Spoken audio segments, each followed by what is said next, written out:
Today is Tuesday, February 6th, 2024, and it's my pleasure to call to order this regular meeting of the El Dorado County Board of Supervisors, and hope you're all doing well after that wild and woolly weekend. Nice to have a respite from that. So with that, I'd like to invite Pastor David Cook of the Cold Springs Community Church to start us off this morning. Good morning, Pastor. Good morning, Board. Thank you so much for the opportunity to pray. This morning, as I was thinking about what to pray, I need to give a little bit of preamble. Last September, my brother-in-law, who was living with us for a number of years, who suffered from mental illness for a number of years, committed suicide. As a pastor, I deal with this on a regular basis, unfortunately, and have recently done that. My wife is a teacher in the 7th grade. Mental health is a huge issue in our schools. A very close friend of mine, Matt Smith, is over the El Dorado County Office of Education Mental Health Services. It's a huge issue within our students. Over 11 people a day in California commit suicide. And that doesn't count the people who are actively, passively self-medicating that results in their deaths that aren't considered suicide, but ultimately really are. The greatest safety net is a friend. I know county tries to do things, but it's us, it's each other, having a community that cares. And that's really sort of the essence and heart of the prayer. So when I pray that people have a little bit of a context for that. Because I lost a dear friend of mine to suicide. Yeah. Everybody knows, real close, all the way through grammar school, high school, and very, very dear friend. Yes. And interestingly enough, statistics is that I'm 61, so I'm actually a high risk. My age group, men in their 50s and 60s, are some of the highest risk of suicide. We don't think about that, but it impacts and affects us so very deeply, every one of us. So with that, let me pray for us this morning. Heavenly Father, I thank you for the opportunity to be here. Thank you for the invitation to do this invocation. I know that is a choice on the board's behalf, and I appreciate that privilege. And I once again, we've been blessed with rain and snow that's so vital to sustaining the economy and lifestyle of our county, and we're grateful for all that you have provided. Even in the overabundance that has caused some damage, we're still grateful. We know that you work both in the good and the bad, the blessings and the hardships. And I pray that you would continue to bless us with rain and snow that would give us an overabundance of water for all of our needs. As much as we're grateful for the weather, I know as well, this is a time of year, a time of great struggle in the mental and emotional health of many. And I pray for those amongst us who are suffering and struggling with depression, loss, grief, and internal pain that no one sees, but they feel so acutely. I pray for the mental health crisis that faces our nation that we think is mostly on the streets, but is actually behind our front doors. Help each of us to be a person of peace to those that you put in our pathway so that we can encourage those who are struggling. I pray that you would help El Dorado County be more proactive in addressing the mental health needs of our citizens, starting with the kids in our schools. I pray for our law enforcement and first responders today, who are faced with the crisis every day as they are often the first point of contact. I pray for their safety and their well-being as they deal with everyone else's problems, that they would have the resources themselves around them to navigate their own stresses and challenges. I pray the same for Marshall Hospital and for our community health services. Give them compassion and the strength to care. For the women and men in this room and around the county who influence and control the priorities and focus of the limited resources we have in our government to meet the never-ending needs that are present. I pray for wisdom. I pray for discernment and courage to lead our community forward in the best way possible. And in those efforts, to have compassion and care for the most vulnerable in our communities. I pray for our soldiers around the world, in a world that seems increasingly unstable and dangerous. I pray for their protection. Guard them and guide them as they protect our freedoms near and far. I pray for peace in the Middle East, and I pray for peace in Europe. I pray that you would bring our men and our women warriors home safe and whole. And finally, I pray that you would help each of us to be a person of encouragement to someone today, to listen to that still small voice and to act on it, to reach out to the friend, the family member, the neighbor, and the coworker that needs to know today that they matter and that they're not alone. I pray these things in the name of Jesus. Amen. Amen. Thanks so much. Pastor, thank you for the courage of sharing your family's journey, and may these words be a support and encouragement to our community. Thanks for being with us. At this time, I invite you to join me in honoring our nation's flag. Hand over your heart. Ready, begin. I pledge allegiance to the flag of the United States of America and to the republic for which it stands, one nation, under God, indivisible, with liberty and justice for all.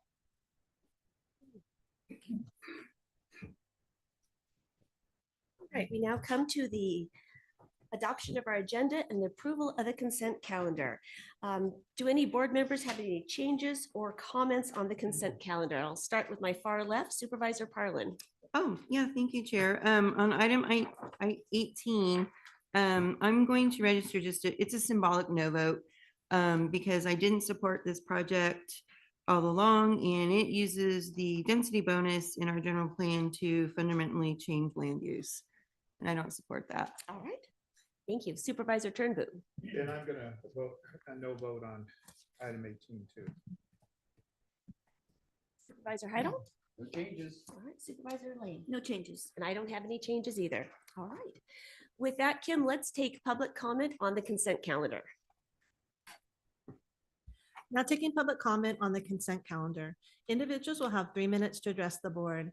The timer will notify you when the allowed period of time has ended. Public comment will be taken first from those participating in the boardroom and then from those participating through Zoom. For those participating by Zoom, please make sure you unmute yourself when called upon. If you're joining the meeting by phone, press *9 to indicate a desire to comment. If you're joining by Zoom, press the raise hand button. Please voluntarily state your name for the record. Not seeing anyone in the room. Kim, let's go online. Oh, yes, good morning. And it would be helpful if you let us know which item you're commenting on the consent Well, I calendar. was just curious about 24-0274. When will it come up? Is that part of the consent calendar? Which Which item is that? item? Which item number? Is that on the addendum? 31 Yes. That's on the candidates. addendum. That will be later on in the morning. I don't quite know. I don't have a time But certain. it'll be before noon. Hopefully. Thank you. Thank you. Anyone else on the consent calendar? Now taking public comment from online participants. There's no additional public comment. All right, I will bring this back to the board for action. Adoption of the agenda and approval of the consent calendar with the following changes. Both Supervisors Parlin and Turnbull will register a no vote on item number 18. Move. Second. Any further discussion? Okay, all those in favor say aye. Aye. Opposed, motion carries unanimously. Thank you. All right, with that, let's go to item number 20 from Department of Transportation. Item number 20 comes from the Department of Transportation recommending the board, 1, pursuant to board policy A3, approve the introduction first reading of an ordinance amending County Code Section 12.08 to increase the threshold at which road improvement agreement is required, and 2, waive reading of the full ordinance and read by title only, and continue this matter to March 5th, 2024 for final passage, second reading. Good morning, Adam. Good morning. Members of the board, Adam Bain with El Dorado County Department of Transportation. This is a follow-up to an item we brought to you back in November. We're trying to update our policies and try and create some efficiency in the department, as well as with the volume of agreements that come up before the board. So the existing ordinance, we have an existing ordinance that requires any construction within counties maintained right-of-way that's over $100,000 in value has to get a road improvement agreement, including bonding and other things, to be able to go out and do that work in the unlikely and unfortunate event that something were to go wrong. That would give us some backup to be able to go back and some recourse to correct what's done. For items that are under that value, we also have an encroachment permit process that is very similar. It's just not quite as formal. tends to move forward a little faster. So this ordinance has been in place for quite some time. I believe it's close to 20 years. Inflation and those types of things over this period of time have caused prices to rise. So what we've asked to do is to increase that threshold up to $250,000. Under that, you would be able to work under an encroachment permit. Above that, you'd have a formalized road improvement agreement. Additionally, we have asked for delegation to the Director of Transportation, the authority to execute agreements up to $1 million. That idea being, again, it's less items that have to go before the board, but still sets a threshold so that if something were to go wrong, our exposure is limited. So that's the purpose of this ordinance. This is the first reading of the ordinance after it was conceptually approved back in November. So if you have any questions, I'm more than happy to answer. Thank you, Adam. You bet. I just have a quick comment. Thank Oh, I you. pushed my button. Did Oh, it I'm sorry. work? Yes, Supervisor Parlin. Okay, thank you. I'm sorry. I just didn't, it has been working. So I was like, oh, is it working?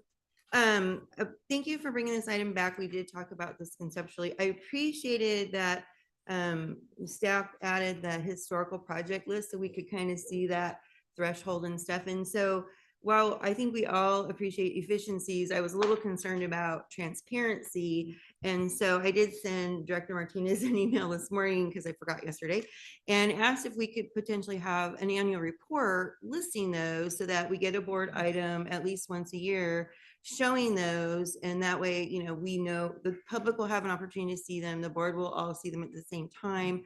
We do that with another policy where we have an annual report, just so, you know, we want to be efficient, but yet transparent. And I know it's a hard balance. So I was asking maybe county council, how can we do that? And if the board actually wants to do that in the first place. So yeah, so it's my understanding that DOT has been made aware of that issue, and I think is prepared with some language that could be added to the ordinance to reflect that. I think the other policy you're referring to is the one that delegates authority to the DOT director for certain right-of-way acquisitions. right. And within that, it does require, I think it's annual, maybe we changed it, annual report of agreements that have been executed in accordance with that delegated authority. So since this is just the first reading, I think it does provide you with the opportunity to make those types of changes if that's the board's desire. Okay, Great. Wonderful. We can look at that in a motion. perfect. Perfect. Thanks. Thank you, Supervisor Parlin. Supervisor Heidel? Yeah, and again, thank you for providing the history. It was helpful, huh? Yes, That it was. Yeah. And I'll just note on this that there's only 6 projects since 2006 that are on this list of a list of probably 25, 30 projects.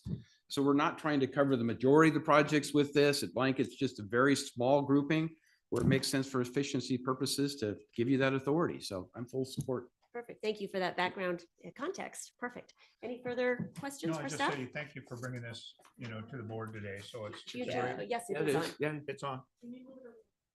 Oh, okay. So anyway, thank you for bringing that forward today. It's a great proposal and I hope we could issue, there's a lot of other issues and stuff like that is going on, especially when you're talking about drainage issues that we got in the county and We working need to with. stick with this agenda item. Yeah, I That's know, Supervisor. but fishing to game agree. is one of the biggest obstacles. Very well. All right. Thank you so much. Let's go to public comment on this item. Now taking public comment on item number 20. Individuals will have 3 minutes to address the board. The timer will notify you when the allowed period of time has ended. Public comment will be taken first from those participating in the boardroom and then from those participating through Zoom.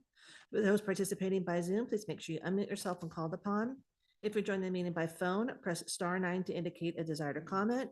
If you're joining by Zoom, press the raise hand button. Please voluntarily state your name for the record. Seeing no public comment from the boardroom, now taking public comment from online participants. There's no public comment. All right, and we'll bring this back to the board. So the matter before us is to approve the introduction of the ordinance with the amendments and waive the reading of the full ordinance and continue this matter to March 5th. What is the direction? I'll of move the board? item. Second. Do we need to have language in here that would direct staff to?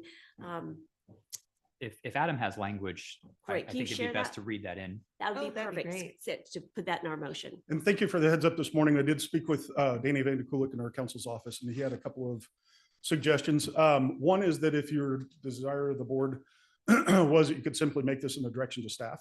Yes. So we can do that if that was the desire. However, if you'd like to incorporate it into the ordinance itself, we did come up with some language that is very similar to the language that's in our right-of-way acquisition agreement that Mr. Livingston discussed. So if it's the board's desire, we would recommend adding section 12.08.155F, which is the last section.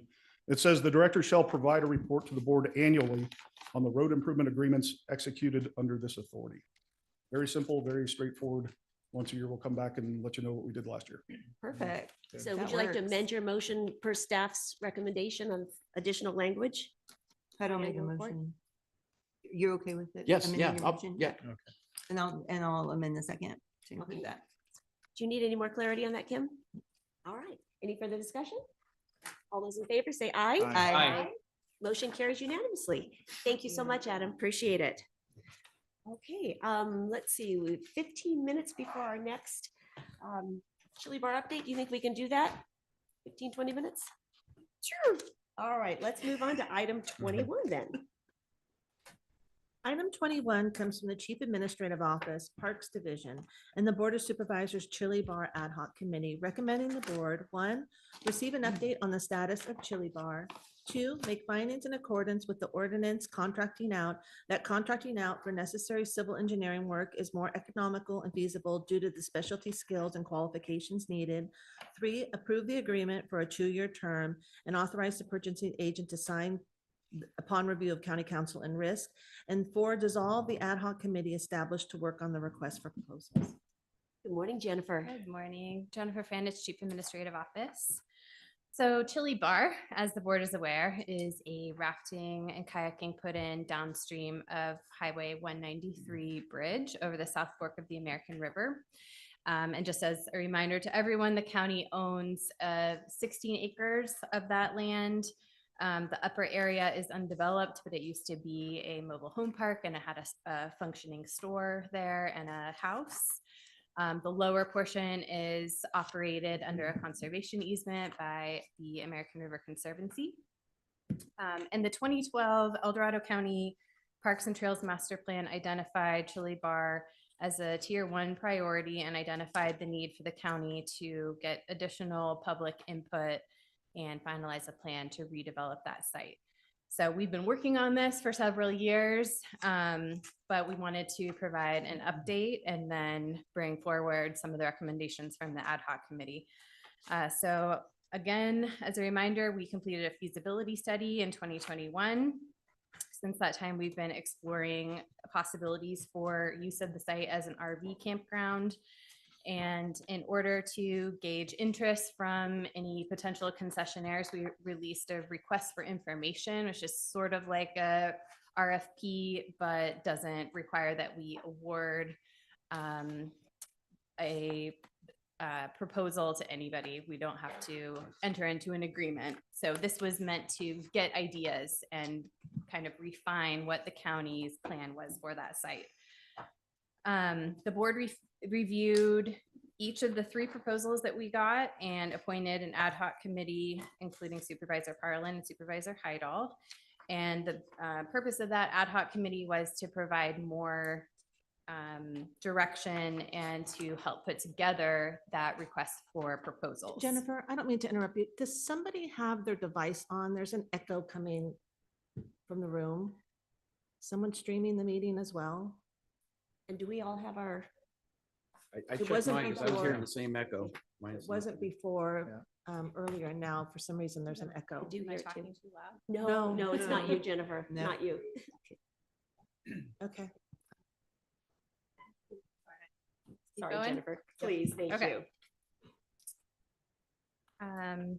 So in the meantime, as we were meeting with the ad hoc committee, staff had also gotten to work on trying to prepare the site for whatever development we put out there. So the one existing double wide trailer at the far end of the site was removed.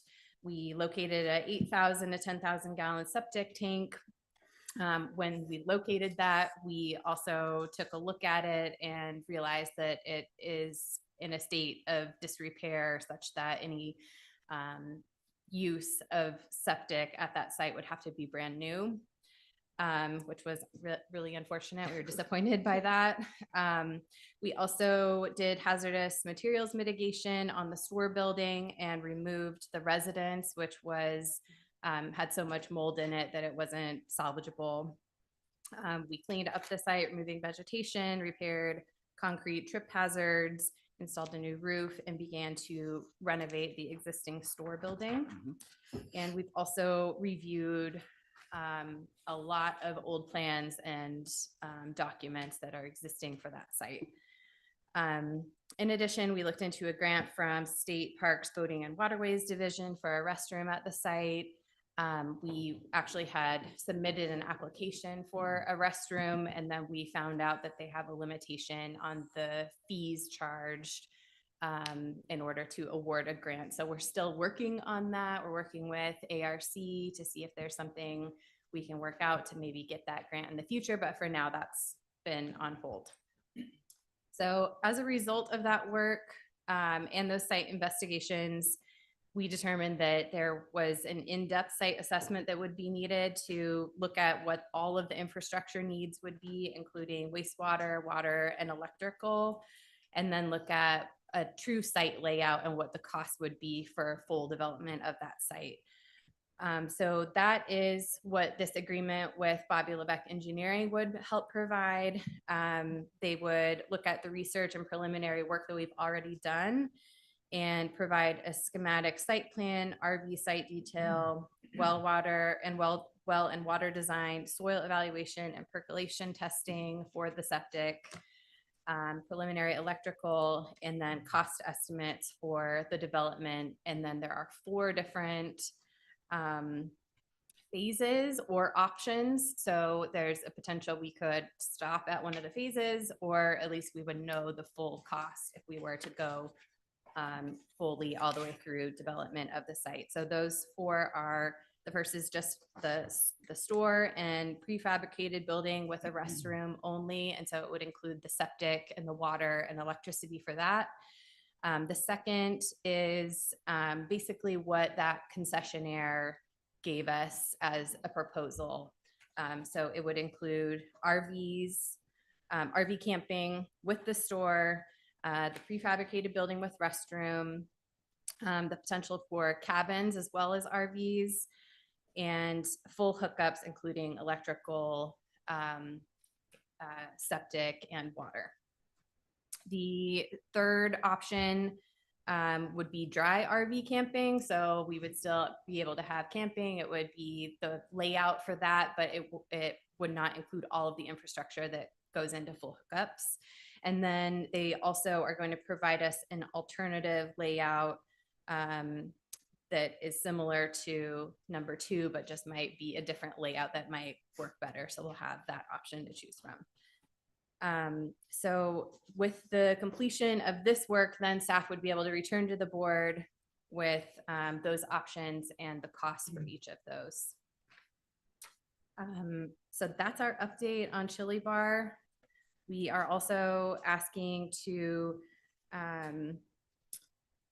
dissolve our ad hoc committee, because the purpose of that ad hoc committee was really to develop the RFP. And as a result of all the work we've done, we've realized we're really not at that point yet. So we're asking to dissolve that ad hoc committee, and then we can always bring it back to the board to appoint a new one once we get to that phase. Excellent. Well, thank you so much, Jennifer. And I'd like to thank Supervisors Heidel and Parlin for serving on that and helping work through this and get us to this board item. Would either one of you like to weigh in on this? Sure. Yeah. So Jennifer, I apologize. I did not think about this until I don't know when. And yesterday I was really just distracted, I think, to be honest with you. So there was a Chili Bar preliminary master plan done in 2009. And it's not in the prior board action listed here. And, you know, this has happened before county council with when prior board action isn't included, and I want to insert it when I find it later when I'm doing research. So can we add things to Legistar is what I want to know, because I think that the prior board action in adopting a preliminary plan should be included here. It's part of the storytelling. It actually has diagrams to show that the county wanted to do this in 2009. Can we add things to the Legistar once it's published? How does that work?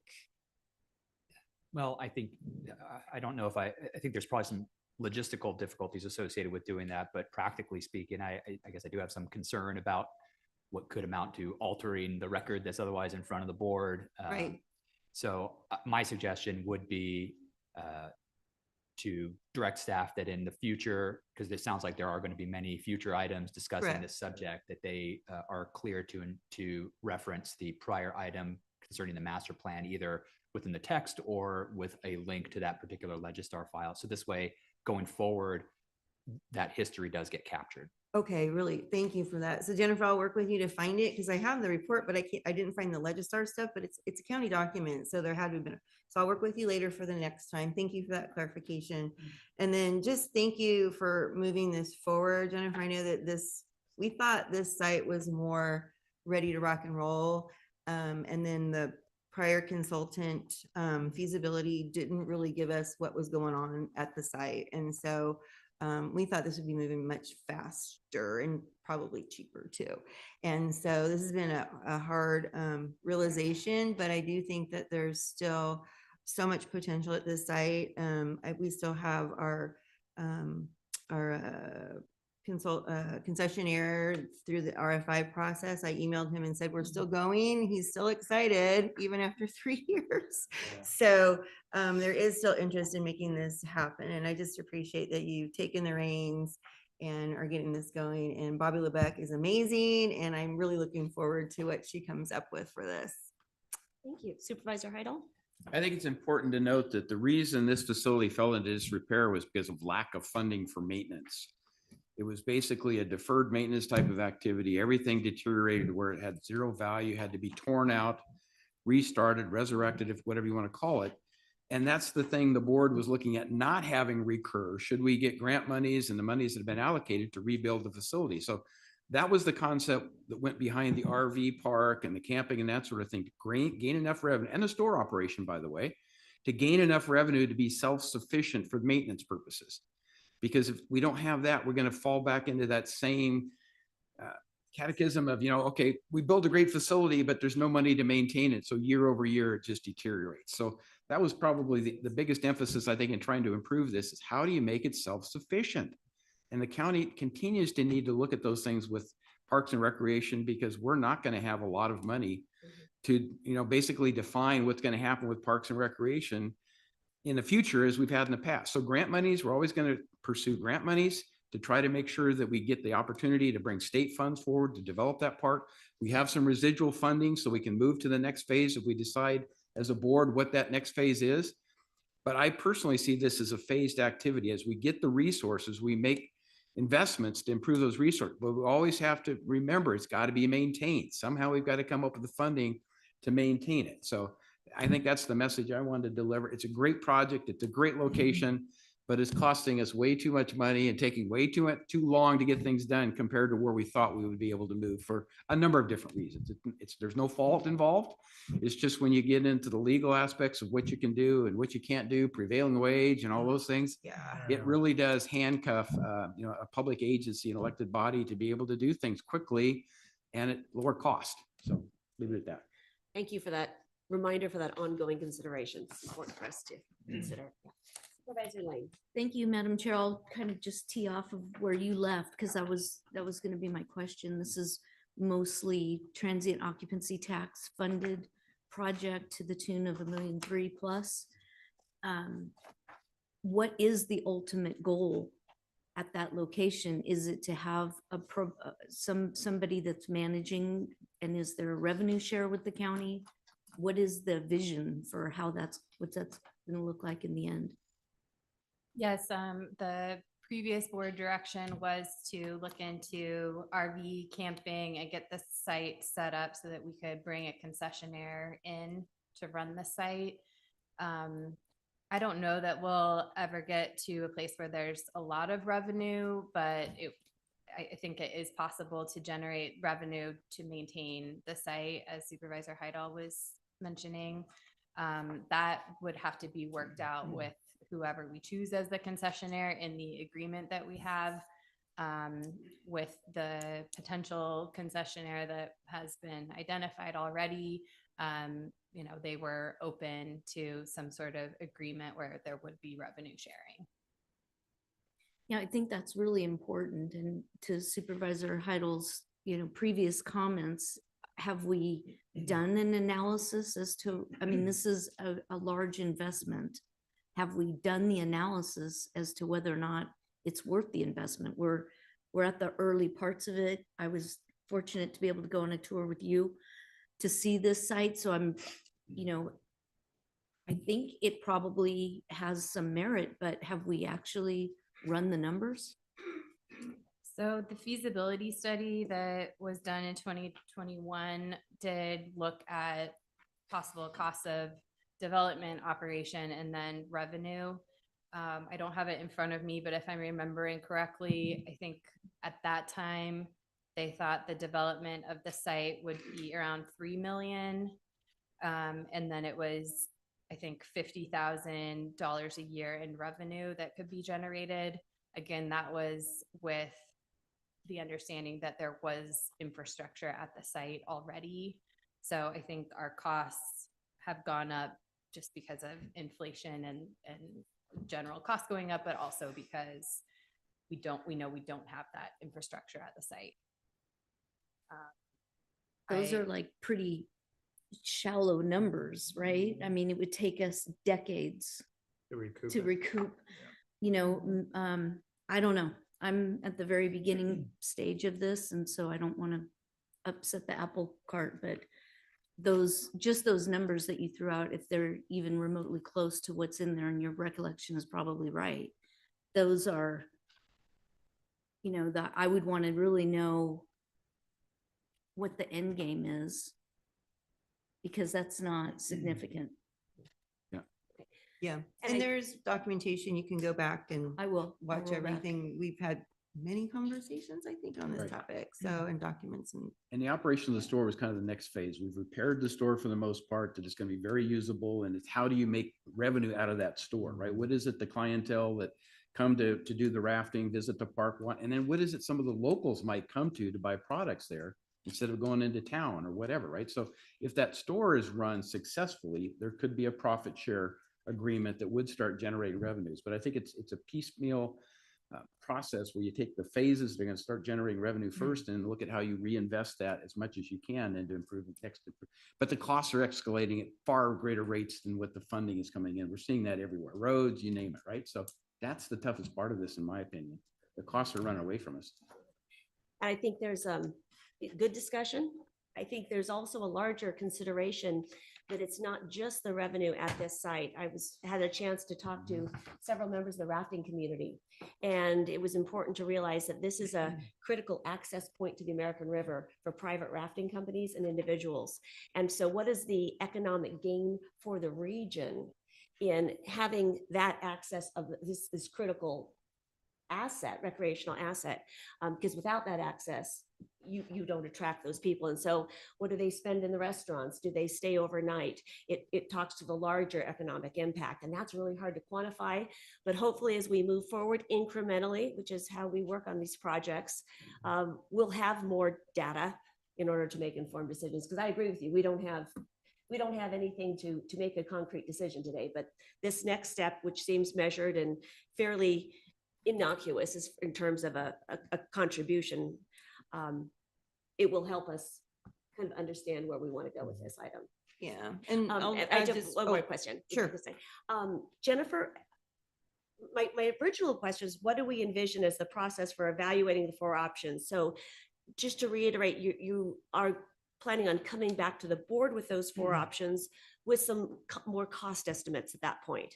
Yes. And then I assume the board will then, make some decisions. And then is the idea to roll out some public engagement on this, or how does the public get engaged with this and determining how we move forward? Yes, for every parks project, we always continue to engage the public, and we've engaged the public all along in this process, but we would continue in the next phases to do that as well. Once the board kind of whittles it down to once we have a plan for what we're doing at that site and what we can utilize the funding we've set aside for, and then what the future phases are, then we can re-engage the public and see what details they would like to see included. Great. All right, thank you. So Supervisor Parlin? Well, and then that's a really good point because the first round of the community meetings that we had, we didn't know what we didn't know.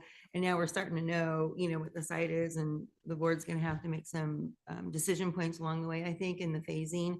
And another unique thing, and I appreciated you bringing that up about the rafting community, but also our Fish and Wildlife Commission has taken a keen interest in this site. They've actually mentioned it at their meetings because I look at their meeting minutes, but there's a lot of potential for fishing activity too. That's a big industry in recreation that we don't want to forget that there are several different groups that are interested in helping us promote this site once we get it up and running. So and we talked about a fishing derby even there to bring in, the community as a whole. So it's kind of exciting. And it's just been difficult to, as Supervisor Heidel said, what we thought we had. And then when we found out about the prevailing wage, that really put a big kink in our thoughts on how we were going to be able to develop it, because we thought we could have our concessionaire put in some time and energy and stuff. Wet labor. And put in their own resources into it as like an agreement. And then this prevailing wage thing is kind of like just shut most of that down. And so we've had to pivot, honestly, which we didn't foresee that. So that's just another obstacle that we're trying to figure out how to overcome. All right. We ready for public comment on this Yeah, item? just one more thing I want to say on this. I think it's a great thing because there's a lot of history in this particular site, especially as I was a kid. We used to go there all the time. And it would be great to bring it back. But the problem I have is cost. Cost is the biggest thing and stuff, and especially trying to find the funding to be able to support this project. So. Thank you for your comments. Thank you, Jennifer. Let's go ahead and take public comment on this item, Kim. Now taking public comment on item number 21. Individuals will have 3 minutes to address the board. The timer will notify you when the allowed period of time has ended. Public comment will be taken first from those participating in the boardroom and then from those participating through Zoom. For those participating by Zoom, please make sure you unmute yourself when called upon. If you're joining the meeting by phone, press *9 to indicate a desire to comment. If you're joining by Zoom, press the raise hand button. Please voluntarily state your name for the record. Good morning. Morning, I'm Mike Roberts, and I am a friend of Chili Bar. And there's another usage. Thank you, Supervisor Parlin, for mentioning the fishing. That's a big aspect, but just day use. It is a lovely place. I hang out there in the summer. It's 20 degrees cooler there. When it's 100 degrees in Placerville, it's 80 and pleasant at Chili Bar. And when I'm hanging out there, first off, I don't know if it's the rapids and the ions or whatever, but everybody's pretty happy. And the guy that's in charge of the place keeps a pretty tight lid on it. So I don't think the happiness is too artificially stimulated, but it's everybody's very friendly. And I meet people from Sacramento and talk about history. This area in the pre-air conditioning era, this was a major destination for Sacramentans because this is a place you'd go and get away from. It was also the pre-dam era. So the water level would drop and there'd be these cool pools and you could just really cool off there. So I see the potential development. Again, I totally sympathize with the financial challenges of this place. There's no question. But don't let it die, please. Keep it moving forward with a few simple improvements. I mean, one year, Kelly, the guy that runs it is Kelly. One year he got somebody to donate a couple of yards of sand. And we actually had, instead of the cobble, we actually had a sand beach. And the attendance during the day tripled instantly. Suddenly there was, bikinis, for example. Bikinis are good for the local economy. Okay. Go bikinis. Anyway, it's also a great place. I've held parties there. It's a great place. You can reserve the whole place for just the cost for $6 a car. You can reserve a beautiful place and have this magnificent spot on the river to have a birthday party or any kind of celebration you want. So anyway, I'm a big fan of Chili Bar, and of course, there's all the history there. There's actually a headstone across the road there from back the Chili Bar toll gate situation in that part of history. And we did run a bunch of Chileans out of Georgetown in our history, one of the darker chapters. They got as far as Chili Bar, where they discovered gold, and then all got smallpox and died. So that's how it got its name. Yeah, they were buried right by the river, and next high water, they were all washed downstream. So there's no headstones for them, but it does have some interesting and dark chapters of our local history there. Lastly, 8 seconds, you go to a place like Auburn, California, river access, river access, river access. For Placerville, this is ours. So let's not lose it. Thank you. Thank you for that fascinating context. Anyone else like to speak on this item? All right, let's go online. Now taking public comment from online participants. Now taking public comment from Chris Payne. Good morning. Good morning. Just wanted to clarify a couple of things. First of all, thank you, Supervisor Carlin, for talking about the master plan. As you know, we identified it as the 2012 master plan, but essentially that started 3 years or so before 2012. You had a lot of participation by the community. Supervisor Parlin has spoken to that part of the story.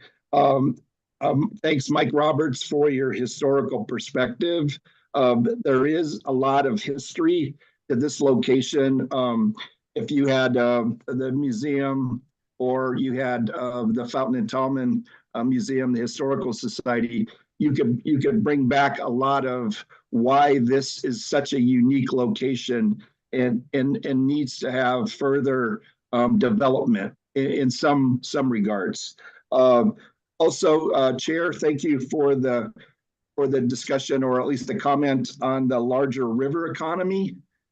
This is part of the river economy, and you must look at it in a much more global perspective.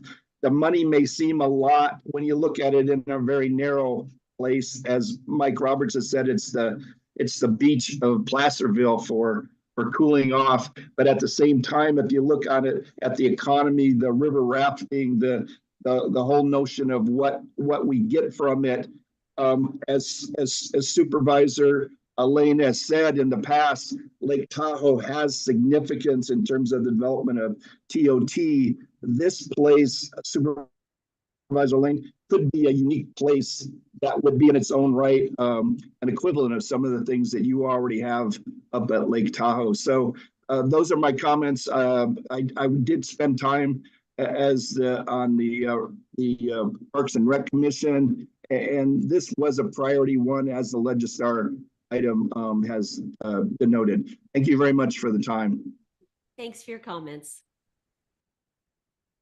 There's no additional public comment. All right, bring this back to the board for action. What is the pleasure of the board? I'd like to move to approve this as recommended by staff. I'll second. Okay, and Supervisor Lane. Under discussion on Exhibit C, page 22, this is the California Levine Act statement that we require people to fill out. And I see that Ms. Lebec has signed this document, but she didn't answer, or at least there is no designation here that shows whether she answered yes or no to either of the questions. And so I just am concerned about that. Yes. CAO. Yes, and thank you for bringing that up yesterday. So we have verified that we do have a signed, checked Levine Act statement from Ms. Lebec. It just did not get attached to the item. Okay. Yep. And she answered yes or no? Do we know? She answered no, I'm guessing, to everything? Assume we would not go forward if she had answered yes. Good morning, Laura Schwartz. I'm actually trying to find, I believe it's attached under the one that is titled A Revised. And sorry, I don't have it on in front of me. Let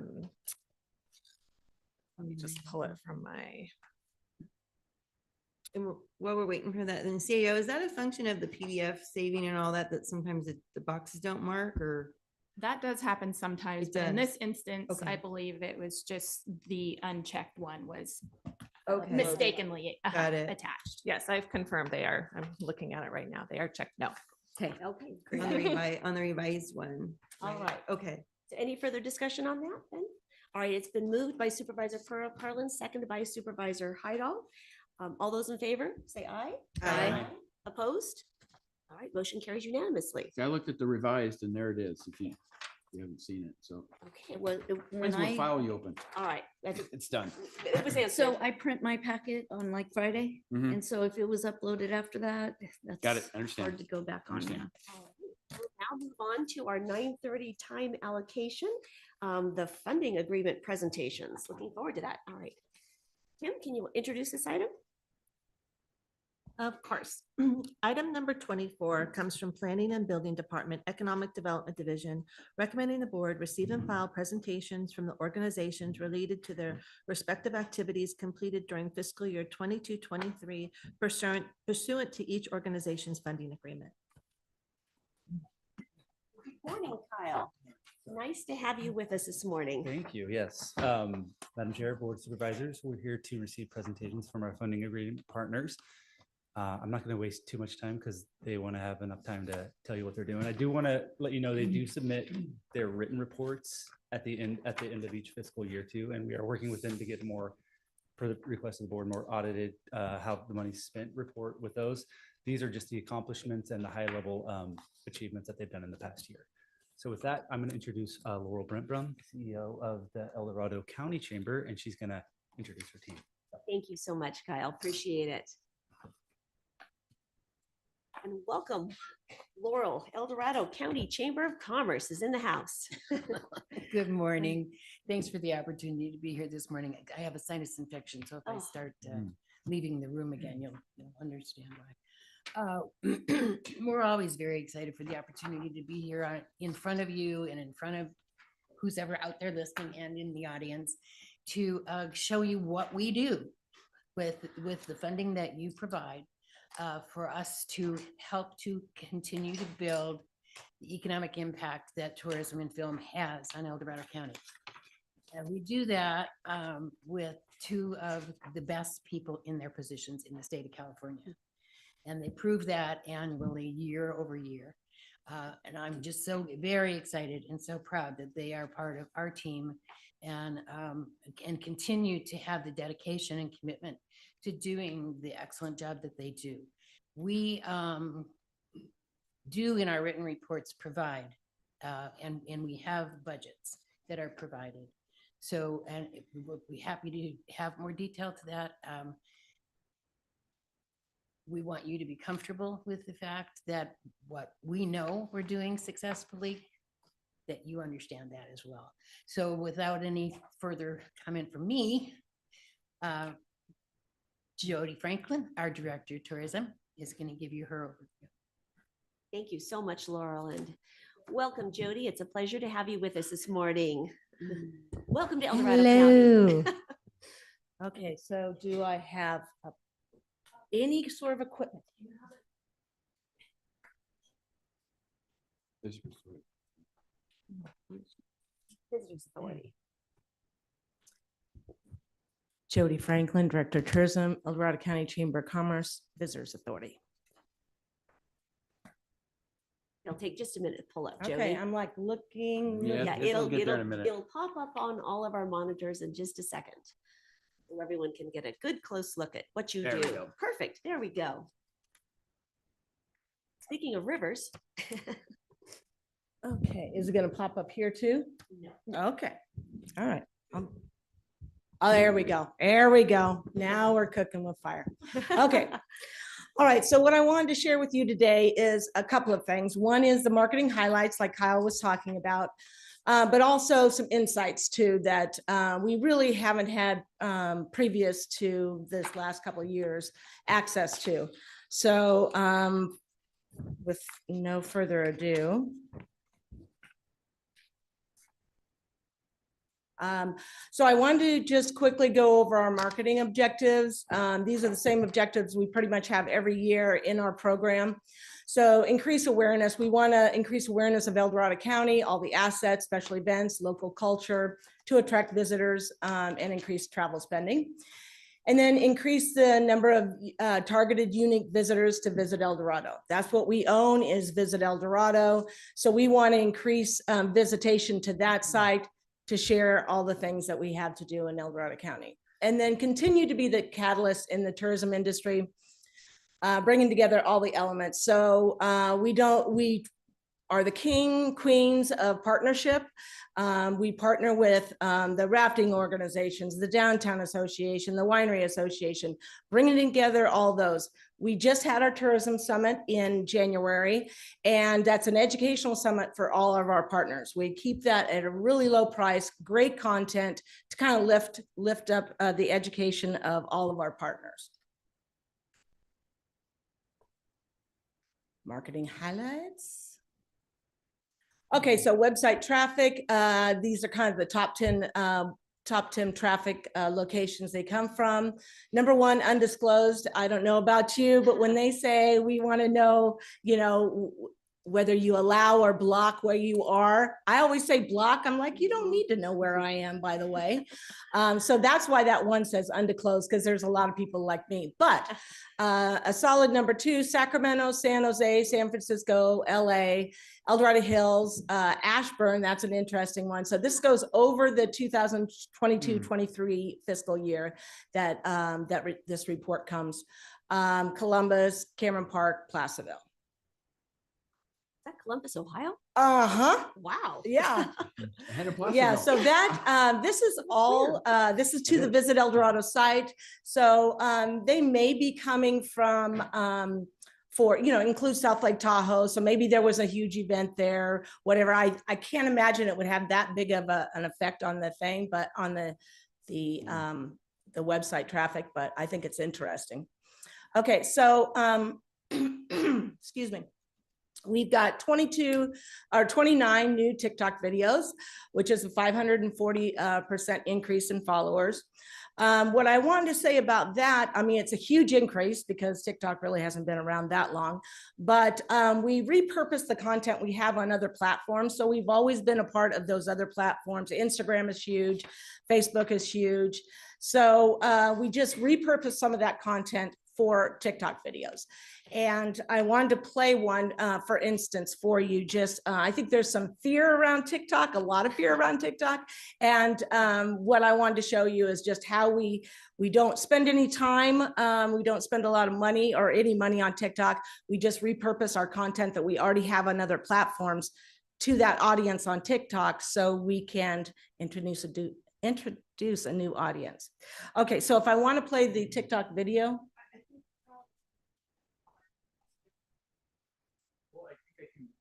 Oh, you're doing your share screen.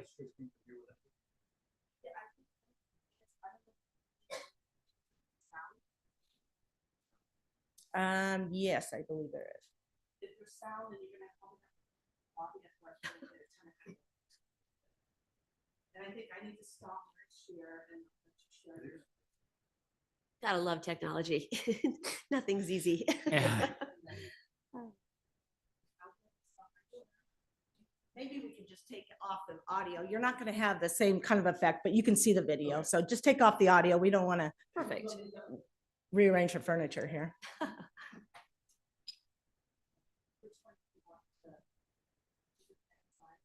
No, it's this one at the bottom of that, your weekend guide to Placerville back.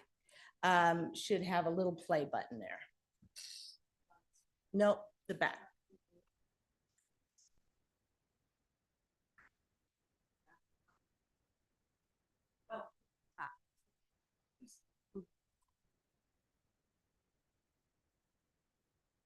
Okay, so you can kind of see here, really cute music. I won't try to recreate that, but we're just taking those images, that content that we had on Instagram stories or reels or whatever, and put it on TikTok. We've got a new audience on TikTok. So yeah, that was the whole purpose of that. Kind of lost, but that's fine. No, we get the. Yeah, you got the gist. You got the gist of what I wanted to say there. Okay, YouTube views up 47%. So those YouTube views, we are also doing the whole thing here is trying to repurpose what we've done on all these other channels in all these other ways and put them on something new. So YouTube views have gone up 47%. We started YouTube Shorts, Instagram up 25%, lots of followers. All those platforms have kind of their own demographic that we're selling to. So we're selling El Dorado, right? So all those platforms have their unique visitors. Facebook is up 19%. And then Pinterest and X, which is formerly Twitter, is kind of flat. Twitter, we've tried to phase out. It's kind of a different platform than it used to be. So we're really not putting any effort into that. And then Pinterest is more for SEO than anything. So our SEO company is in charge of that. So. Okay, email capture, that's up 25%. That's what we also own. When you give your email address, then we can start communicating with you. That's where a lot of those website visits come from. So if somebody is opted in, let's say they opted into our either online or to one of our ads, maybe in the California Visitor Guide, they ask us for more information. We get a video or a email from them. Then we're now talking to them. So that's kind of a big deal.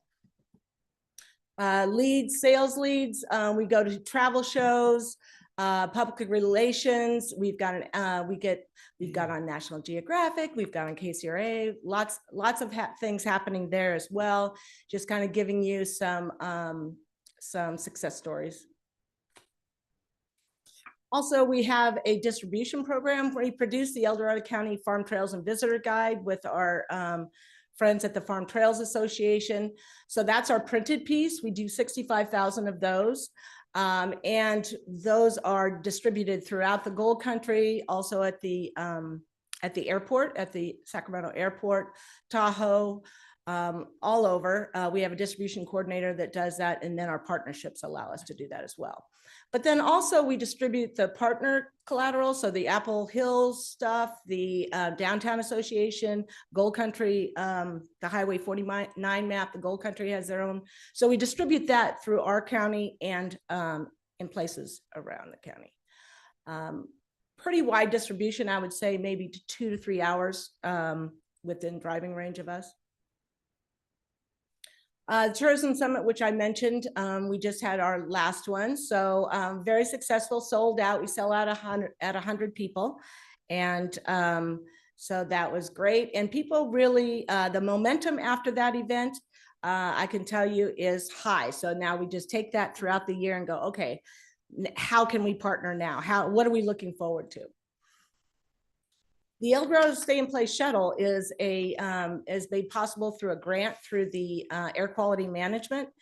And that is a way to kind of leverage what we're already doing. But if you have 20 room nights or more in El Dorado County, we contribute $500 towards transportation. It's group transportation. 30 room nights or more, you get $750, and 40 room nights or more, you get $1,000. So we noticed we are getting leakage down to Folsom on the hotel, on the room nights. So this was a program we developed to not only encourage group transportation, but give them an incentive to use, El Dorado County, which is just right over the edge there. And it's been very successful. So after COVID, it took a hit during COVID, obviously, but then 2022-23 was responsible for 587 room nights, which adds to the TOT. Okay, so then this is kind of the part that are the insights. So I gave you the marketing highlights. This is the insights. This includes South Lake Tahoe. And so it's $196 average visitor spending, which is an increase year over year of 3%. Out-of-state visitors, 29%. Between the 54% were between the ages of 25 and 54. 65% was a household income level of 100K. And 43% said they had children in the household. So from the way we get this information is several different data points, but one of them is Visa, when you're using your card for anything. So if they're paying cash, let's say someplace, that's not going to be included in spending. But anytime you use a card or any sort of digital thing like that. And then geolocation with your phone, website stuff, social media. It takes a bunch of the STR reports, takes a bunch of data points, puts it in, and then pulls out a sample because, as you know, it's illegal to really follow people around, but pulls out a sample, and that's where we get what we got here. Okay, so the other thing that we were looking at is who we're targeting, what they're spending, that sort of thing. So the low-hanging fruit here is the San Francisco, Oakland, San Jose. That area, that is a whole demographic. There are a whole area that we market to. So the top blue line is the volume of visitor, and the bottom blue line, or the bottom kind of aqua line there, is their visitor spending. So what you're kind of looking for is if they're spending more than they're coming. So that volume of visitors spending more. So like I said, that low hanging fruit is the San Francisco area, and we've addressed that. We can talk about that at the end. And then Sacramento, Stockton, Modesto, that is lower, bigger volume, lower amount because they're not spending the night, many of them. So that area we focus on having them spend the night. And then LA, they're kind of neck and neck there, and then Reno, and then it goes on down from there. Those top three we have addressed this year, and we're working on that fourth one as well. Okay, so the ROI, 858%. It's really hard to do this because this includes editorial value. That would be things that you see in the in print or online, that stories have been written about us. If you were to take that spot and pay for advertising there, that is the value we got. So we didn't spend any money in getting it, and here it's worth, let's say, $10,000. So that's where that comes from, and the leverage co-op advertising. It doesn't include a lot of the stuff that we do. I didn't put a value on all that social media because we don't put a dollar value on that. We calculate that in terms of like reach and engagement, that sort of thing. So there's a lot of it that we don't calculate, but that's what we do. So out of this stuff that we've got, I just kind of wanted to give you an update on what we're doing with that information that we have now. We have targeted and retargeted email campaigning to that San Jose, San Francisco area. The area that we know that uses Highway 50 to go to South Lake Tahoe, we're speaking to those people. And so our database, it's about 12,000, and a lot of it is from that area. So that's awesome. Then we're trying to convert that Sacramento day visitor into overnight visitor. There is some overnight visitation from Sacramento, but that we see that as an opportunity. And then educate residents and visitors about the importance of tourism. As you know, they sometimes focus on the inconvenience and not the real economic value of tourism. And then we're trying to speak to that being responsible travelers, responsible travel code, putting that out there, not just pick up your trash, but kind of a deeper dive than that. And then we're seeking partnerships for the market. I have a meeting tomorrow, as a matter of fact, with our Gold Country partners to see how we can do the road trip in Los Angeles, really focus on a Highway 49 road trip in that Los Angeles market, which is a lot of what they're interested in, for us anyway. And then we're using social media, paid social media in that Reno market. We know that Reno market really loves our wineries and Apple Hill, but how else can we really target them to spend more time and spend more money? And then amplify the efforts of our partners.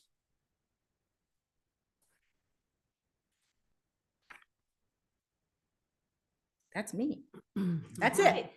Well, thank you, Jody. And I always enjoy getting your email blasts and seeing your publications. They're so well done. Thank you. And it's fun to see our county and our assets through your eyes and through those that are, that you're trying to capture. And it helps you fall in love with our county and all of its many assets over and over again. I agree. I agree. You're images are compelling and so are your messaging. So Thanks. thank you so much. Any board comments or questions at this point? Supervisor Perlin. All right. So this is tied to another agenda item that we're gonna have later today, but this is the opportunity to bring it up. I've been asking, I know Laurel's been very supportive of the Save the Graves event. And I would really like to, and I don't know a better word, but task, I think might be the right word, the Visitors Authority to help grow the tourism to our pioneer cemeteries. We know that there's an interest, and Mike just stepped out unfortunately, but he gave a tour a couple weekends ago, of some pioneer cemeteries in the county. And I think that could be developed into your, tour, heads and beds, make it more of a weekend event instead of people just going on Mike's tour. And so I want to make that an actual task for this agreement, I guess, the working agreement that we have. And then including that, I'm really promoting the cemeteries, just, because we need money to support them. That's a fact. So, and then the other thing is, and I tried and I failed a year, maybe 2 years ago now, to create a brochure for the cemeteries. And I just got tripped up and couldn't finish it myself. And, but there is this fabulous brochure of the Adventure Loop up on the Divide.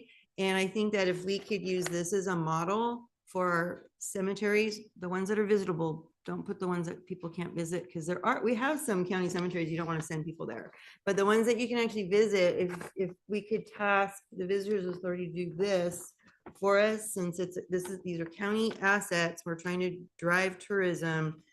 Something like this, people love this brochure, that when they see it, this was actually a placemat in the restaurants up on the Divide for a couple of years, which I loved. That I sat down and went, oh my God. And I went on a walk because of one of the trail sites. So I don't know how we do that. Sia, I'm looking at you. Can I answer you first? Yeah. Okay. So the Save the Graves event, amen. I love that event. And the Visitors Authority did put money behind it, but money behind promoting the event in advance, taking pictures, that sort of thing. So we do that. That's the part of lifting our partners up. We don't have the bandwidth to create something, but when you're talking about a brochure, that is a perfect example of a great partnership. Okay, so Jody Franklin's not going to know about that, but who's invested in doing that? I would seek out the museum. I would seek out Mike. I would seek out anybody to create that partnership in order to do that. I do think that I think you got to be careful, because, why wouldn't you do that for Apple Hill? Why wouldn't you do that for the Downtown Association? So what I like to do is partner with them. We have this audience way outside of our county. So once we build it, then we can promote it. So we put our money behind marketing that. So absolutely love the Save the Graves, love to partner on creating that map that you're talking about. I think it's wonderful. Okay. Idea. And so Mike and the museum, Mary Corey and I already failed at doing this. We already tried doing it ourselves. We just don't have the bandwidth. So my point is, you have professional resources, I think, to create something like this. And I'd really like, because the difference between Apple Hill is our cemeteries are county assets. They're not a private entity, that's trying to make money.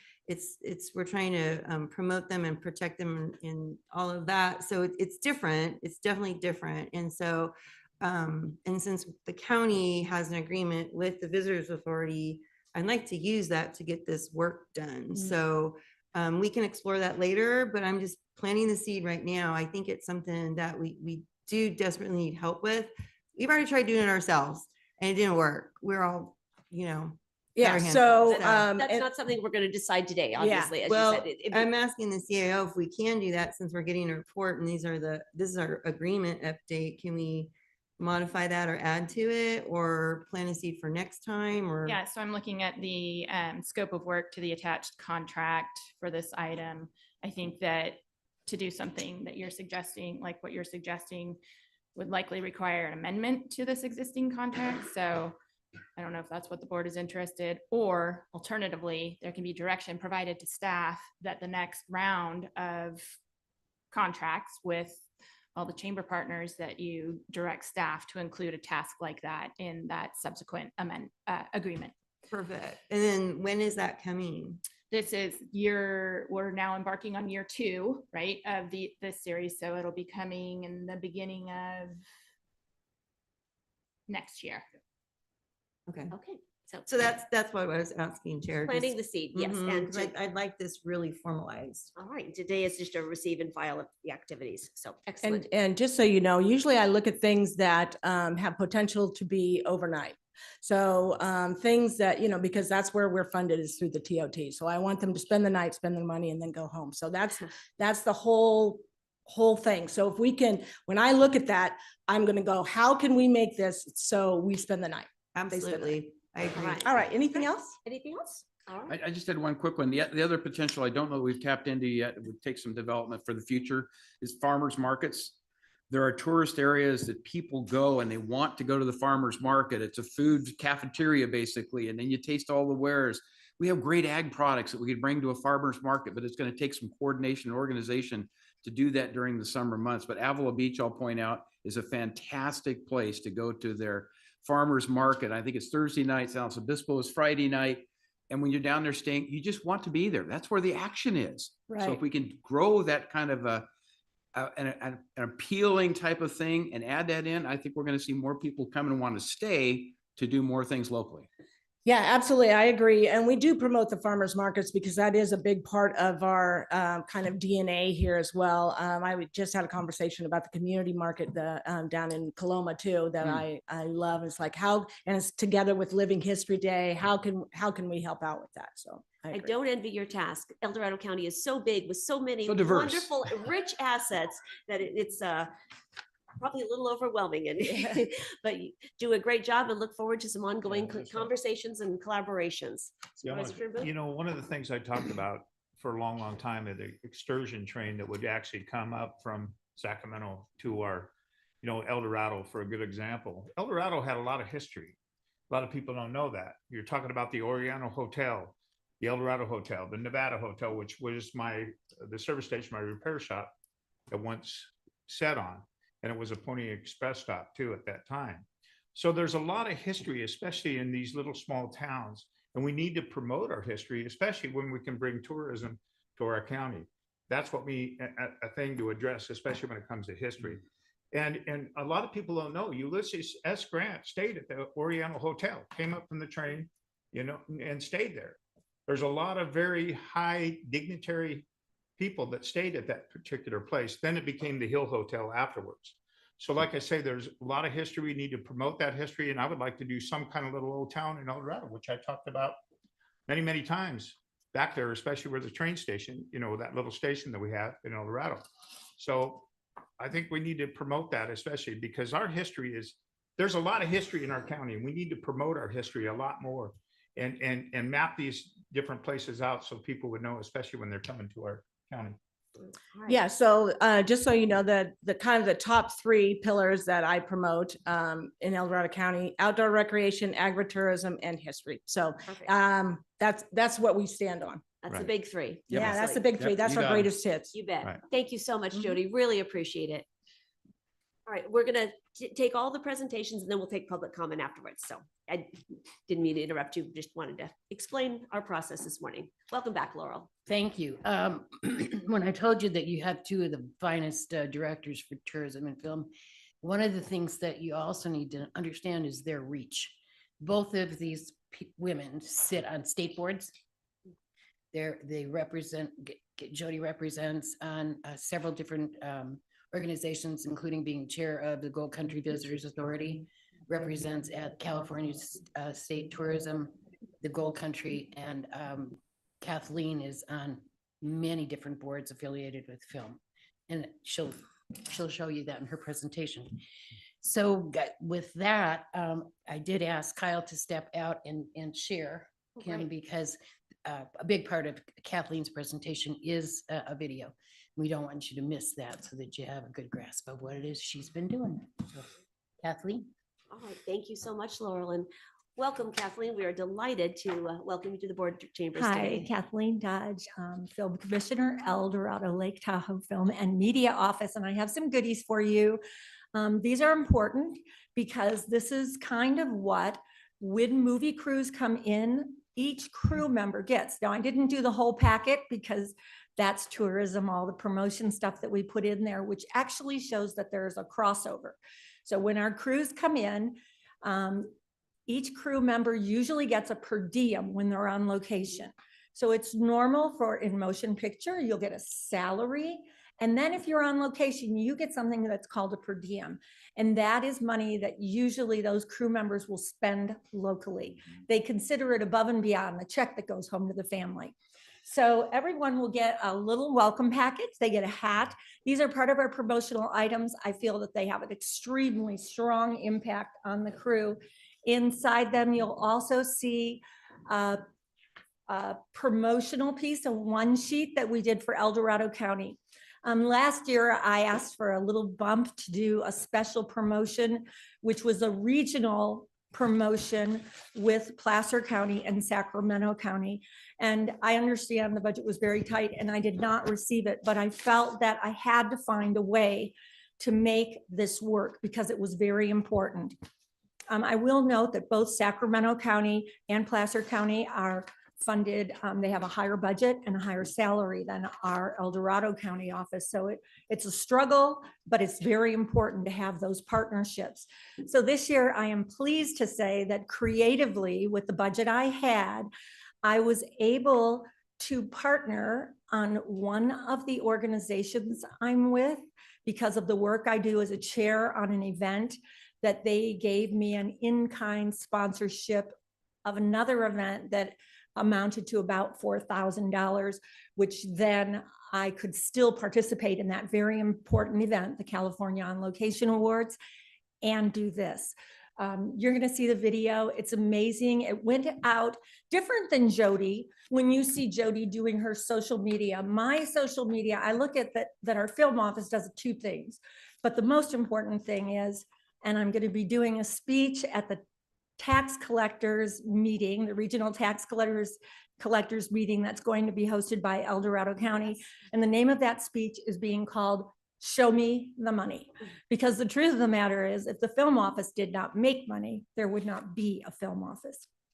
So the big goal is to attract these very select decision makers in the motion picture industry that make movies like Top Gun that was shot here, that bring a lot of revenue and a lot of attention to our community that we can't even put a number on, as far as why do people come to see where that movie was made. But anyway, so the decision makers belong to a union, an organization called the Location Managers International and Location Guild Managers International. So our partnership was to do a virtual fam tour of our 3 counties working together.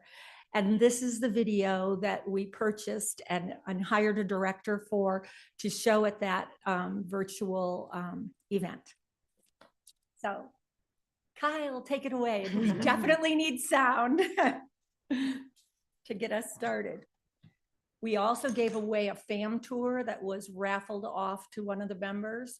I'm just gabbing until the video goes up. Let's see. Can Kyle hear us? Kyle, we're ready for the video if you are. There we go. Thank you, Kyle.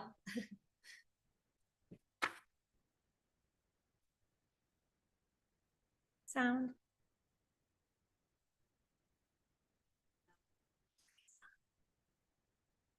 Can you turn the sound, Kyle? We can't hear the sound.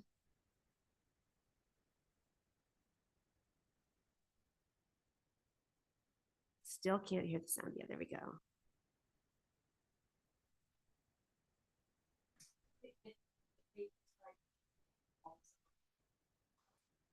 We do have challenges with videos at times. Oh, no.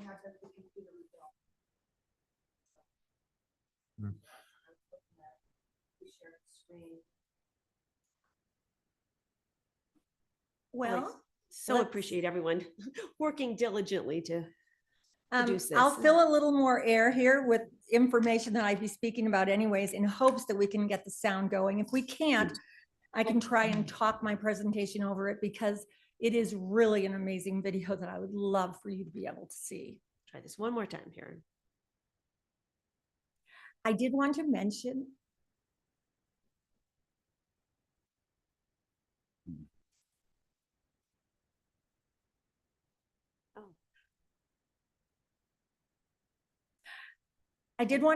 that I didn't get up and speak on behalf of Chili Bar, but I did want to mention that that is a filming location that is very well used. And one of the things that I'll go into talking about is that one of the things that I'm tasked with is working with over 85 different agencies in this county to issue permits so that filmmakers can come here and it's smooth and easy. And we have, out of all of those agencies, I would only say that there are 2 agencies that have become difficult, if not impossible, to work with. Unfortunately, one of them is BLM at the Cronin Ranch. And that was a filming location for decades when it was privately owned and managed by the American River Conservancy. We attended, the film office representatives attended over 52 consensus building meetings so that we could have filming on that property, and it was agreed that we would, and yet it has still not come to fruition.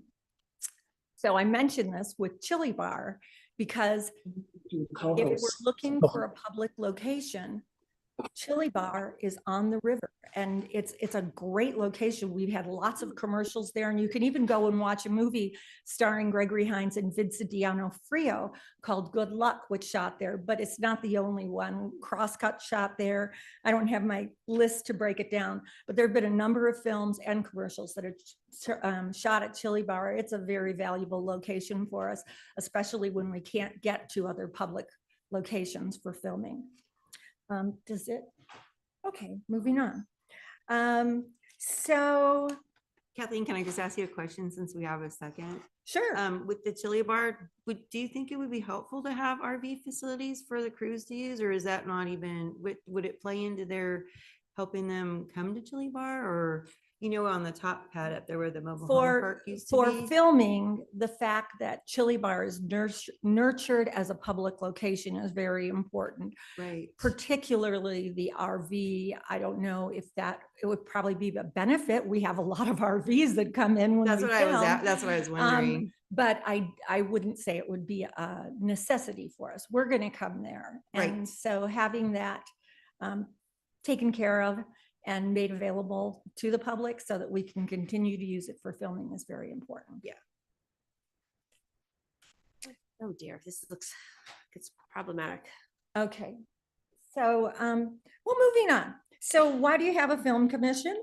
So, so you understand how this film got made, and it's just so amazing. I want so very much to show it to you. It was the main portion of my presentation.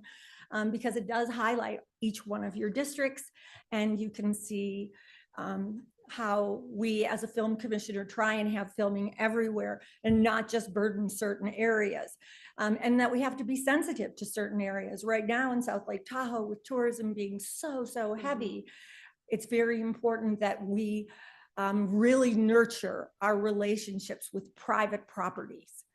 And so, and we think about that in all areas. So basically, my job is to get people to come to El Dorado County, spend money, do their work here, and leave it the way they found it. And before we had a film commission, that really didn't happen. We didn't get as many projects as we have now. Now that we do have a film commission, we get many more. Is this not going to happen? We're going to I'll work around. Okay. So we're being very successful. So at first, before there was a film commission, there were no films, and now we've gotten up to almost 40 different films. What do? We try and take every single resource, and so first of all, we try and get a film company to come here. And when they come here, we try and get them to maximize all the resources in El Dorado County. Every tiny little thing that they buy here is benefiting us, and we want them to be happy. We want them to leave and say, I want to go back there. And that seems to be what's happening in general. We reach out. Oh, good. All right, let's try it. And then Kyle's gonna try to run the audio.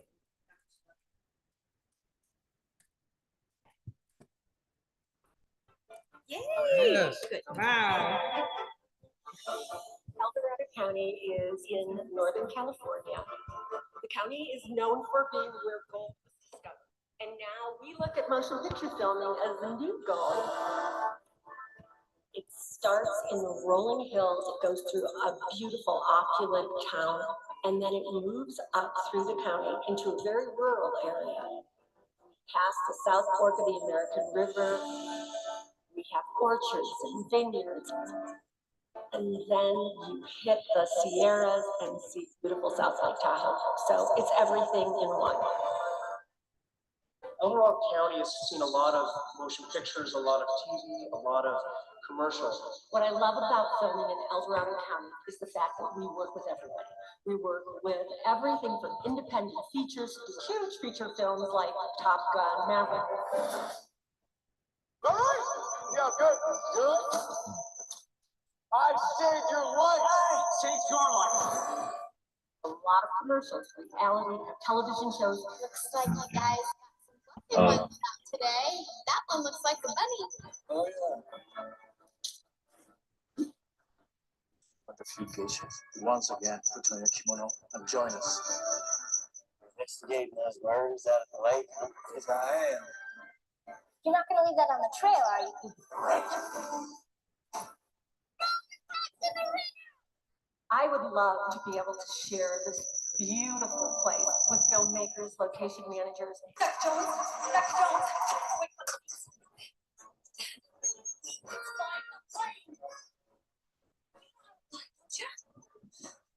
No, do you?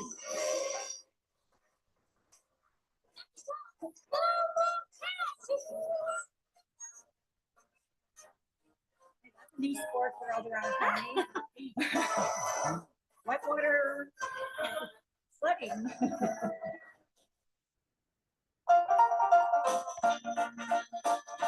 This is one of our premier locations that is privately owned. We are in Gun Barrel Lodge in South Lake Tahoe. This place has 17 bedrooms. 18 bathrooms, an amazing lodge room, decks, a pool, a game room, a bar, and as we learned today, it has its own personal pet bear in the backyard. How's that for sense of place? When it goes through.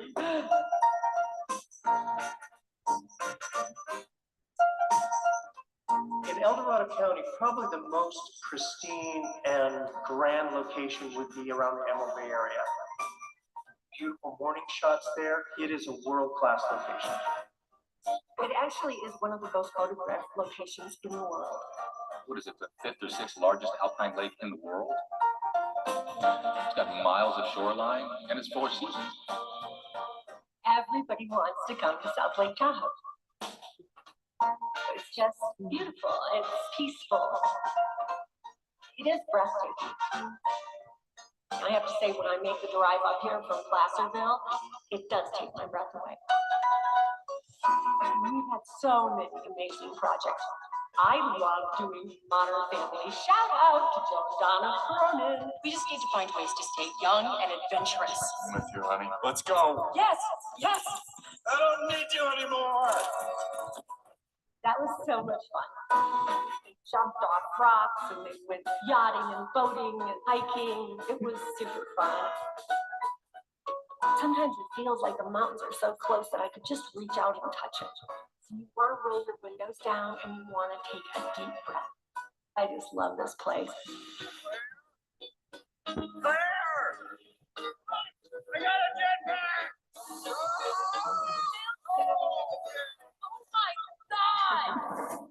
Tomahawk impact in 3, 2. Enemy runway is destroyed. Come on, let's start. We gotta make up time. I have to say, South Lake Tahoe, the city has been amazing. I watch Top Gun like once a year. To help There's us the way something they did about it at where the it's just airport. absolute pure entertainment. Honestly, So it's during glad- COVID, we had Kardashians, and we had an entire series for HBO for 2 months up using the roads in Gunberry. So there's been a lot of cooperation on that. Huge. This is a taxiway, not a runway. This is a very short And taxiway. crucially important because it becomes more and more difficult to work with Forest Service. Having the Tomcat in South Tahoe was one of the greatest feelings in the world. Couldn't ask for anything more. The coolest part of that movie is when you see that they're going to take the Tomcat. And it was in Tahoe. Personally, my greatest achievement in location managing was when I got to hang a portable bed. But for the community, I have to have a look. It was cool.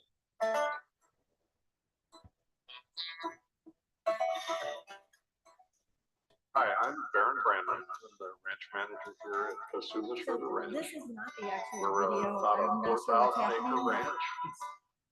It's a beautiful location. We've got about 3 miles. So is that, we should be seeing the ranch right now?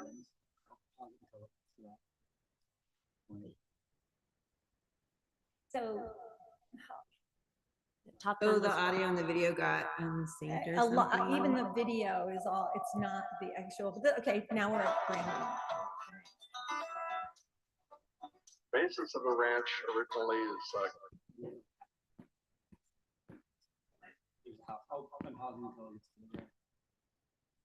The So imagery we- is just beautiful. We try, actually, the video, as it was presented. What's happening here is a water crossing, which is crucially important to farming, filming a lot of gold corporations operations. All the way on back private to the property. 1849 gold rush. A lot of it happened right here. That's where it's at today, just ranching and camping. One of the Having historical fun. properties that we're hoping My to favorite develop part and is begin live really right by it, promoting so is it's a part of my everyday Lackawanna life. this Even when it year. gets crazy, it comes up to 17 That's on our feet. list of It's still a great place to be. really get in front of the location manager's eyes. Well, all across the property, you'll find traces of history everywhere, but nothing's written down. It's all kind of lost. So I love trying to rediscover them. All of the amenities of the property are just wonderful. We'd love to have you come down and enjoy it with us.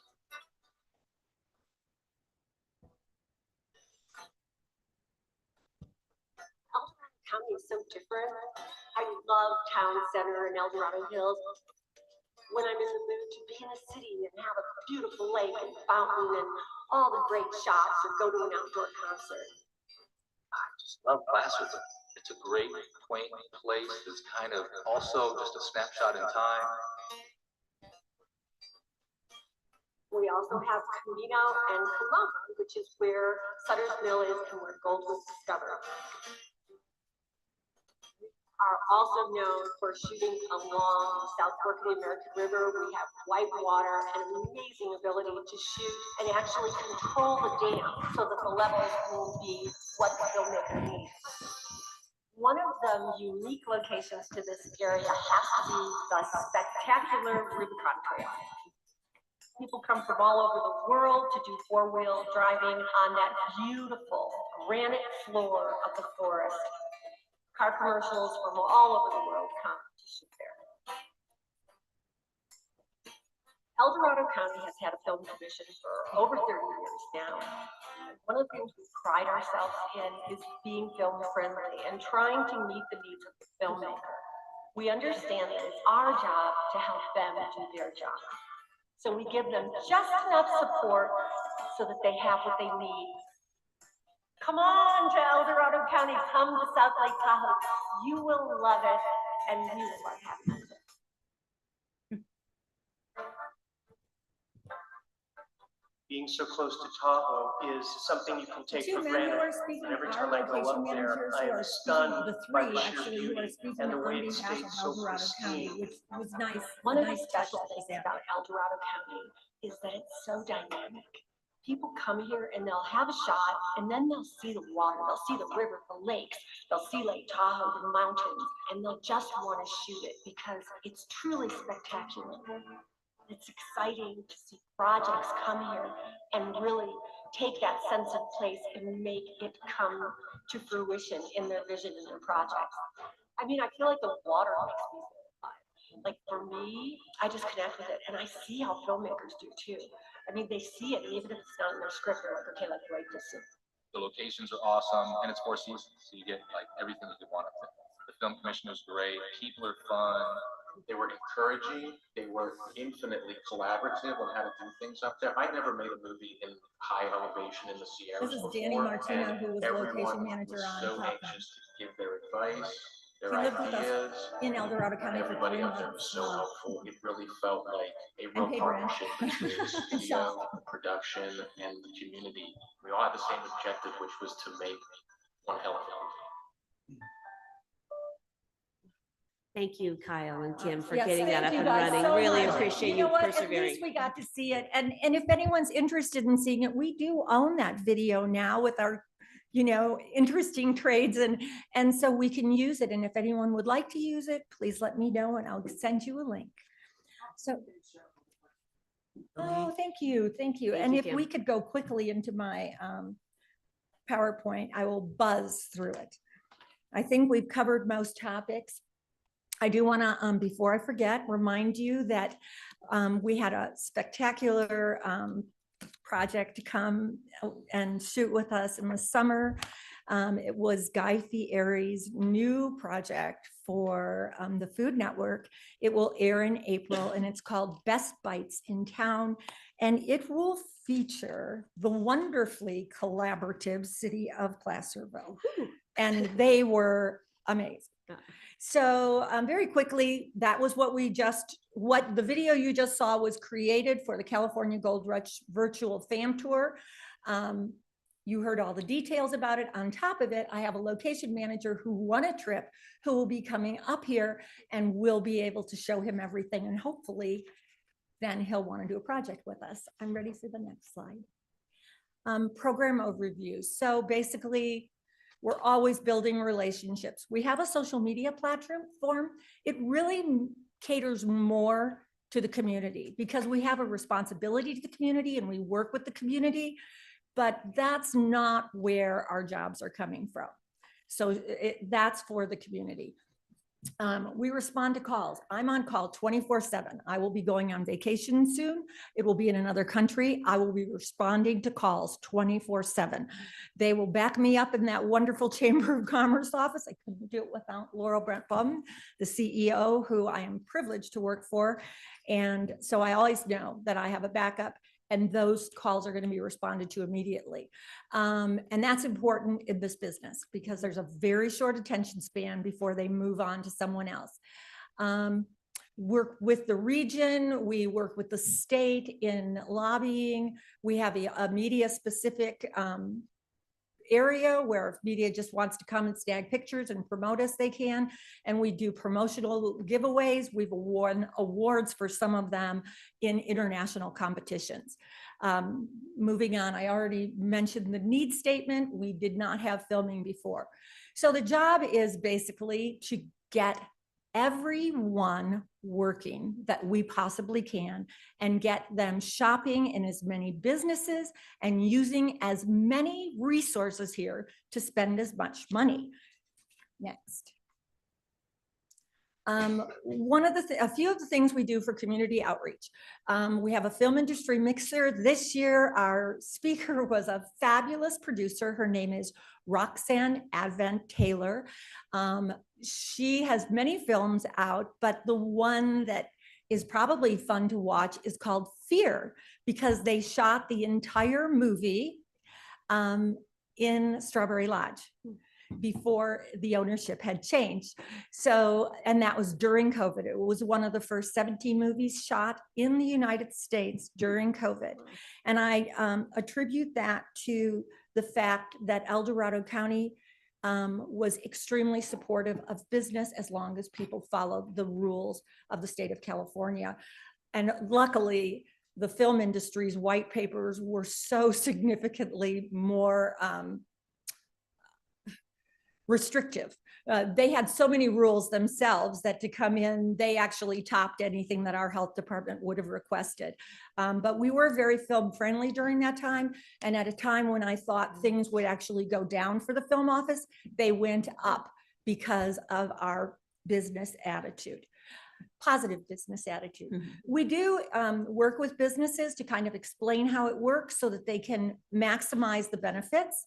We do career education and speak whenever we're asked to let the people know, and students, but not only students, because a lot of times people will want to have a second career and go into the business of how you might be able to work in the film industry. And that's not even far-fetched because we are in the state of California.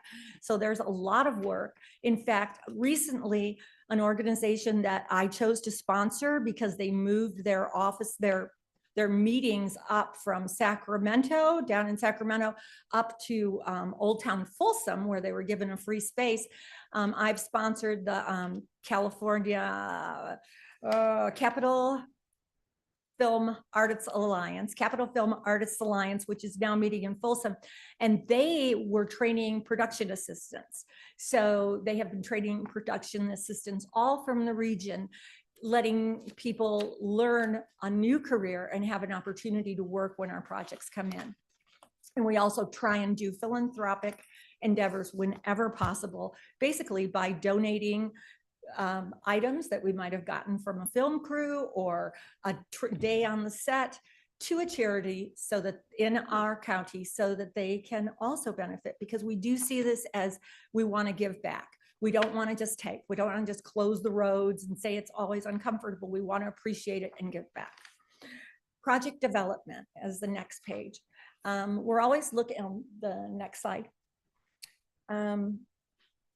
To develop new projects. People call me all the time. I have a great idea. I have a script. We have a writer right now in South Lake Tahoe who has a series of books that I've been trying to talk to Hallmark, because we've worked with them a lot.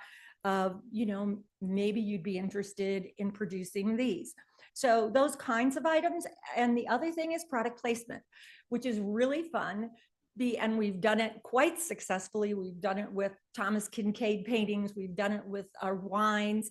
When movies are filming, they oftentimes need props or use props. And if we can have a prop that is actually from El Dorado County, like one of our bottles of wine, an example of a movie that you could watch would be called Last Weekend, where you would see El Dorado County wines throughout the film.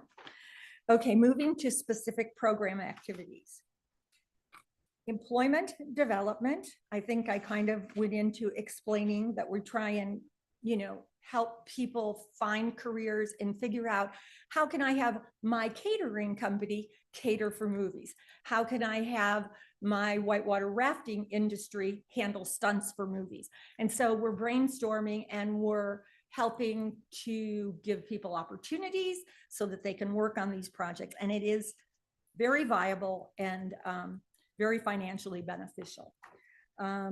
We do media releases and talk with the press and try and manage that very delicate balance. And as I said, we have social media that we do for our community, and we do permitting with over 85 agencies. It says 75. Next slide just shows you one of our pieces that is in your backpack that I gave you, but it's basically a guide to movies that were filmed in El Dorado County. There's a map, there's a list. We try and update this, frequently, maybe every 3 to 4 years. Tourists love this. I get emails from people who have gone to the different locations. It's something that I would like to continue to add to and develop. It now has Top Gun and the Modern Family Vacation Tour in it. I work with different organizations. As I mentioned, this year I sponsored Capital Film Arts Alliance because they are very close to us now and have a very strong crew base. And I want to be able to have El Dorado County members, community members benefit from that organization. and I work with all those other ones. Cheers from El Dorado County. The California On Location Awards happens every year. This year, we were lucky to have 3 finalists in the public employee section. Vicki Sanders from El Dorado County Parks, Jamie Martin from the U.S. Forest Service Placerville Rangers District, and Carl Sertaberry from EID. This is really amazing because people vote all through the state, and to have 3 finalists recognized really shows that El Dorado County is film friendly. Also, you saw an ad there that it was a partnership with Fair Play. We were able to get that full page ad and have all El Dorado County wines given to every single winner of those awards. If you're interested in finding out more information about the awards, you can go and find them online at the California On Location Awards. My position on those awards as a chairperson under sponsorship, I am responsible for working with the Wrap, the Hollywood Reporter, Variety, and that's how we managed to kind of work something out where we could have a significant presence as a silver sponsor with a full page ad and kind of redirect those funds towards our Location Managers Guild International event. Program evaluation. As you were told, we do reports, monthly reports, annual reports, and then we do presentations to the Chamber of Commerce and their executive board, as well as presentations to your board. Short-term benefits, obviously short-term benefits, cash in pocket, right? Right now, I'll go into the ROI. So we do this because this is good business for El Dorado County in a number of ways, not just money, but in the attitude and the pride that we have in our community. And also we are building our cultural history. And that is not my quote. I have to give Matt Sugarman, who was a district ranger at Coloma State Park for many, many years. And he said that we are building our cultural history. Long-term benefits, that would be what we're looking at. The pride, the way people remember us, the way people say, oh, Top Gun, all the snow was shot in Tahoe in El Dorado County. Next slide, please. Before I give you our ROI, I have to briefly speak about what happened in the film industry last year. And I do brief. I hate to say wrap because we have a packed they were agenda. on strike for 6 months. They were on strike for 6 months. So basically the 6 months, the year calendar for us as far as business was really 6 months. So during those other 6 months, we were marketing and trying to hold everything together, but basically business shut down. It started with the Writers Guild and then it trickled and it just stopped when SAG went on. And to be honest with you, it did not start back up again until just recently because people took off for the holiday and they were prepping. I'm excited to say that even though it was only a 6 months where we actually had business coming in, we still had 19 projects, which is not the lowest we've ever had, but it is still, I feel, more than half, more than we should have had for 6 months. So I feel like if it hadn't been on strike for 6 months, we probably would have had a very high number. The good news is that our annual ROI up until last year was about 2,000%. So I'm figuring once we get the final data in, our ROI for the office will still be at about 1,000%, which, you know, I don't like because I like 2,000% better. I have left some cards and some brochures here for the public in case they're interested. I'm open for questions and I had one more note, but thank you, Kathleen. How long have you been our film commissioner? Over 30 years. Oh my goodness, that's amazing. I know the film commission has been with us for 30 years. I didn't realize that you've been with us for 30 years as well. That's Catherine remarkable. Actually founded the film commission. She came to the chamber and said, I transplant from LA. Wow. We ought to have a film commission here and proposed it, brought it to the Board of Supervisors. She guaranteed them $1 million in ROI. They said, go for it. And here she is over 30 years later, still going for it. That's an amazing So, accomplishment. My goodness. And I want to thank Kyle and Kim for their effort to try to get that. I agree. Because as you could see, it was a very important part of the presentation. Thank you. Does the board have any questions for Kathleen? don't see any buttons pushed. All right. Well, Thank you. congratulations on all your success and look forward to seeing El Dorado County more in our films. Thank you. Appreciate it. I'm honored to serve this county. Thank you. Thank you. All right, so next up we have representing the Lake Tahoe South Shore Chamber of Commerce, Chris Proctor, who is the chair of the Executive Board of Directors. So Chris, thank you. Chris, delighted to have you Chair. with us. Thank you for Yeah. coming down the hill. Morning, Board of Supervisors, staff, and I do want to also recognize Kyle and Kim. That was pretty amazing to be back there and watch you guys figure that out. That was, I know how hard that is to, well, it's important to have the video and it's hard when it's not working. So great job. And I've just got about 6 videos. So if you want to get ready, Kyle, I'll Perfect. be, Perfect. I love that. Out the hallway. Full-length feature films. really appreciate the opportunity to be here. I've been in front of this board remotely for many times. I work for the healthcare system up in Tahoe. So today I'm wearing one of many hats. If you didn't know, we parted ways with our CEO back in December. As the chair of the board, you probably don't really expect to get too much into the details of what's going on. You're hoping to advise staff, and we feel, and when I say we, I mean myself and the 5 other executive committee members feel that we're looking at this as an opportunity to step in and really help the chamber move forward. We have about 18 total board members, and again, 6 of us are the executive committee. So you get me today, and really appreciate the opportunity to be here. So I'm planning on. I have another disadvantage is I'm giving someone else's talk, so that's always fun. But I have been practicing, so hopefully it'll go smoothly.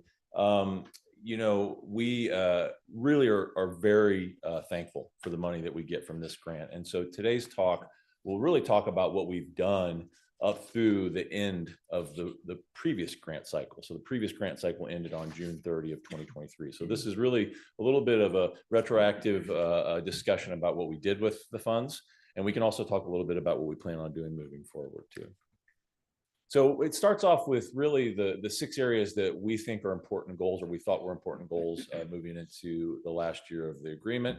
And it really boils down to, I mean, I'm not going to read the slide to you, but it really boils down to how can we position the Chamber of Commerce, known as the Tahoe Chamber, even though our legal name is on the agenda.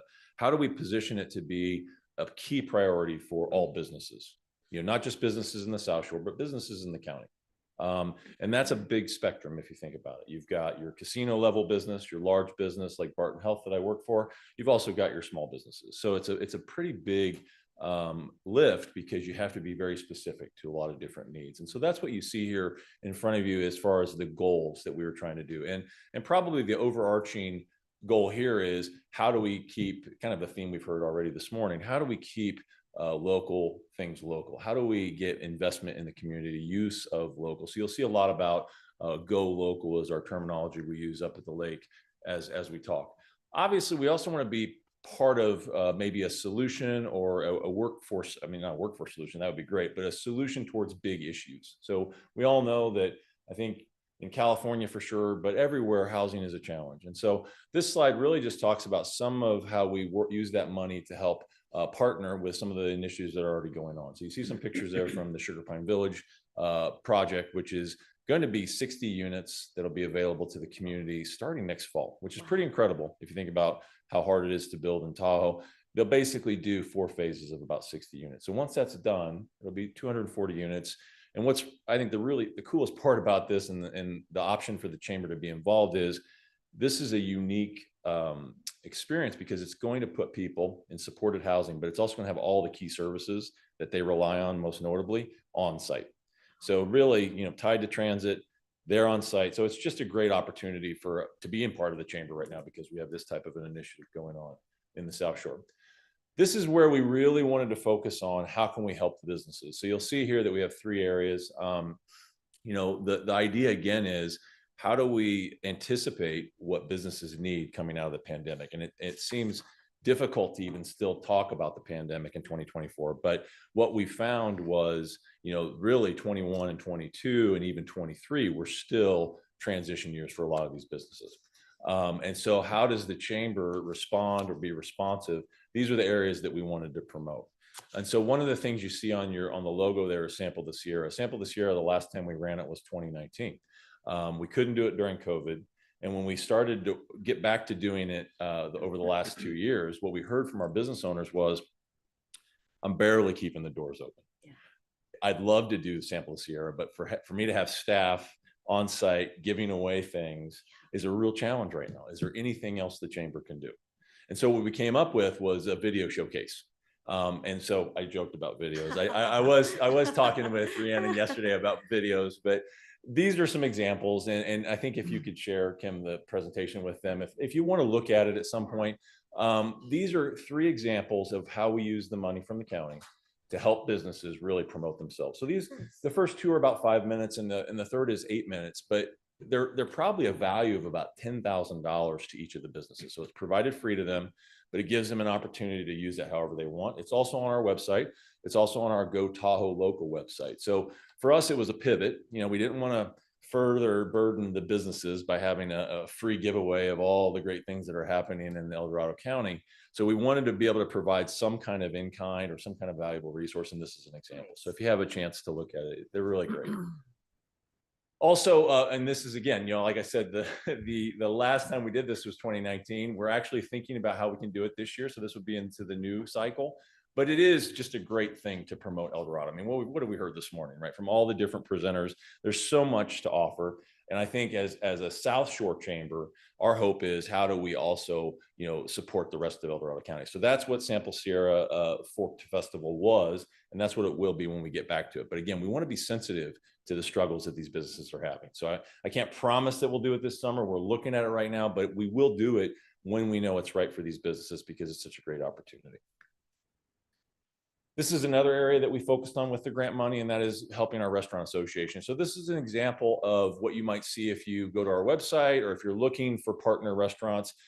We have, I think when I looked last night, about 29 restaurants that are promoted, even though it just shows 17 here. But again, trying to be graphically oriented. So almost like the idea with the cemeteries, right? Like something that people can access easily and say, oh, I see all the options. These are all partners. These are all members. Let's go check it out. So really working with the South Tahoe Restaurant Association is another focal point that we're going to continue with.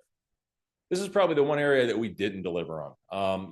We had this idea to provide businesses with, I think, concrete tools or toolkits to help them with their business.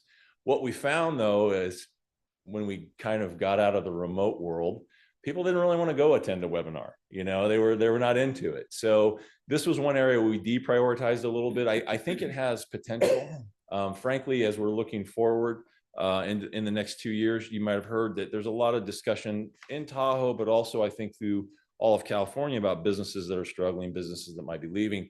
Our hope is to take something like this and maybe make it almost like let the successful businesses talk about how they became successful and let people join in and then find some tidbits, maybe some toolkits on how to make that happen. So we're going to retool this one, I think, but this was one area that we really, I think, again, needed to be sensitive to our businesses, but, attending a webinar wasn't something they had a lot of capacity for.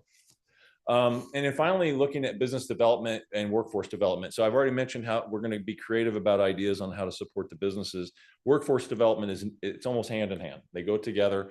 A big partner for us is an agency called Advance up in Tahoe, and their job is really to help people get retrained or trained to rejoin the workforce or find a new way to join the workforce. So you can see that we've got really 3 partners here. We've got Lake Tahoe Community College and Lake Tahoe Unified School District, where we're trying to educate students on the potential for future employment. We've got Advance that helps people that are already out in the workforce that might need retraining. And then the third is the Sierra Small Business Development Center. And that's, again, almost like an online coaching opportunity. And then finally, just, it's going to be a focus. If I'm here, I better not be here in a year, but if I am, I will tell you that our focus will be how can we be more responsive to the businesses. It's also how do we provide town hall forums. So the bottom picture there is when we did a town hall forum for education in South Lake Tahoe. These are still important. It's important to share and showcase for our community. So we're going to commit to them. But what I would hope to say is when we're here in a year, I think to Kyle's point is we can show you really almost like a business perspective of how the money was actually involved and what the return was on that. And that's really our goal. But the short term is, taking a board that was really more of an advisory board who've now become a working board almost overnight, and they're up for the challenge. but helping us transition through this phase, start a recruitment process, and then really, adapt and adopt some new principles and some new programs going into the next year is where we're going to be. I think. Oh, I'm not done. So one of my favorite, and then one I want to finish you with. So we've kind of talked about how we're helping small businesses. We hope to be more responsive. We want to talk with big business. We want to help the employers train their employees, train themselves to be great employers. And we've covered, I think, the big spectrum. This final slide is called Leadership Lake Tahoe. This to me is near and dear to my heart as a chamber member. This is really taking those future leaders that maybe have shown they have some potential to their current maybe employer or business owner, and giving them an intensive program where they can learn some of the latest top of mind leadership skills. So this is a picture from a few years ago, but right now we have 23 participants. They're in the middle of an 8-month program. So this week will be month 5. And every month we have a different topic, and we'll have panelists from the community, we'll have local business owners, but really it serves 2 purposes. It helps to educate, but I think it also helps to form kind of a cohort as they go forward. They're all kind of similarly aged, and they are the future of leadership in Tahoe. And so the hope is you always have that resource to rely on as you get into your new job, or you're struggling with maybe a new component of your job. So we feel that it's really important to create that. And so Leadership Lake Tahoe is one thing that we'll continue to maintain and continue to invest in. I think that's it. Oh, it's kind of a tie-in for I think, I don't know if Heidi's going to be online or not, but this is another partner area where, working with Tahoe Prosperity Center and doing almost kind of being a partner in the great work they're doing is, I think, where we want to position the chamber to continue. So these are just slides that talk about their work. I won't steal her thunder. And then of course, you've heard from maybe the Tahoe Regional Planning Agency that the stewardship of the lake is a big focus. And so again, the chamber's not really doing the heavy lift in those regards, but they are trying to be a great partner. And so that's our focus.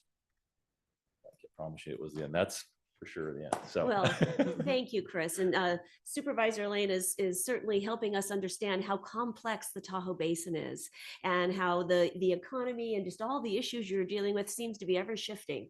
And I know you have a critical day job. And so, kudos to you and your colleagues for shifting from an advisory board to a working board, and then moving this chamber forward. That's quite impressive. Thanks for that. Thank you. Any comments or questions from my colleagues? No.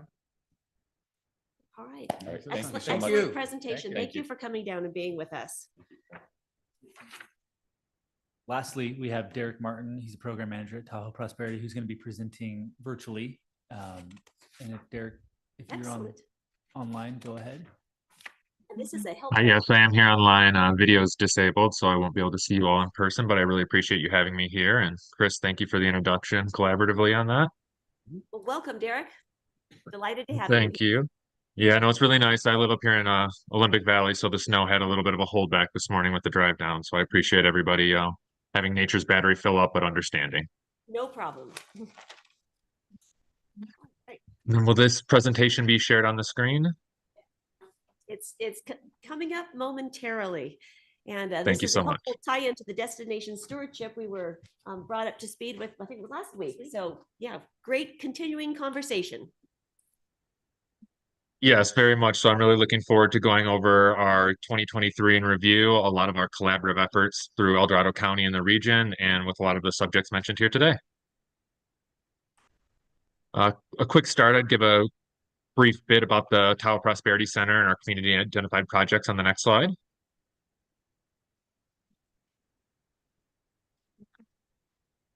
We use coordination and a lot of different factors throughout the Tahoe Basin. One of the main ways we do this is coordinating through a variety of projects that are community identified in order to help identify our needs with the community voice and identify plays in our playbook. A few of these initiatives we use are Tahoe data to collaborate all of our region with respect to the lake and our roads and borders to give a voice to the community as a whole. We also had our summit last year in 2023 in South Lake Tahoe, coordinating over 200 individuals, and I like to say 50 recent local graduates and our youth, prioritizing our collaborative efforts through the communities, as well as with our youth. As many of us know, also housing was often identified as the #1 area of improvement that we can see. So that is another one of our initiatives. And we try to work with all of these to coordinate around the lake as well as per county. One of my favorite projects is the alert wildfire cameras because it really highlights that you don't necessarily want the alert wildfire camera in your community, but one across the lake. And it shows how working together regionally, both in the county and through other sources, really has the largest impact on our economic diversity. Again, our main mission is to get people to be able to live where they work and grow sustainably. This will include access to our other initiatives, which are well-paying jobs, getting reliable internet through our broadband initiatives, and again, ensuring the ability to grow sustainably and effectively. As many of us know, Lake Tahoe is a world-renowned national landmark. And because of this, the community has traditionally shared a large portion of its economic revenue with the tourism industry. As you can see on the quote here, discretionary spending fuels tourism-based economies, like so many other very nice attributes that we have. 10 years ago, this was about 40% of the economy. Currently, it is closer to 60%, which is an alarming trend that leaves us vulnerable to economic shocks. In order to help increase our community's resilience in times of variability, as seen in recent years with the multitude of forest fires, the pandemic that was mentioned, the Tahoe Prosperity Center is really trying to champion our recovery and resilience strategy we branded through our Envision Tahoe initiative. A few of the ways that we are accomplishing this are listed here. Workforce housing is mentioned, transportation. The rest of the items listed here I won't read to you. But the main goal is to secure capacity, staffing, and funding to continue all these efforts that everybody has spoke with here today, and making sure that we have the bandwidth to continue these and have the largest impact through our collaborative efforts.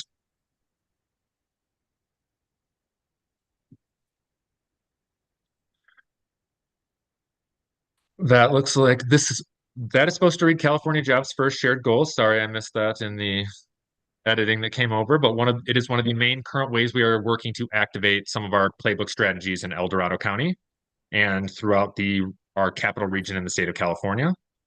We are the sub-regional lead for our Tahoe area. So I like to know that these align with the playbook through living wage jobs, a balanced, thriving economy, and community services that work for everybody. We're trying to get this funding to work on our 6 shared goals we've identified through our community needs. This slide here highlights the fact that we do have well-paying jobs in the area, and our goal through our work is to get more of these. And the California Jobs First initiative is we're trying to highlight and focus getting jobs in these well-paying jobs industries. As we see here, healthcare and legal occupations are topping this chart. This would lead us to prioritize items like important initiatives in our anchor employers like Barton Health, where we need to get more healthcare jobs when we have a choice of project we are choosing to submit at state level. Again, as mentioned, we are trying to increase these well-paying jobs in the region. So when we look at our median wages as shown in this slide here, it shows we definitely have some room for improvement, and it brings us back to our main goal in our Tahoe area, which I think parlays well with many other people's goals that we've heard today, is we need to diversify our tourism. And instead of having it be 60% of the economy up here, we need to get this to spread throughout the region. We can spread this economy around, and that will give us more resiliency and be able to withhold these economic shocks, like we mentioned, the pandemic, forest fires, and whatever else there is to come in the future. As shown here, $53,000 a year doesn't quite match up to what we've identified as a living wage here in Tahoe, or what our employees need to be able to live where they work. They need to be much closer to around $76,000 a year. So with this, we'd like to keep working on our collaborative efforts, and we really appreciate the help from everybody in doing this. One action plan that we've identified to help correct these figures, as mentioned, is diversifying the economy. As we can see here, this chart highlights that we are not diversified. If we look in the lower right, we can see the leisure and hospitality sector. Directly above that in that bar shows that of our neighbors, Lake Tahoe has the highest portion in leisure and hospitality. We are far more reliant on tourism than our neighbors, so it's important to spread this around and help our other workforce development initiatives as we go forward. As mentioned, we do track data in the Tahoe Basin as well as per county area. And this is kind of some of the quality of life indicators we like to highlight in El Dorado County, is that the average commuter is commuting almost 30 minutes to work already. A lot of that is to the basin, to Sacramento, to other areas. So diversification is key here for those economic shocks that often impact that travel. Since the pandemic, we have had a loss in total employment. So it's nice that we can hopefully build this back through.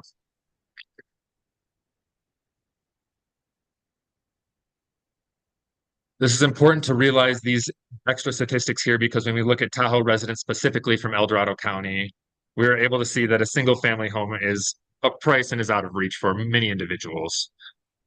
Prices in Tahoe have reached almost twice of the rest of El Dorado County. We see the average home price in El Dorado County is closer to 600, and in Tahoe this year, we're probably going to be breaching almost 1 million for a single family home. This really further exacerbates our economic issues because it shows that people cannot live where they work. And with these shocks, with closures in the basin, with what happened to me today trying to get out with snow, if you're not lucky enough to be able to live up here, it's very hard to be able to keep a normal, well-paying job and continue creating really positive economy for our region.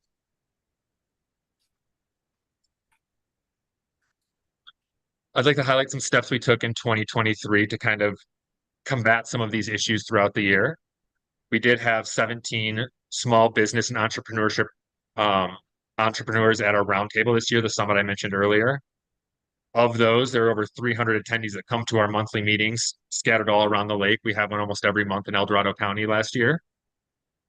And of those 54 roundtables, we really try to make sure that we keep those small business dollars that tend to have the largest impact on their community in the lake while also supporting our anchor employers. This graphic is showing that we have the capacity to better diversify our region and our area based on these key areas and economies identified, whether it's the healthcare industries, legal occupations, what we're branding as working lands, kind of that agribusiness tourism that was mentioned earlier.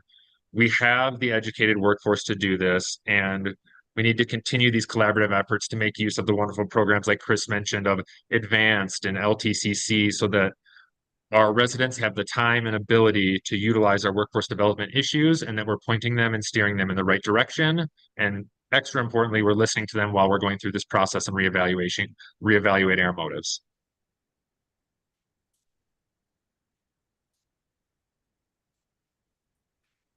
Again, as I mentioned, we would like to use our prosperity playbook, which took a survey of over 1,800 community residents to identify a different set of plays that can or cannot be activated in order to make these critical shifts that are required within our community. Right now, we're focusing on the main two-prong approach identified, which is business retention and sustainability through our small business employers and existing employers, while also making sure that we ramp up our support for our anchor employers like Barton Health, our community colleges, and other organizations using this two-pronged approach to make sure we keep diversified to be able to withstand these economic shocks. And again, I like to make sure we highlight, we couldn't do this without our partners. It is a main underpinning of our work is to work collaboratively with these partners and identify the continuation of this goal through staffing, continued funding, operations, and capacity. So thank you again to El Dorado County, Advanced, Barton Health, many of the other people that work with us, and I appreciate you making the accommodations to have me here today. Thank you so much, Derek. Wow, fascinating data and shows the uphill battles that you continue to deal with as you address, what is prosperity for the people that live and work in the basin, and how does that contribute to the overall economy? Just fascinating.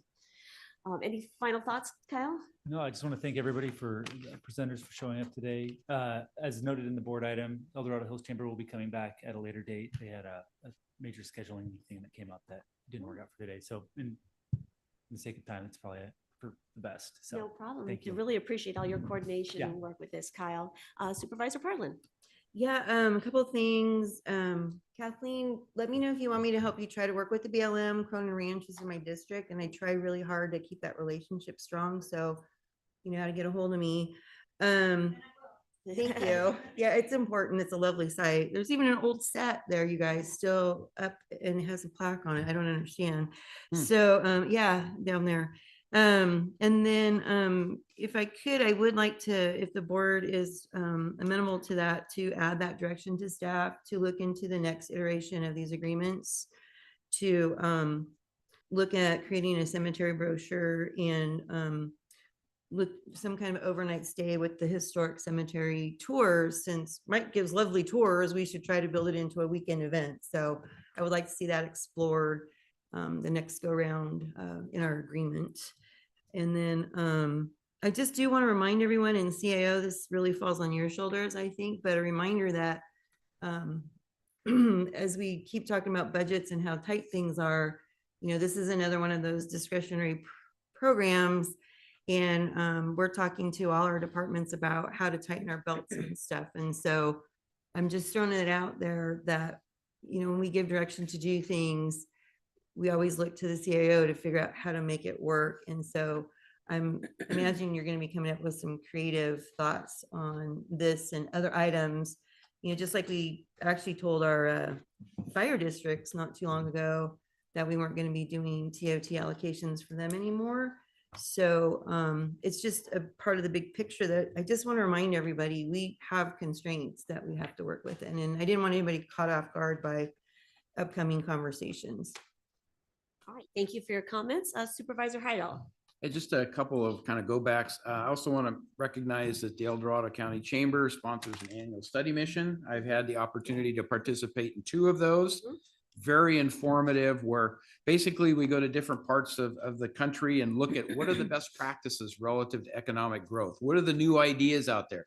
How do we create a new sports center that will bring people to El Dorado County for those kinds of activities? And this really goes along with the Highway 50 corridor project and stuff, in terms of it's not just El Dorado County, it's the Highway 50 corridor, right?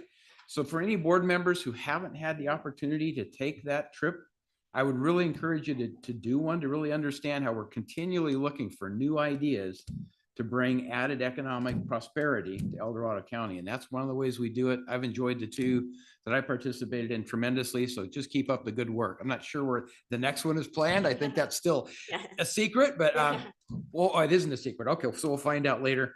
And the final thing is related to the Tahoe situation. We know that El Dorado County employees are having a very difficult time if they're working in the Tahoe offices, living in Tahoe. That cost of living is very, very difficult. And I keep hearing, that a lot of our employees are living on Nevada and commuting over all the time. So we clearly recognize and feel that pinch here as well. A living wage would help in all regards, but the other big part of it is housing, affordable housing. And I know there's been a lot of progress made in terms of trying to create some new affordable housing. But the county employees really look at where can they stay, and there's very little opportunity at this point. So I'll just leave it at that. Thank you for highlighting the chamber trips.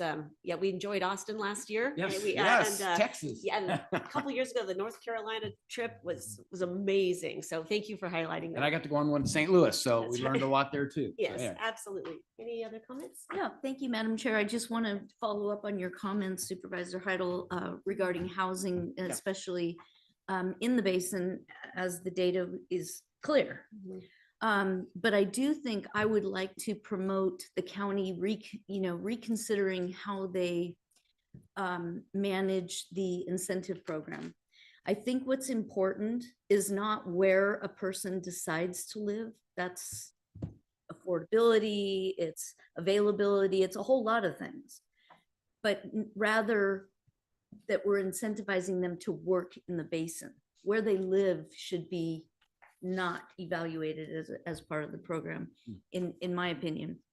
And then the other opportunity that I'll just bring forward that I consistently try to bring forward is the fact that, again, of the TOT, the El Dorado County generates, 78% is generated in the basin. And just these 4 programs that we demonstrated today show the discrepancy that 20% of the monies that we just talked about today are being allocated to basin programs. The other 80% is down here on the West Slope. And that is not a difficult conversation to have. I'm definitely not saying the money that we spend with the chamber, with the film commission is not of value, because I think you demonstrated it's of great value. But I always want to bring up the opportunity to try to level the playing field a little bit. It continues to run in this 20-80% range as far as expenditures go. And it's the exact opposite as to where it's generated from. So just something for my colleagues to just keep in the forefront and just consider.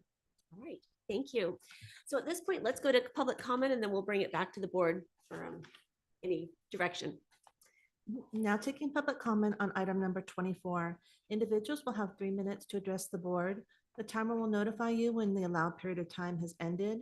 Public comment will be taken first from those participating in the boardroom and then from those participating through Zoom. For those participating by Zoom, please make sure you unmute yourself when called upon. If you're joining the meeting by phone, press *9 to indicate a desire to comment. If you're joining by Zoom, press the raise hand button. Please voluntarily state your name for the record. Welcome back. Laurel Brunbaum, El Dorado County Chamber. In regard to Mike and the brochure, the chamber has been very supportive of Save the Graves and very supportive of getting his brochures printed each year for, and I'd be happy, Mike, to sit down and take a look at how we can creatively explore the possibilities of getting that accomplished sooner than later. And it's not a secret. We just determined where we're going. So Okay, I haven't heard the drum roll, announcement yet, that's please. all. drum roll, please. July 10th to the 14th, Columbus, Ohio. Ah, Since they visit us, we're going to visit them. nice. Yeah, that was interesting, Yeah. huh? Yeah. It's a super nexus for us, really. It's a really cool town. A lot for us to learn in collaboration with the Folsom Chamber. July 10th And and the the- 14th. Yes. Okay, great. Thank And you it so is the much. Highway 50 corridor. It's 50 Alliance. Right. We Rancho, Folsom, and we are the founding chamber that does that. So it's exciting. Year 17. Excellent. You do it so Excellent. well. Thank you. Thank you, Laurel. Appreciate it. Anyone else in the boardroom have any comments on this item? Seeing none, let's go online, Kim. Now taking public comment from online participants. Now taking public comment from Chris Payne. Hello. Just quickly, board, I just wanted to mention that I did appreciate all of the presentations and certainly last Tuesday, a week ago, we spoke about the tourism summit that was down in El Dorado Hills that was well attended and took up a lot of this subject in the discussion. The question about being careful with our financial situation is very important, and I just wanted to stress the taxpayers is always looking at that aspect, and certainly the Board of Supervisors is going to have an interesting discussion, possibly debate about how money is going to be expended in the new fiscal year. So we look forward to that involvement. But I also did want to mention that today on my iPhone, I got it, one of those they take the pictures that you have on your iPhone and they turn it into music and a little video. And I got one for the History Hub that was in September at 515 Main Street, the old post office, which is El Dorado Gold 1848, which I spoke about before. But what it showed you was you take all of these individual pictures and you can turn it into a video story, which certainly then can be promoted as some of the work that you do. It's very low key, but I just want to show you that for very little money, we can get valuable information. Thank you for the time this morning. Bye. Thank you for your comments. There's no additional public comment. All right. Well, thank you all. Wonderful presentations. We so appreciate everyone coming before us today. I'll bring this back to the board for, so the item before us is just to receive and file the presentations. I did hear there were comments from the boards about, number one, the desire to work with the Chamber and the Visitors Authority to promote our historic cemeteries. And there was also a comment on just the TOT allocation, and I believe those are just ongoing conversations and for consideration of the board. So personally, I don't know, I don't feel we have enough information to completely direct that a brochure be developed. I certainly understand what you're saying, and you've mentioned that many times, and I think we've all agreed that there's potential in promotion for our cemeteries. I'm just not sure we have the information today to make that direction, just to have our CAO engage with that. I think maybe conversations need to be had between, the Chamber and the Visitors Authority and Save the Graves, whether it's, you talking with them, engaging them and looking at the resources, then bringing, back to the board for consideration. I think I would feel more comfortable with that than sending marching orders today to create this entity that we don't know what it should be. Maybe it's a different mechanism. That's just my initial thought, but what is the will of my board? I like things in meeting minutes. We've learned that if they're not in there, they're not memorialized. So I mean, I would be willing to just put it in there to explore so that it's nothing, that has to happen, but I want the conversation to continue and actually get kind of serious. So is that a motion? Yes, it is. To So what is your explore, motion? to explore looking into working with the Visitors Authority to create the brochure in some overnight stays for cemetery tours. Because that's the big deal, heads and beds. And I think there'll be an interest if we really work on it, because Mike's amazing with his tours. Okay, so, And his stories. Yes, it's great. I'll second that. okay, so there's a motion to receive and file, and in addition to explore, working with the Visitors Authority and the Chamber to explore the potential of promoting our historic cemeteries. And did you want any direction on in the minutes, Supervisor Lane, for looking at the TOT, or is that an ongoing, you're on the budget ad hoc committee, so I'm just saying you could. Yeah, no, chit-chat there. I just want to keep it in the forefront, but it does not need to be memorialized in Okay. that way. Okay, And you've so- been good about keeping it in the forefront. So there's a motion by Supervisor Parlin, second by Supervisor Heidel. Any further discussion? Okay, all those in favor say aye. Aye. Aye. Motion carries unanimously. Because Thank you. as long Thank you as for it that. explore, Yeah, not just explore, yeah. develop. Okay, so let's take a 5-minute break and then thank you all. So appreciate our presenters. Yes. And then Well done. we really need to work through all 3 morning items before 12 o'clock. So we have a packed afternoon. So 5 minutes and we'll be back. Thank you, Kyle.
We are back and we have about a half hour before lunch. I'd like to get through as many of these items as we can. And so let's hear item number 22, Kim. Item number 22 comes from the Ad Hoc Cemetery Committee in conjunction with Planning and Building and the Cemetery Advisory Committee, recommending the board dissolve the Cemetery Advisory Committee and incorporate items A through G listed within the associated staff report into the existing board-reviewed annual cemeteries work plan as discussed at the December 19th, 2023 meeting of the Cemetery Advisory Committee. Thank you. And I know Chris is not here today, so who will be presenting this item? I'm gonna I think we took a vote. That's and right. I Are you get going to to present this? Yeah. If you're okay with that, Julianne, I'll Okay, great. right, with Chris gone and plus, honestly, this was this effort was led by the ad hoc committee. So Supervisor great. Turnbull and I took the reins as soon as you guys said we could. And so the agenda item, I think, is clearly written about why we're here. And I just wanted to back up a wee bit in case, because I know my mind forgets stuff. But I wrote down a quick timeline of why this got to this point so quickly. And it was that I've been on the Cemetery Advisory Committee for how long, Supervisor Heidel? Because you had it. You were on there a while and then I got it. Yeah, I was on it for 2 years, I think. So probably 5 or something like That's that. what I'm thinking. 4 or 5. So, Yeah. and you had similar thoughts about like, why is everyone frustrated and all that stuff when you were on it? So as we were getting ready to update the bylaws for the committee and the resolution hadn't been updated since its formation in 2002. We started looking at it and realized the resolution had very specific things that were timely for 2002. They had been accomplished. And then nobody updated the resolution. And I think it was another one of these committees that we are finding, their purpose isn't clear and it just makes people frustrated. And that's what was happening. So as we were getting ready to bring the resolution and the bylaws to the board to update it, I asked the question it was our September 27th Cemetery Advisory Committee meeting last year. And I just said, we're getting ready to update this. And I keep sensing this sense of frustration from the members of the committee. And I just said, before we update this and send it to the board, can you guys tell me what your frustrations were? And I'm almost sorry I did that, but it was actually good.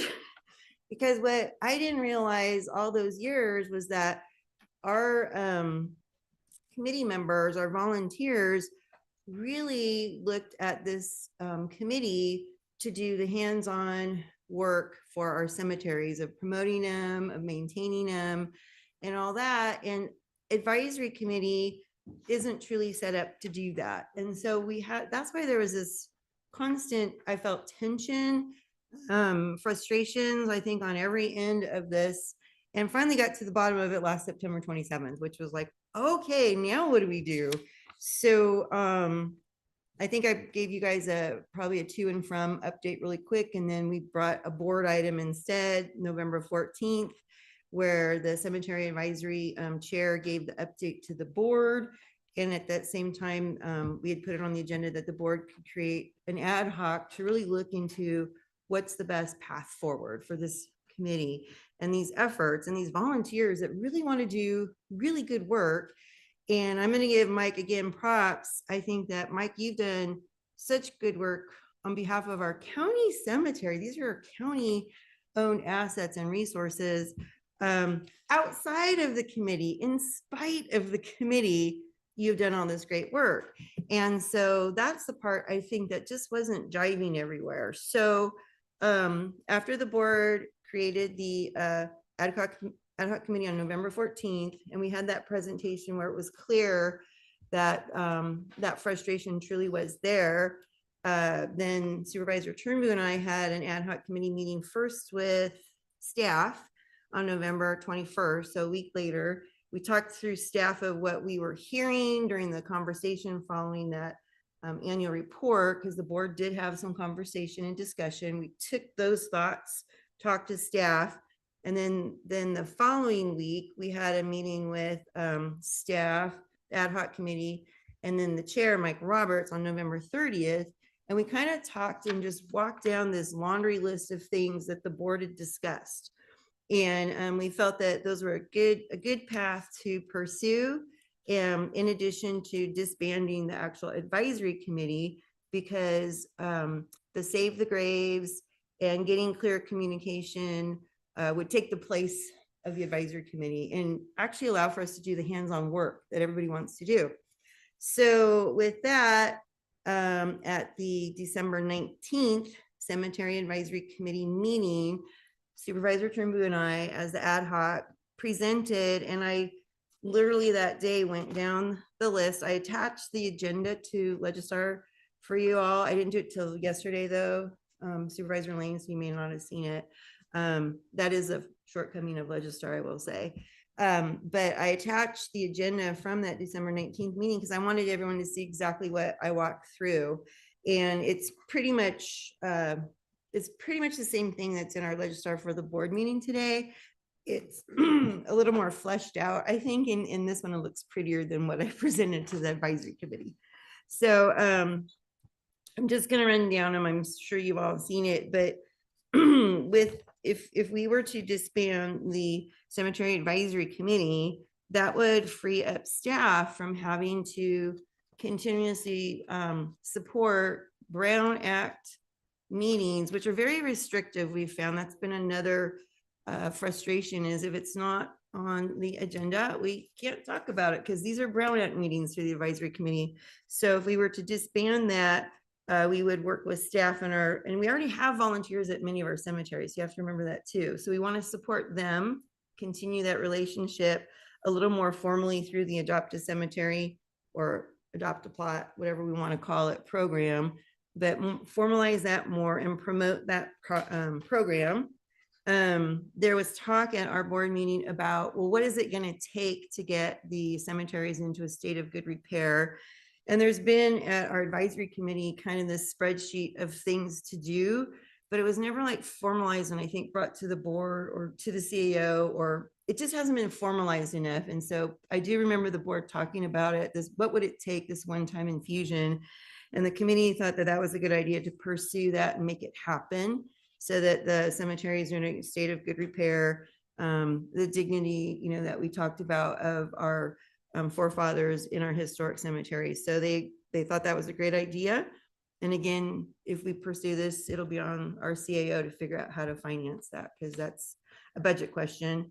And then on here, our legislator for today, letter C, county support for Save the Graves. The committee was supportive of, we already have 2 of our staff members on the board of Save the Graves, which is really a good collaboration. It makes sense because these are county assets that this volunteer group, nonprofit, is promoting and helping preserve and maintain with the funds that they get from their event. So the group was very supportive of keeping that relationship. And also, I recall the board of supervisors at our conversation with ad hoc, we talked about maybe a small annual amount to go with Save the Graves. I don't know, we didn't talk dollars exactly, but Save the Graves is so good at stretching dollars. Maybe consider for the wagon train, let's say the board actually allocates $10,000 a year to the wagon train for its event. So something comparable to that makes sense. And that's kind of like in lieu of the staff time that used to be spent on these Brown Act agendas that kind of weren't a great use of our time, instead putting in things that are really making things happen. Letter D is kind of that partnering with the Chamber of Commerce, which I pushed for so hard in our prior conversation. And I feel good that it's on the minutes of our prior conversation. So I think that one actually got accomplished already.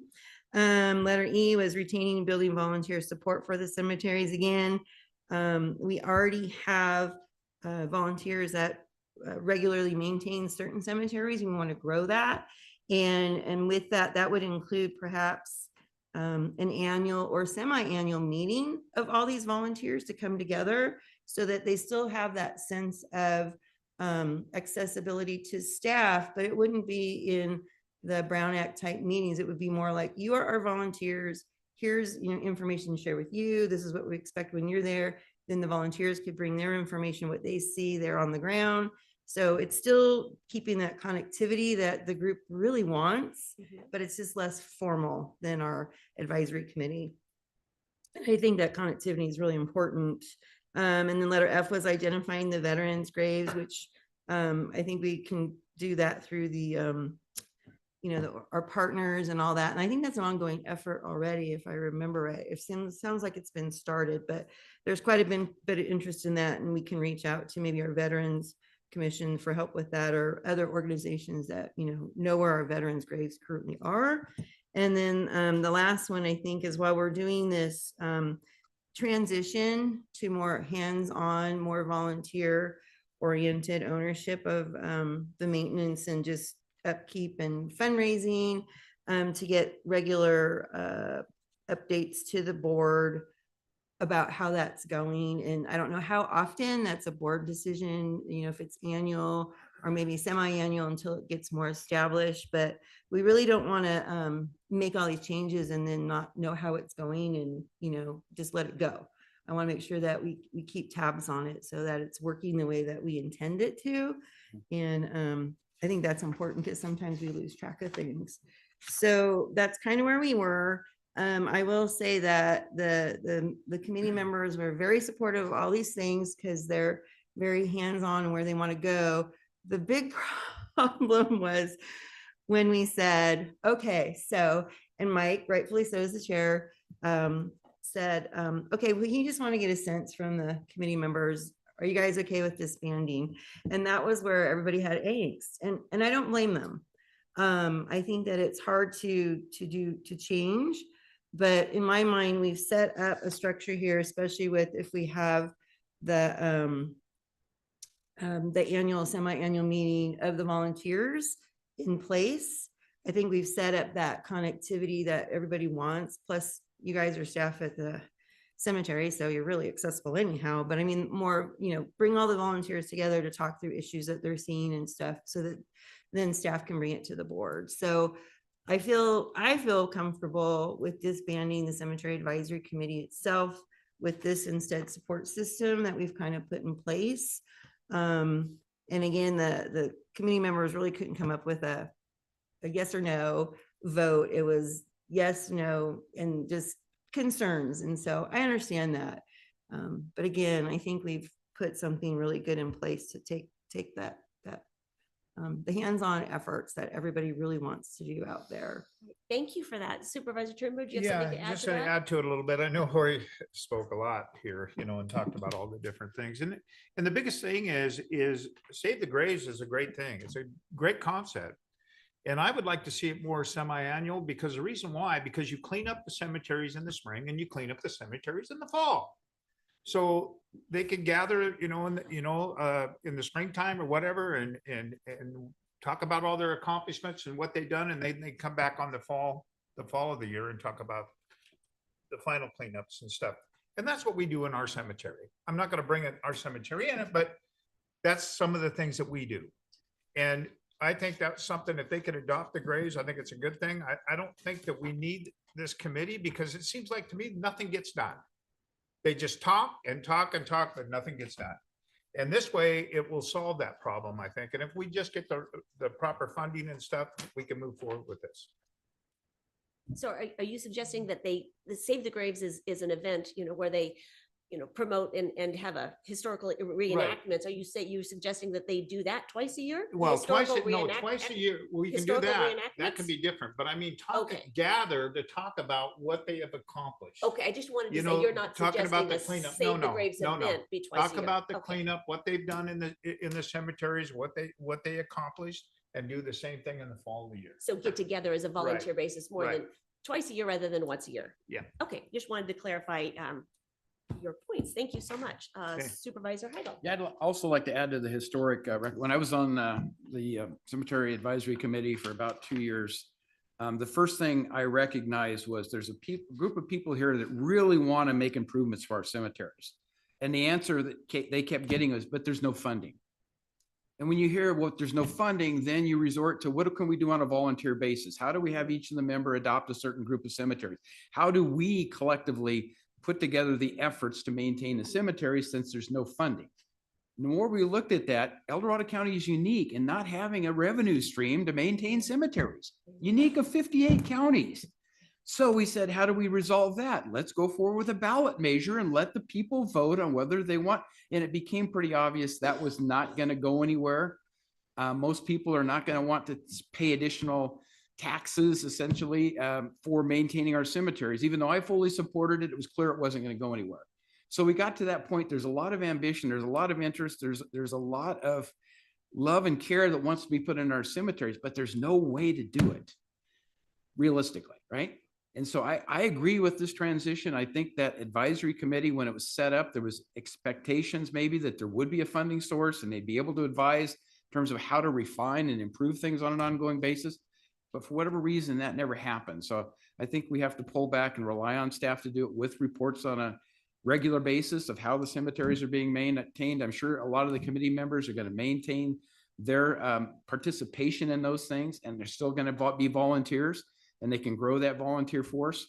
But the reality is they're just, without funding, there's a limitation on what you can do, and you have to be very careful about how you spend those limited resources to get your best bang for the buck. I'm hopeful sometime in the future we'll be able to find a revenue source to better maintain our cemeteries, but and show the history of them, because Save the Graves is a great way to get started, but that's not the completion of it either. We talked about with tourism, there's a lot of things we can do there, but they all take resources. And right now we're resource poor in this area. So I support this. All right, thank you. Supervisor Lane. Thank you, and I'm anxious to hear from the chair. I'm going to bring him up Your after thoughts. this. Okay, so I'll just ask one technical question. It comes under financial impact, and it talks about a one-time supplemental budget request spread over a couple years. What are the thoughts around that? Well, I said, like, the board gives direction and then it falls on the CO to figure it out, which I know is not a pleasant thing to do, but that's kind of. So this was your suggestion. It is, and this is not a budget allocation that the board's been made. So do you remember our conversation that we had, and we were talking about that one-time infusion? Is that what you're talking about, Supervisor Yes, that's what I'm Lane? talking about. The one-time infusion, and the board said, yeah, we would like to see that happen. That's not up to staff to figure out. That's up to us to say that we do want to see that happen, and we make that, and then the CEO, it's on the CEO's shoulders to figure out how to do that. If we do it over several years, where it comes from. Because we don't direct the budget. That's part of, and Supervisor Lane, again, you're on the budget ad hoc committee, so I think you'll get to look at this conversation and where it would come from. But we did talk about that. I know the day that we created the ad hoc, and we did talk about that one-time infusion, and it just seems like everyone felt that it is something we do want to move forward and get our cemeteries in a state of good repair. And hopefully maintenance then will be more, reasonable in the future once we get them there. So that was a recommendation for the ad hoc committee, as in following that board conceptual. Right, because I discussion. took our board conversation to the ad hoc and kind of walked through what we said too. Does that answer your question? That's good for now. Thank you. For now? All right. I will reserve my comments and thoughts till after public comment. At this point, I'd love to invite you up, Mike, and you have been, as Supervisor Parlin noted, such a pillar of this program and this committee. Stop. No, No, I'm not you going to stop. I have the have, you microphone. have. No, just deeply committed, and I very much value your perspective on where this needs to go for the benefit of our cemeteries and the work before you. So now the mic's yours. Thanks. I'm Mike Roberts. I chair the Cemetery Advisory Committee, and I'm president of Save the Graves. It's important for us to face one fact here. The Cemetery Advisory Committee was ineffective by anyone's measure, any objective measure. And we can't just keep adding laws and committees and never take anything away. So I'm a big believer in sunsetting things that need to be sunset. And the Cemetery Advisory Committee is a prime candidate. I actually blame myself for this. I think that a different leader, a better leader, might have made this a more effective organization. I did what I could and it wasn't enough. I'm not going to accept that, Mike. Sorry. Neither am I. Absolutely not. We appreciate that, but we're not going to accept You that. can have your opinions, but this is mine, and I'm serious about it because I know what got done and I know what didn't get done. And so my only regret in seeing it go is that someone might have come along who could have done this and made it more effective. The reality of it is that cemeteries turn out to be an incredibly technical thing. They're a mix of land use and historic cemetery, archaic sometimes, cemetery law, lots of archaeology. And we weren't even in any, none of us that were currently seated were ever qualified to advise on anything other than a tree fell over the fence. We advise you to remove it. Short of that, it was tough. And a lot of us were older and the group wasn't nearly as active as I'd hoped. I got involved to fix cemeteries. It became clear right away that wasn't going to happen. So I started something else or helped. Thank you, Chris Payne, for putting something together that could fix cemeteries. And that's what we're doing. I could stand here all day and talk about Save the Graves, but that's not the point. Save the Graves is confusing. It's an organization. We're doing tours, work days, projects all the time. By the way, no one knows where all the veterans are buried. That's a problem. We're going to solve it this year. Nice. It's going to take hundreds of hours of research because the headstones are missing, the records are missing, all this stuff. And we're going to go through grave by grave, at least in one big cemetery, and do it all. It starts Saturday at 9 a.m. I'll expect to see you all out in Union Cemetery. So the field survey is first.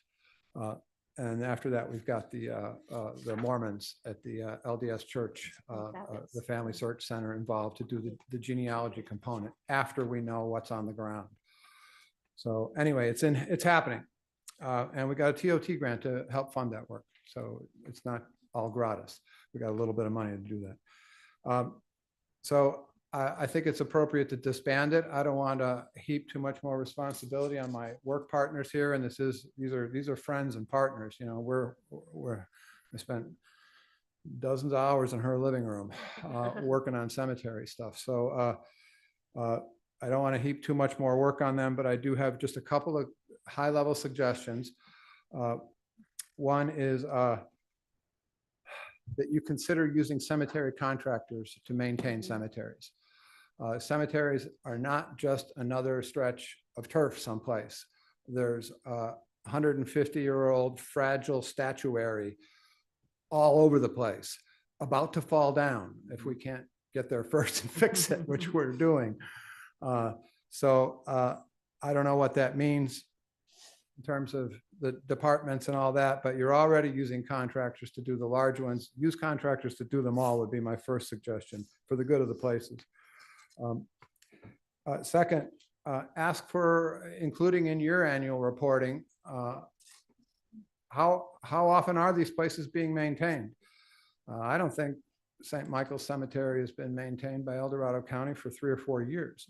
I would like for you to have seen a report that contains target grass cutting 2 times, actual grass cutting 0, and to call somebody on the carpet for that.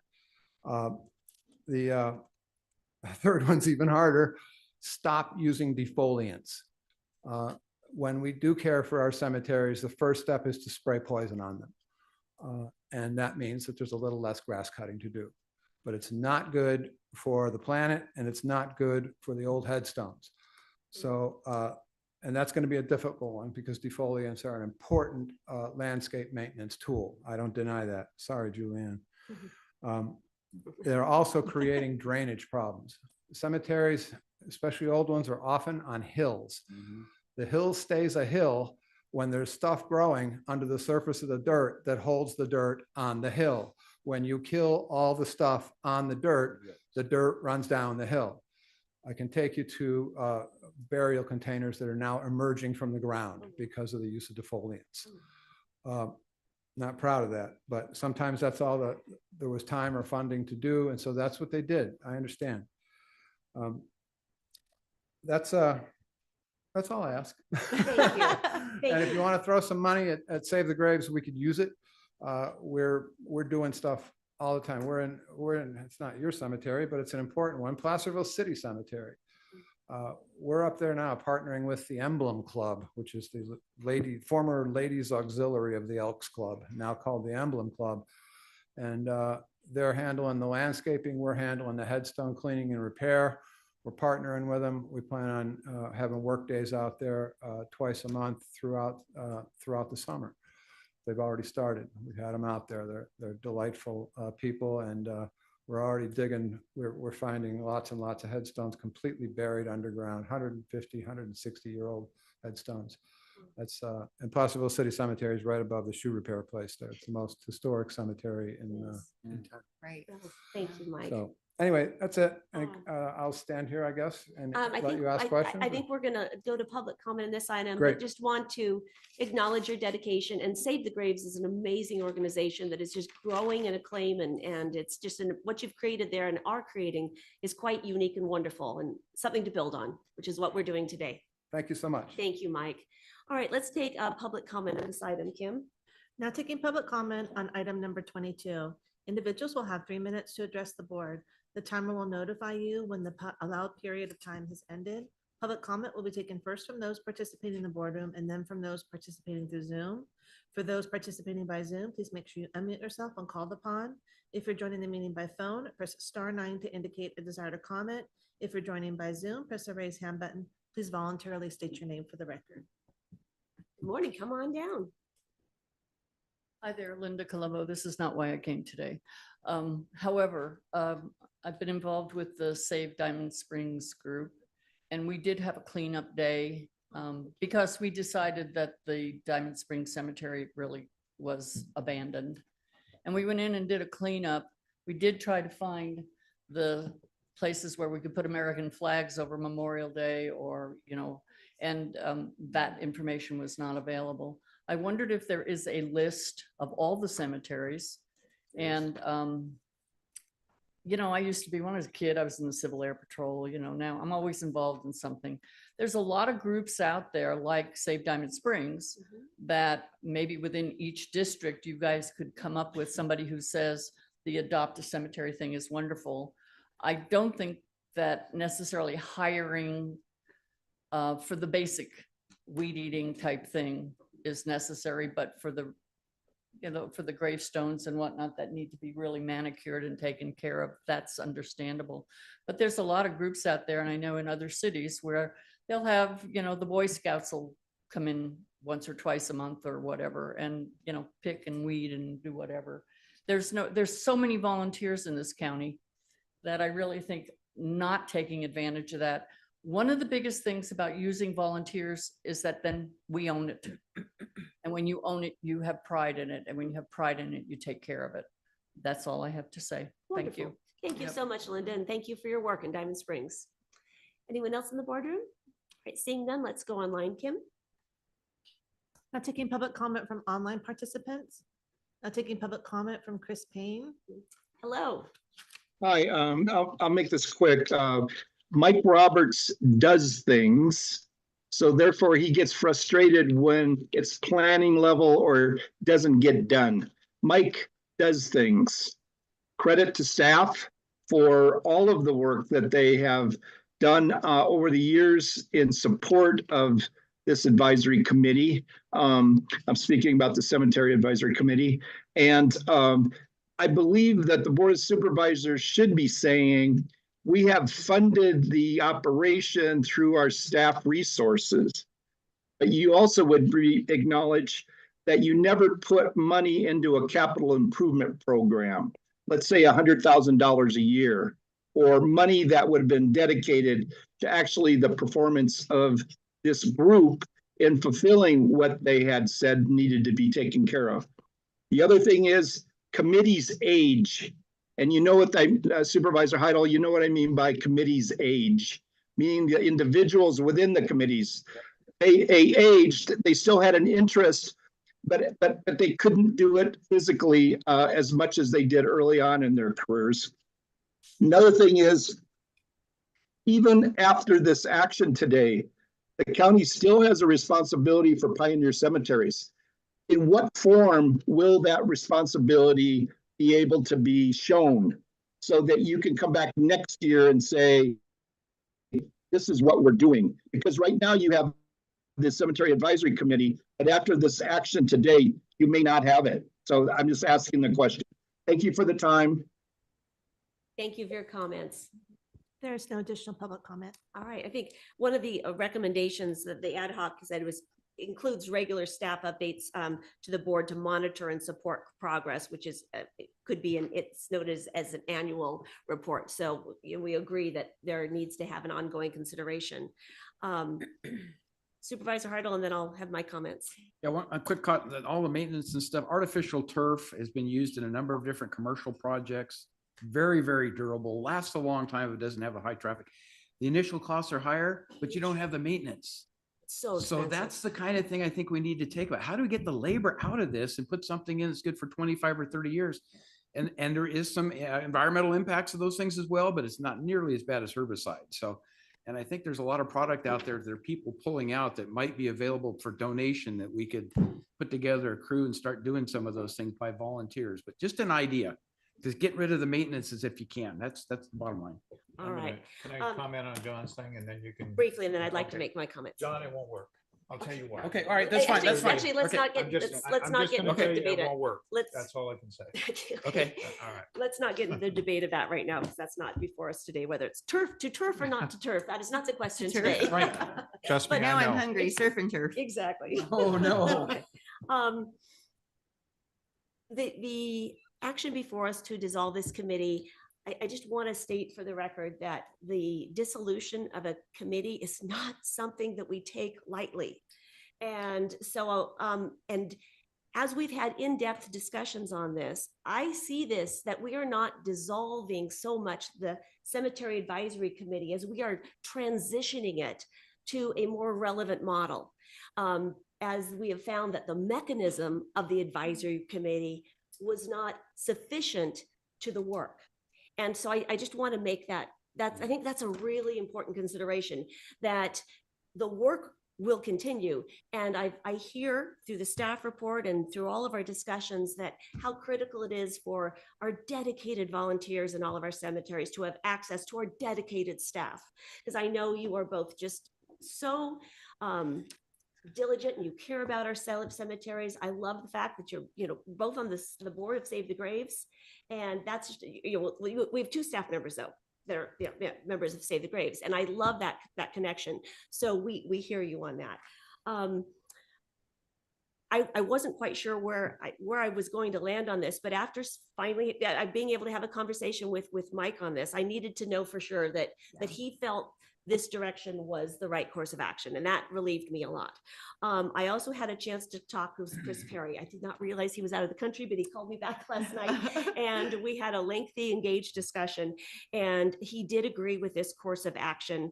And so that was helpful to me too.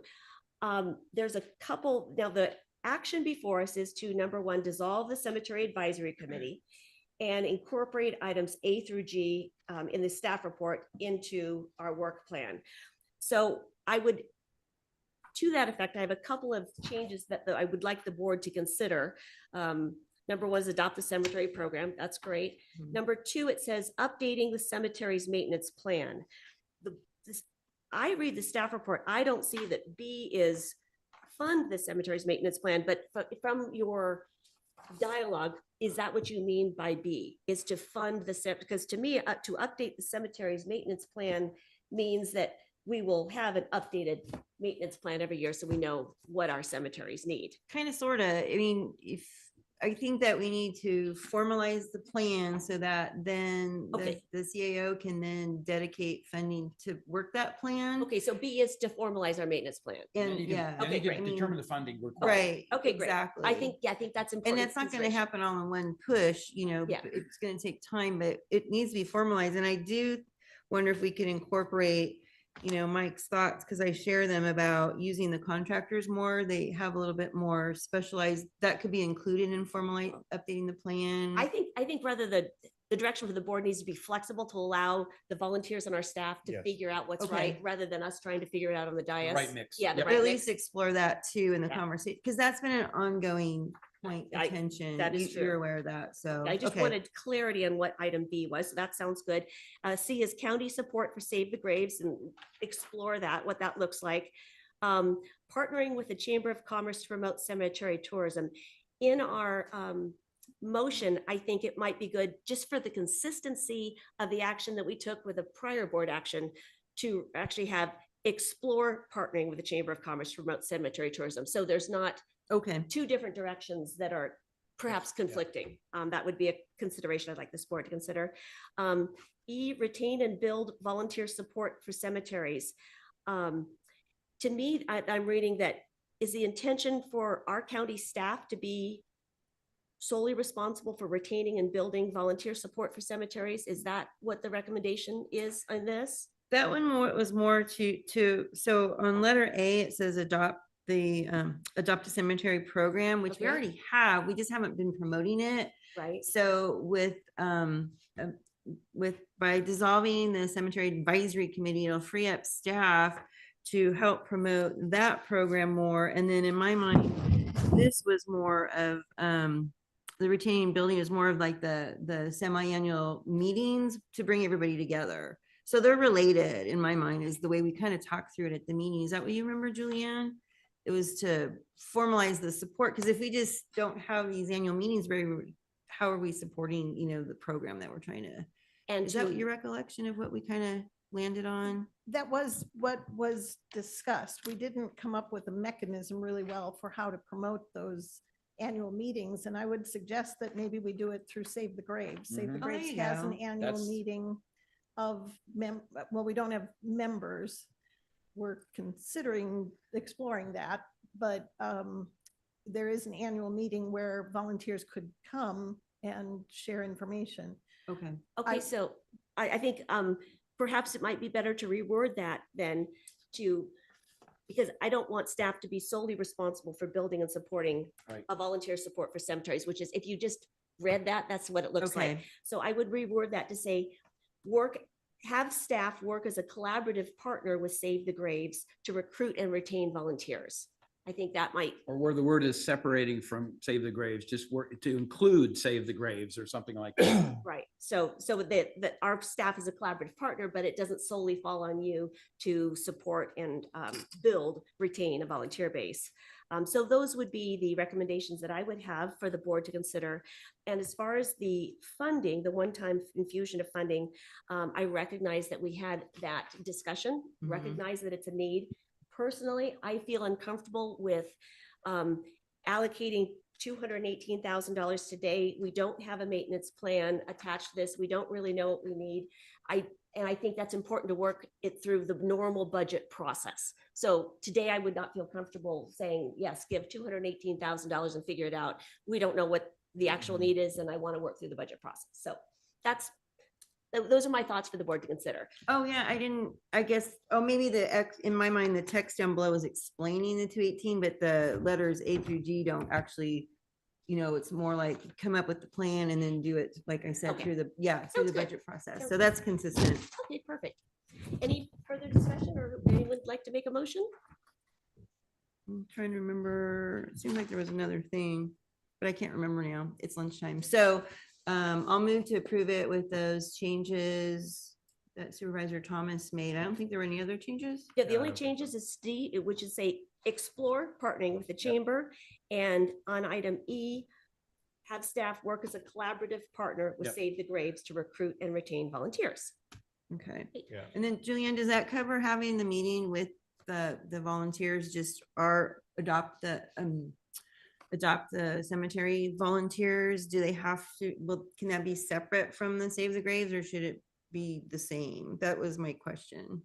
I think it would be more efficient if it was the same. We get a lot of feedback from the volunteers that work with us, just in the process of working with Save the Graves or working with volunteers that come to us separately from Save the Graves. Okay. So if we consider that the volunteers have an opportunity through Save the Graves to have another option for communicating any concerns, that would be more formalized. Okay. Such as so an would annual I'm just meeting. thinking of Frank, Yeah. Frank Clark, Frank have to go to that meeting versus our own county meeting? That's all. I think necessarily. that you're working with Yeah. Save the Yeah. Graves, the Cloud Department. Okay, I think it's 12:15, so I Okay. think we're good. So I heard a first from Supervisor Parlin, a second second from from me, yeah.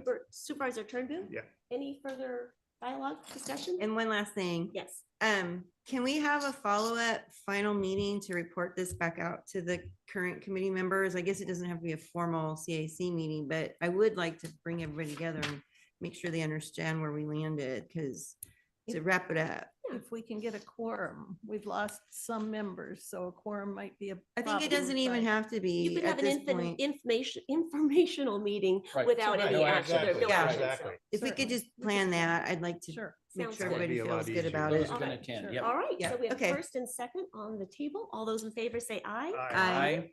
Motion carries unanimously. Thank you, Mike, for all your work, and to our staff for all your work. And we look forward to hearing the fruitage of this. And Time. this is an exciting direction. So thank you all for your careful thought on this. So it's 12:15. So is the board okay with coming back at 1 o'clock? So We have to. Yeah, we packed have to. Yep, afternoon. yep. All right. Well, thank you all, and we will see you at 1 o'clock.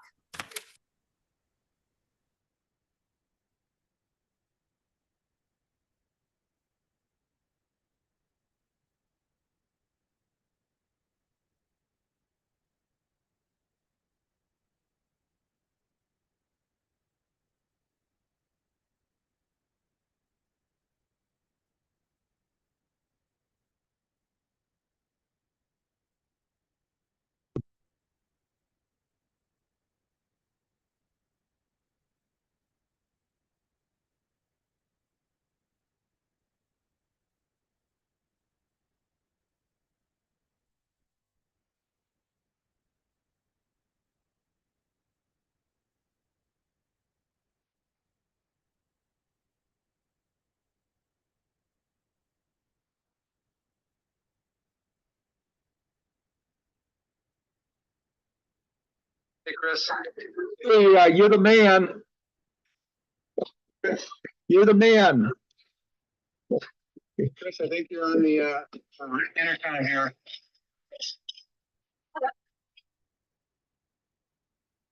You're the man.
We are back. And at this time, we will move into our 1 p.m. time allocation, which is open forum. So Kim, can you please open that up? Of course. Now taking public comment on open forum, individuals will have 3 minutes to address the board. The timer will notify you when the allowed period of time has ended. Public comment will be taken first from those participating in the boardroom and then from those participating through Zoom. For those participating by Zoom, please make sure you unmute yourself when called upon. If you're joining the meeting by phone, press *9 to indicate a desire to comment. If you're joining by Zoom, press the raise hand button. Please voluntarily state your name for the record.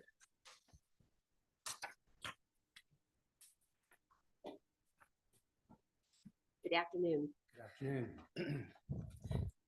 Dean Getz, El Dorado County taxpayer. It was last year, I identified plainly that there's a gift of public funds issue in the El Dorado Hills CSD, and that the county blessed that agreement, building on that to further your understanding. That gift of public funds originates from the subdivisions development agreement and the El Dorado Hills specific plan. And that included a requirement that the parks in the El Dorado Hills subdivision be turnkey provided by the developer. Digging into that a little deeper, you'll find that today the El Dorado Hills CSD only charges a little under $8,000 for the park impact fees to the Serrano developer, where the going rate for all other subdivisions is nearly $13,500. So think about that in this term. 1,000 homes in Serrano versus 1,000 homes built in any other El Dorado Hills subdivision would generate $5.6 million less in park impact fees. That is because your predecessors on this board, along with the CSD, put together a requirement that at the end of the deal, the developer would have to produce turnkey parks. That's explicitly in the documents, that it won't be dedicating any property to the CSD until the parks have been improved. For whatever reason, 20 years later, we've forgotten that that responsibility was there. We signed up a deal that even identifies that even though there's other limiting language, we're going to ignore that. And we're going to go ahead and allow Parker to keep that $5.6 million that was deferred as a gift. It translates to that. And let me just also be super clear, because it's being published widely now. Article 16, Section 6 of the California Constitution explicitly prohibits you, any officer, any board, including the state legislature themselves, from giving away anything of value that the public owns. So let me just repeat. You've got a deferred park impact fee that's worth millions of dollars that traces to, it's a park impact fee that traces to a park that doesn't get put in. And we convince you all, or at least those of you that were on this board at the time, and them, the CSD, and those that were on the board at the time, they don't want a park built by Parker.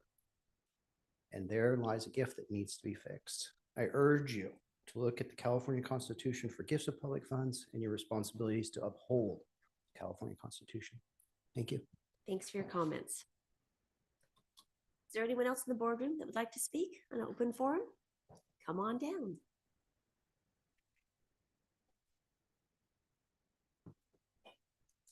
Good afternoon.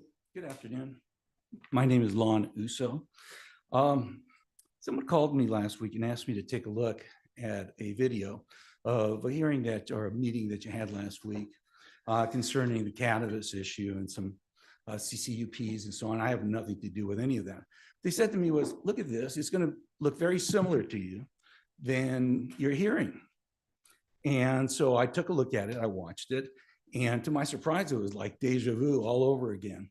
You had people coming up very respectfully, speaking to you about the issue when it was done, and it came back to you. Immediately, you had someone, Ms. Parlin, come out and start to talk about all of these issues that had nothing to do with what the discussion was. It had to do with the fact that she felt disrespected by some of the commissioners that did something that she did not, or that she did not want them to do. And she was calling for their heads, and specifically yours, George. How many of your appointees are you going to allow Lori to take away from you? Maybe you should just let her pick your next one. That might work best. You know, it's very sad that none of you spoke up for the people that you appointed to this commission. These are people that you appointed that would it be okay to stop for a second? No, we can't. Can you turn off your phone? Yes, Thank you. I will. Thank you. Thank you. Let me silence it. These are people that you appointed, that you entrusted to make certain decisions for you. George, letting another one of yours go looks very weak to your constituents, makes them look like you're not making good decisions. And for the rest of you, if you allow someone on one of your colleagues to basically disrespect the people that you chose for your commission without responding, doesn't look well for you either. You should have gone back. If there was an issue, should have gone back and personally spoke to your individual appointees and then made decisions yourselves about how you felt about them, not allow somebody else to come forth and behave this way. This is wrong. It does not make the county look like it's in charge of its organization. You know, I supported you, George. I really liked you. I even sent you a private message afterwards telling you that I had more faith in you than I did in my own supervisor. You're doing things now that make me regret having said that to you. Please stand up. You want to be reelected, you have to show some backbone. You have to show that you are going to stand up and be your own man. You cannot just be somebody else's puppet. Thanks for your comments. Is there anyone else? Okay, let's go online, Kim. Now taking public comment from online participants. I'm taking public comment from Melody Lane. Good afternoon. During the last BOS meeting in December, I apprised you of the continuous fraud, discrimination, harassment, and censorship by the Taxpayers Association, comprised of several public officials, including Secretary Todd White and Andy Nevis and Chris Payne, who are Lori Parlin's and George Turnbow's appointed planning commissioners. Those individuals were present at the illicit meeting spearheaded by Andy Nevis at Ponderosa High School to fraudulently oust me from the association. Yesterday's District 3 candidate forum was another orchestrated charade, as I commented on Facebook Live, quote, "This is a dog and pony show." All of the questions were written by planning commissioners Payne and Nevis. The public should be asking questions of the candidates that are important to them. Lori Parlin hypocritically responded, "I agree with Melody. The two candidates, one for District 2 and one for District 3, showed a complete disregard for public transparency by their actions during the December 14th Planning Commission meeting. Actions speak louder than words," end quote. You were also apprised of the resignation of Treasurer Mark Pappas prior to the December 11th election of association directors. The full content of the resignation letter that Mark forwarded to me and addressed to Secretary Todd White reads, quote, "This will serve as a written notification of my resignation from the position of treasurer and the board of directors of the Taxpayers Association of El Dorado County. This resignation shall be effective Monday, December 11th, 7:30 a.m. Due to the various irregularities in the operation of the association, I can no longer, in good conscience, continue my affiliation," end quote. Shortly afterwards, Chris Payne persuaded Mark to rescind his resignation and remain as a director without a vote. Jim Alderink had already assumed his position when Mark passed the buck, which included my uncashed 2023 membership check, which was returned to me unopened via certified mail by Carol Lewis from her home address. On July 16th, I handed the unopened envelope back to Mark Pappas with a letter that includes this quote, "Mark has shared that things are going way downhill in our local government. He is giving some serious consideration to running for a position in our local government. He also told me that he disagreed with the Taxpayers Association censoring you and not allowing you to renew your membership. He said, you definitely have some enemies looking to destroy you, end quote. It is a matter of public record that Andy Nevis and Chris Payne abused the public trust and violated their oath of office, requiring they be removed from office for the same reasons as Todd White. David Livingston is aware that when the BOS has knowledge of wrongdoing but fails to take remedial action, then they could become complicit and liable for aiding and abetting their illicit actions. Your own actions, or lack thereof, speak much louder than words. Thanks for your comments. And now taking public comment from 390. Good afternoon.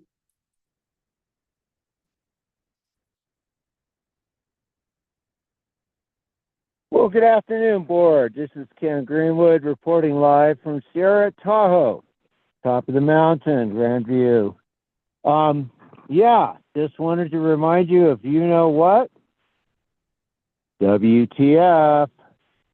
And I'm seeing all these trees here, and they're beautiful. But then I see a disguised tree down below, a monopine, I believe they call it. Yeah, it looks a little out of place since they had to cut down all the trees around it. But at least it was within fallover setbacks. Ah, wow, that's a great idea. Let's incorporate that into the ordinance that, according to your staff, might be happening by the end of the year, which is very disappointing since I was told that it was going to be given some priority. But what we could do in the meantime is initiate an urgency ordinance with the fallover setback. It would be quite simple, and I don't think you'd run into any federal law issues and such like that. I know that the wireless communication facility people would not be happy, but that's the way it goes. I think your citizens, to where your first requirement is, would be very happy because we wouldn't have to deal with stuff like down at the business park, like out in Pleasant Valley, like out by George's Church in Diamond Springs. And why did they put it at the lowest spot instead of the highest spot? But that's just another question and another flaw in the site selection process. The Planning Commission continued the one down in the business park in El Dorado Hills. Hopefully they will deny it based on purely on aesthetics, because and therefore that it doesn't fit with the neighborhoods. Therefore, the special use permit cannot be approved. Keep that in mind if it ends up on your desk as an appeal. So it's a beautiful day. I think I'll get back to tracking some of this powder. Thank you very much and have a great day. Thanks for your comments and enjoy the mountains.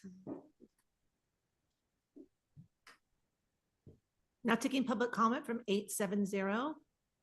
Good afternoon.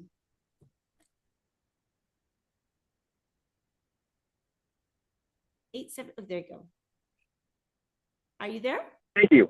Yes, I'm here. Good afternoon, board members. This is Roger Lozada, the volunteer chair and state senator for New California, El Dorado County. How are you doing? Last week, I read about our election, and I didn't get a chance to read our results. So it's question one. Forgive me, earphone here. Question one was,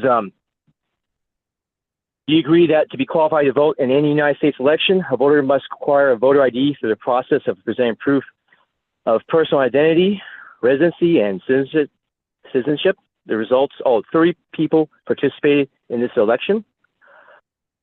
Yes, 30.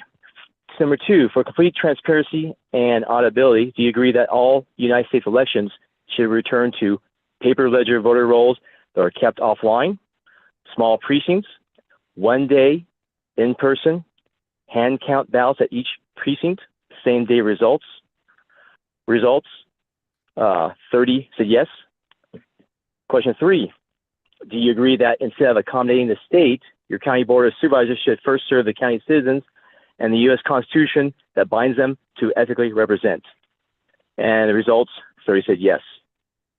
So This weekend, February 10th, we'll be holding a election hearing, and the Board of Supervisors is more than welcome to come by and listen to their constituents from all over El Dorado County. And of course, it's open to the citizens of El Dorado County. And we want to hear what everyone thinks about our elections, what they know, what they want, and what they expect in our elections. And that's happening same location at Antero Real Estate at 516 Main Street in Placerville. Again, this Saturday, February 10th, from 1 p.m. to 4 p.m. And refreshments will be provided. Where you can find us at www.newcaliforniastate.com. You can find us on Facebook, New California State, El Dorado County. You can personally email me at rogerlozada_NCS51 at protonmail.com. And this is very important because we need to get back to the way it was. There is an open election fraud case in this county, and there's fraud, it's proven, and we need to press the sheriff to look into it more. Bill O'Neill, your registered clerk of elections, he is not an elected official. He was hired by you folks, the Board of Supervisors. So you're ultimately responsible to make sure he does his job. And you know I gave you that document about the electronic machines, and there's more and more information coming out from the Georgia case and other cases around the country, and how this election has been stolen. This cannot be accepted. It doesn't matter who's running. We have to make sure elections are safe and secure.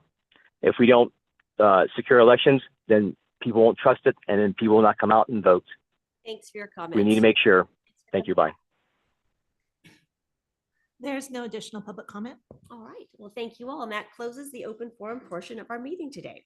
Chair, could I just interject really quick for Supervisor Lane's benefit? Because Mr. Uso made some statements that were completely incorrect. And I want to make sure that he has the opportunity to go back and actually look at my voting record in respect to Supervisor Turnbow's appointees. And I hope he comes back and fixes his statements that were completely incorrect. Okay. Thank you for that clarification. All right, let's now move on to item number 23, our fire. Hand raised, I think it's late. I'm sorry, public comment is done. Public Yeah, comment. you got here late. Comment. No, we're moving on. What is the will of the board? No. Okay. Public comment has been, yeah, we've already done that, so I apologize. Sure. No, I'm sorry. No, public comment is closed. Oh, that's a good point. Okay, sorry. Yes. Thank you. Yeah, pardon me. You can certainly email us at clerk of the board. So Kim, let's take item number 23. Item number 23 comes from the Chief Administrative Office, Office of Wildfire Preparedness and Resilience, recommending the board consider the following. One, due to the limited timelines and urgent nature of this proposed ordinance, waive the conceptual approval requirement for new ordinances or ordinance amendments. Two, approve the introduction, first reading of an ordinance to amend El Dorado County Code of Ordinance entitled Fire Prevention to adopt the Fire Hazard Severity Zone map. And three, waive full reading of the ordinance, read by title only, and continue this matter to February 27th, 2024 for final passage, second reading. Hi, Tom, welcome. We're glad you're here. This sounds like a very complex item, but it's really not. So thanks for walking us through this. Not a problem. So Tom Meyer, Office of Wildfire Preparedness and Resilience.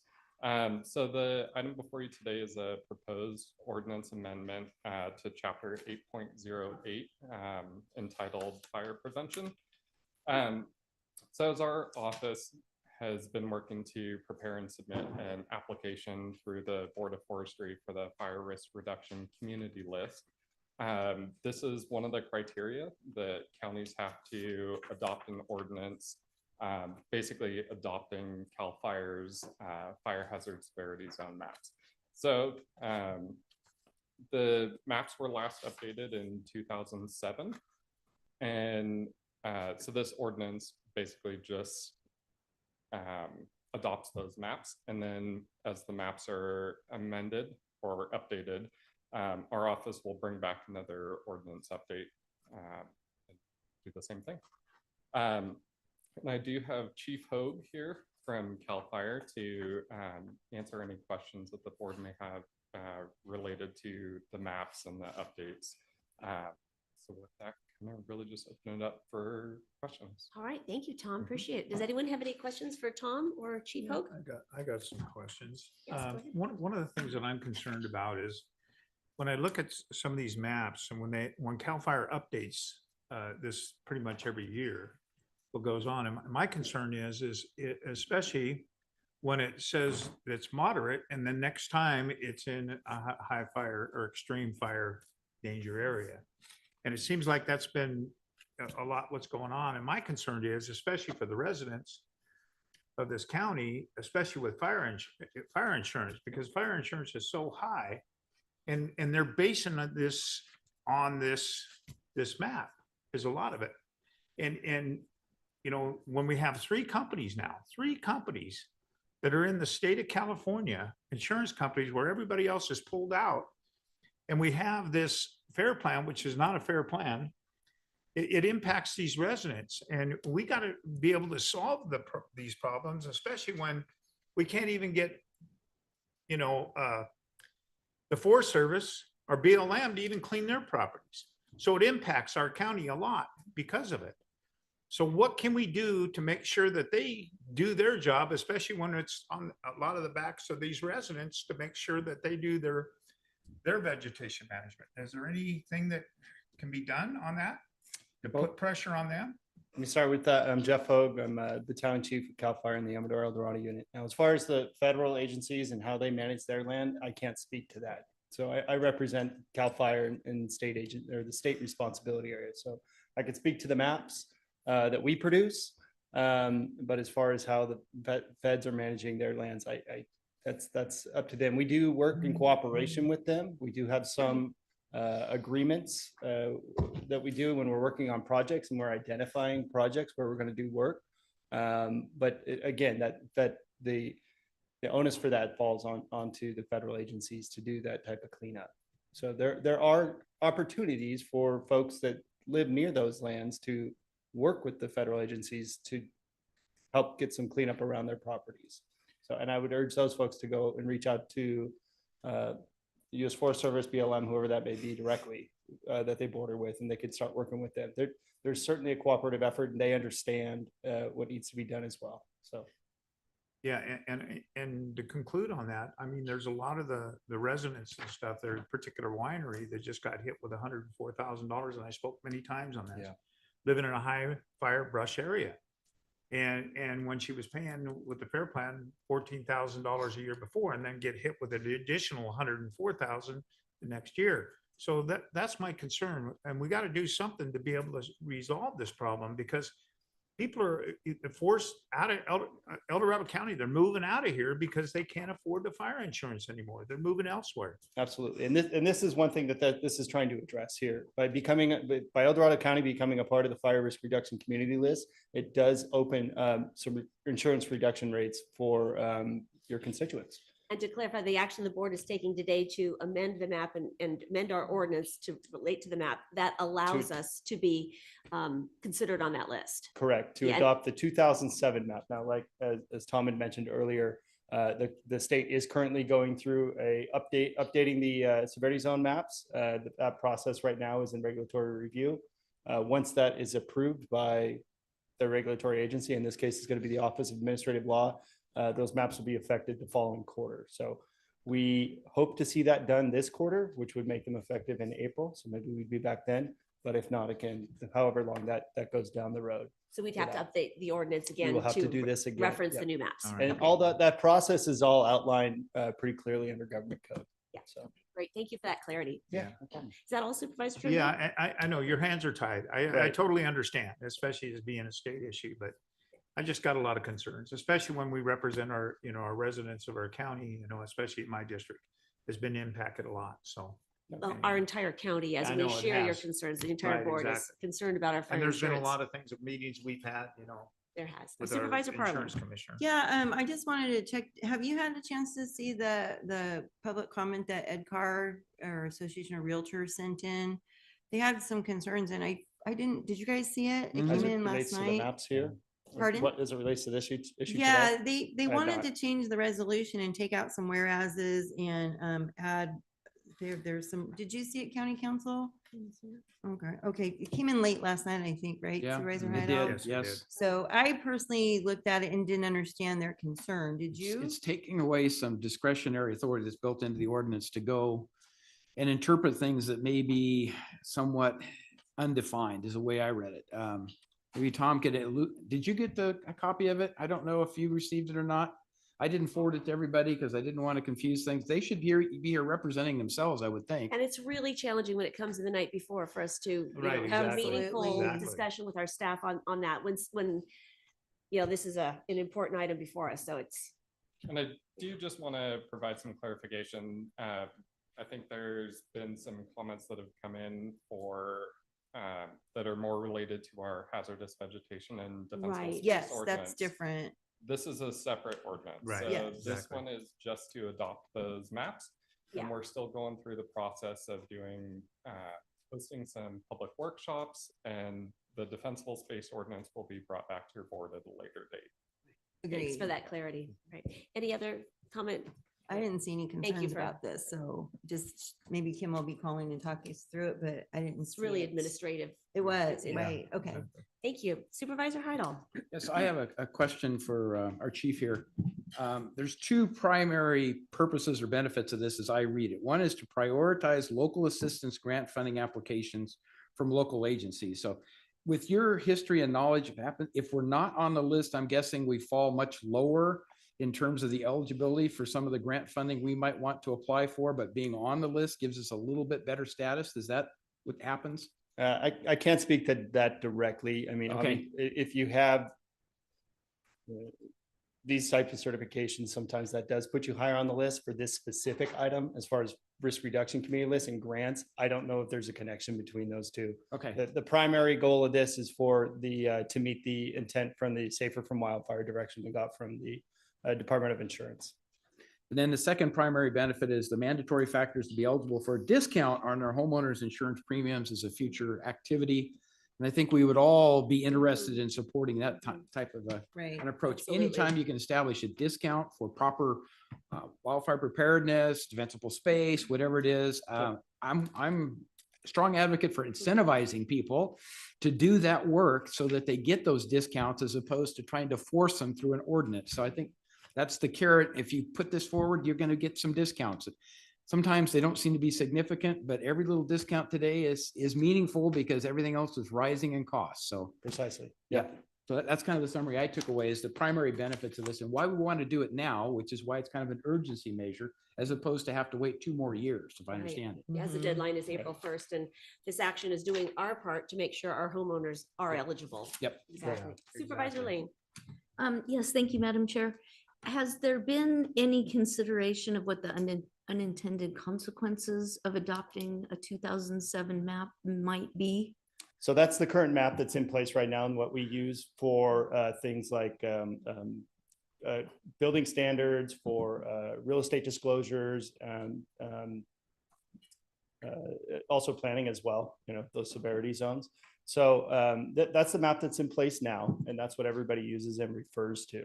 So, and that's been vetted since 2007. Obviously, there is more new science and new methods that have come through. That's why we're updating the map. And like I mentioned earlier, we'll be adopting at some point. But doing it now, which was currently adopted, currently in place, that everyone in the state is using, I don't see there being any issues. If there were, they probably would have shown up long before now, especially on the eve of adopting a new map.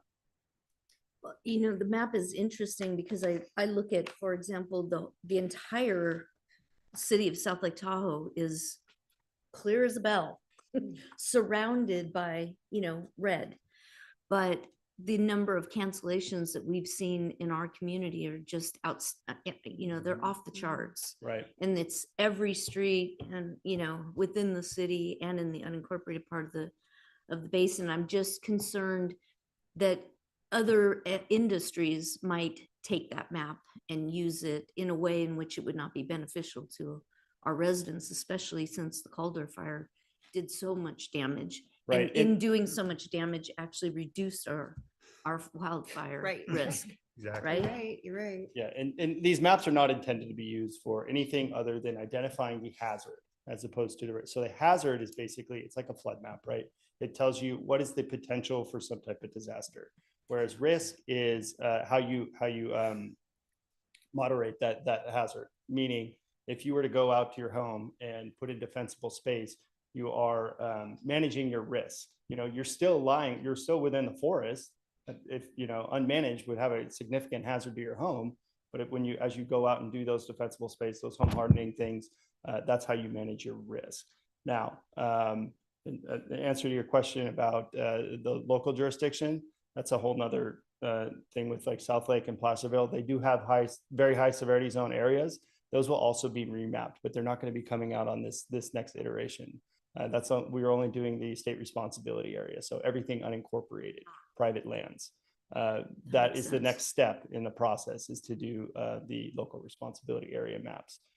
So yes, they do show what the potential hazard is based on the criteria that we've outlined and the modeling that we've done. So and insurance companies or whoever it is that wants to take that map, I mean, it is public information and they can use it. But that is not the intent for CAL FIRE or what's outlined in Public Resources Code for these maps. Thank you. Supervisor Turnbull had his. Okay, sorry. Yeah, just, you know, we're getting back to the insurance and stuff and talking to a couple insurance agents and companies and stuff, and they're having even a problem even signing people up on the FAIR plan right now. Right.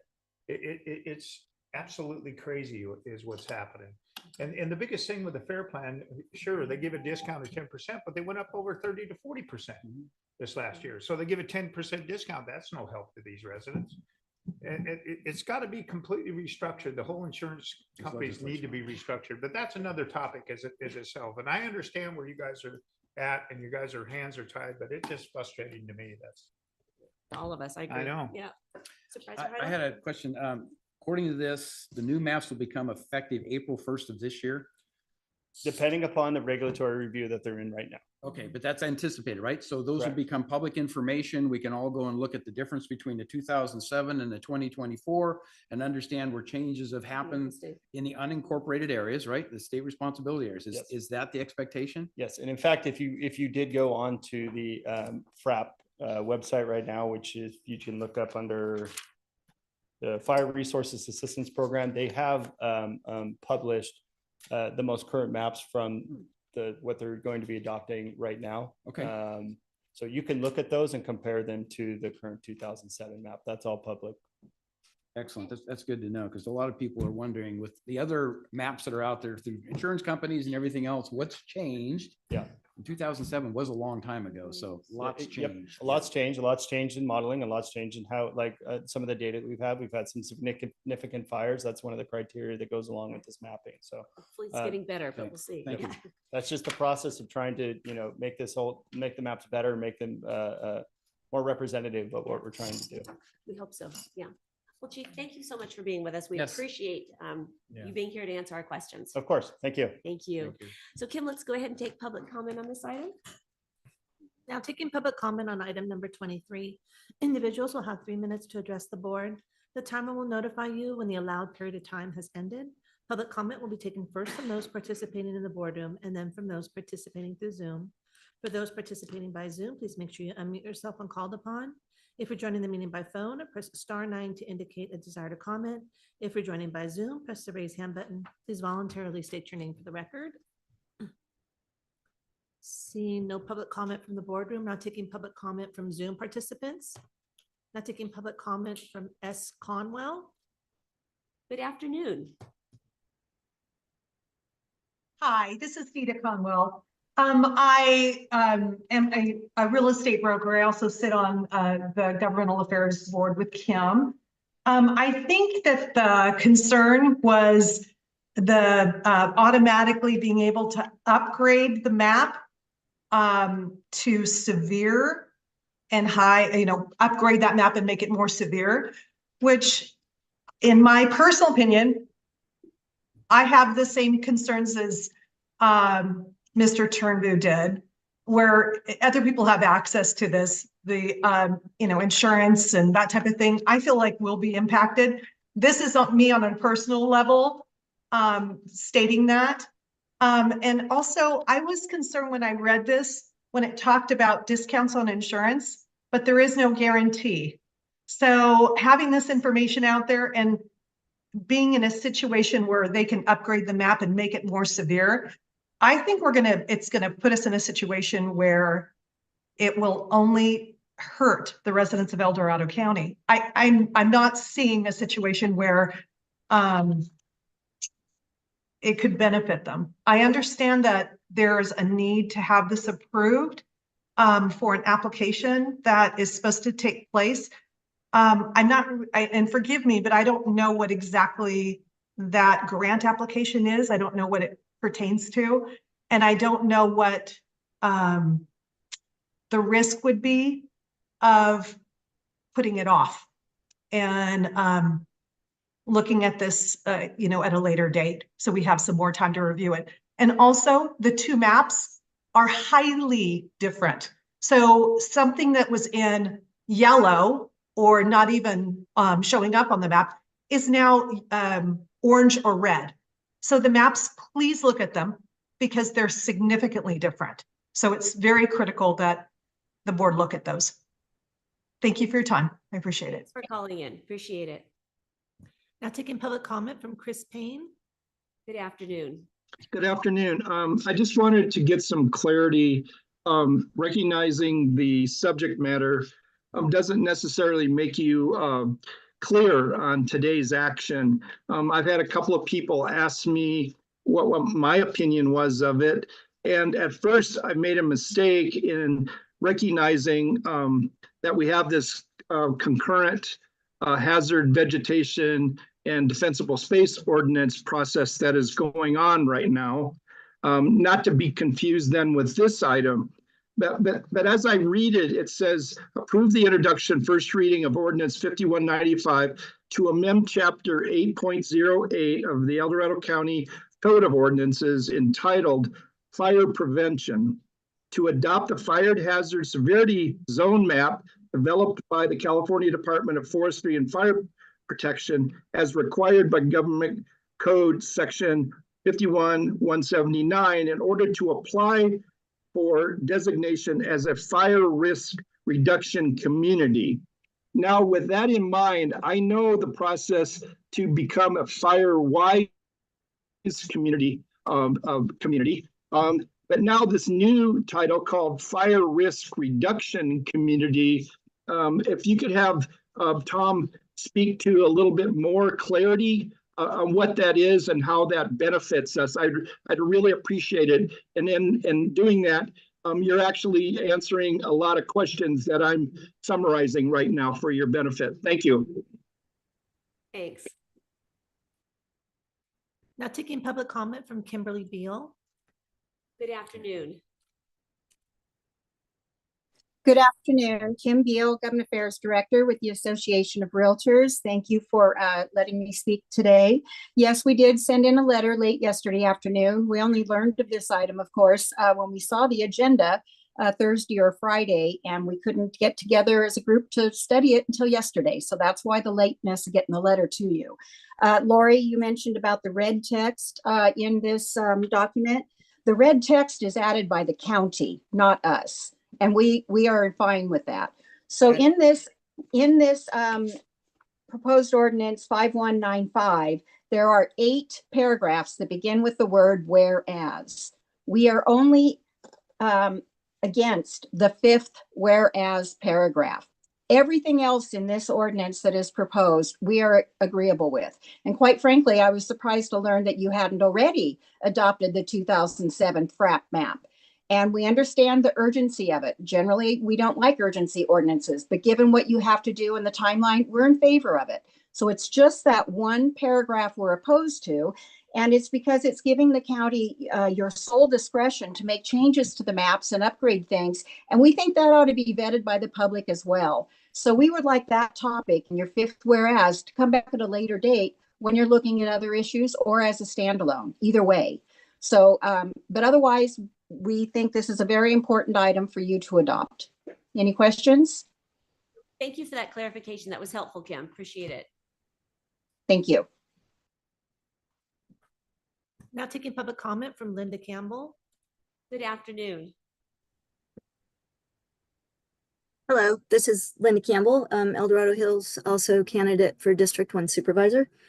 So first of all, Supervisor Thomas, thank you for noting. I was wondering what the due date was for this request to what was creating the urgency. So you said April 1st, so definitely appreciate that point of clarification. Clearly the question on the map from 2007, how it will change things to now. But I guess from that, knowing that another map is in progress, if we implement this way, does that mean that we have to automatically accept future map changes? Or will there be a review and the county has the opportunity for input as well on that? Definitely agree with some of the concerns noted about identifying impacts to citizens after past for any of the areas that are different from any maps that we've been operating under currently. And then also within the ordinance itself, kind of similar to what Ed Carr had just brought up, one of the items where it says that the local agency shall not decrease the level of fire hazard severity zone as identified by the state. So there can be increases, but there can't be decreases. And I guess some of the concern that maybe if things change from our perspective, we actually don't have the ability to make those modifications as a local agency anymore. So that's what I have. Thank you. Thanks for your comments. Now taking public comment from Bud Zeller. Good afternoon. Yes, this is Bud Zeller, resident of El Dorado County since 1964. Again, I would like to add to Kimberly Beal's comments here. I don't understand why our letter generated yesterday and submitted yesterday afternoon is not shown as part of your agenda items. It was submitted before 5 o'clock, and I believe it should be on there for public disclosure and transparency. I don't understand the feedback or the question that Supervisor Parolin gave. She mentioned this letter, and it seemed like it was kind of to be ignored because it wasn't on the agenda. I would like to have that clarified. And again, I would ask that this letter become part of the agenda for public disclosure and transparency. Thank you very much. As a clarification, Bud, it is on Legistar attached to this item. So that We weren't ignoring it. Yeah, it is a part of the public record. That is, it's in Okay, there. I didn't see that. I'm sorry. It's Thank there. you. I just pulled it up again. Thank you. Thank you. There is no additional public comment. All right. Well, thank you all for calling in. And- Additional question for Okay, clarity. let me get there for just a second. Just a comment. We are going to get some clarity on the questions, and I wanted to answer what the benefit is. And my understanding is, and tell me if I'm wrong, Tom, that the staff report explains that the fire risk reduction community lists enables us to, number one, be prioritized for any grant applications, whether it's vegetation management or any type of grant applications we might apply for. And it also is a mandatory factor, as we noted, to be eligible for a discount on your insurance. Now, it's not a guarantee of that, but that's the way the state is moving toward insurance discounts, is you need to be on this list. Is that correct? Yes and no. Okay, good. Well, please clarify. Of course. So touching on the grant funding, through CAL FIRE, they're required to prioritize funding for local agencies based off of this fire risk reduction community list designation. And again, not a guarantee that the county would either apply for funding or get that funding. It just moves us up the scale a little bit more. In terms of insurance discounts, this is just one more tool that it provides residents with a means of getting a discount on their insurance policies. Okay. And that's in addition to whatever their insurance company provides. as far as defensible space or home hardening. And I did just want to mention that so the fire risk reduction community list, it applies to residents throughout the county. So they don't have to go out and submit their own application or provide proof. It's just an automatic You're in. coverage. Exactly. If we're on So- this list, you're in. Yeah. and then there's also, and we've been really promoting this and trying to drive that education and outreach, but this is in addition to Firewise communities or anything like that. Just once more, just another tool in our toolbox as we all struggle with living in this wildland urban interface, which is incredibly challenging given all the circumstances that have been mentioned today. Also, one more clarity, whether we adopt these maps or not for El Dorado County, those maps are out there. Yeah. Is that correct? Mhm. So it doesn't matter to any other entity that might look at these maps, whether we adopt them or not. I think that's a really important point. We will, it seems to me that we would shoot ourselves in the foot by not adopting them because we wouldn't be eligible for those other perhaps benefits that you noted, but the maps are already out there. And there was a question, I guess we've talked about what the risk is for not adopting them. What's the risk if we do adopt them? Again, really just providing that alternative or an additional means for residents to get that discount on their homeowners insurance policy. And so really, this ordinance is really more of a formality. As you mentioned, the maps are already out there. They've been published. CAL FIRE is working on the next round of updates now. And then we'll bring an item back to the board once those new maps are out to basically do the same thing that we're doing today. Okay. And then Ed Carr was talking about the 1, 2, 3 and the whereas an ordinance number 5195 that talks about that at its discretion that we can include areas within the jurisdiction of the local agency not identified as very high fire severity zones as to elevate those to very high severity zones. And so that was their suggestion was to strike that, but and they also asked, can we just pull that out and take a look at it another time? Do we have to adopt everything today? So I probably defer to Dave here on this, but yeah, if I could just weigh in briefly Please, and please. I'll turn it back over to Tom. The language that was referenced, as I read it, it precisely mirrors the language contained within Government Code 51179.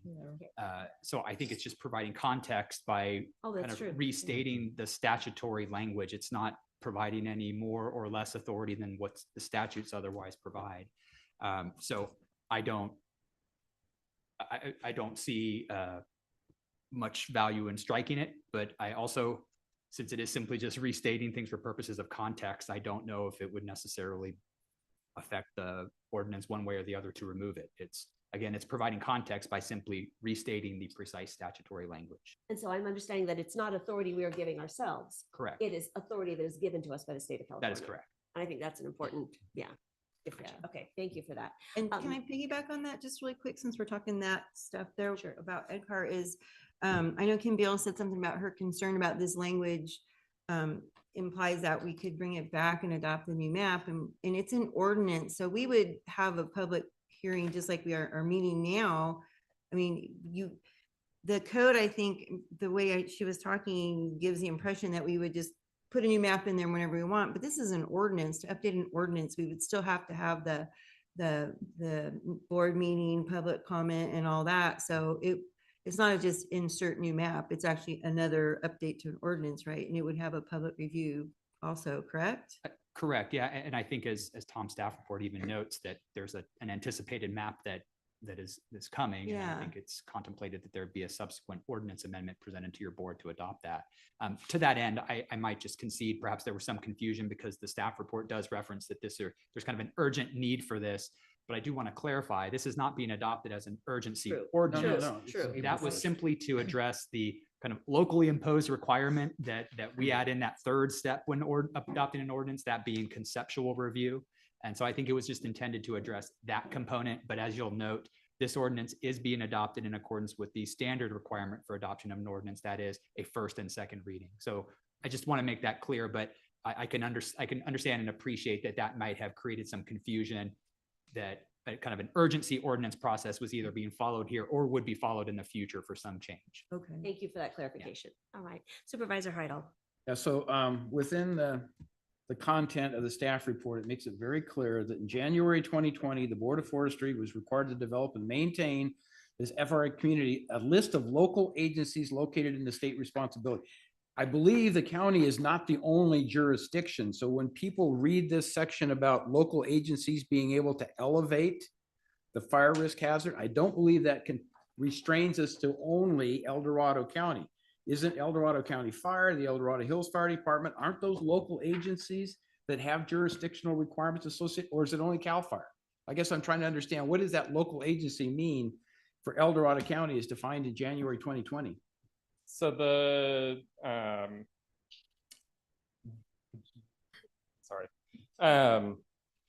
so it's kind of a catch-all, and let Janet take over here.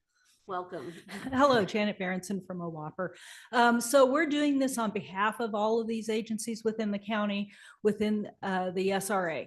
So all of your unincorporated areas, we are providing this benefit, kind of an overarching, do it all at once, rather than having multiple agencies submit for just their little local jurisdictions.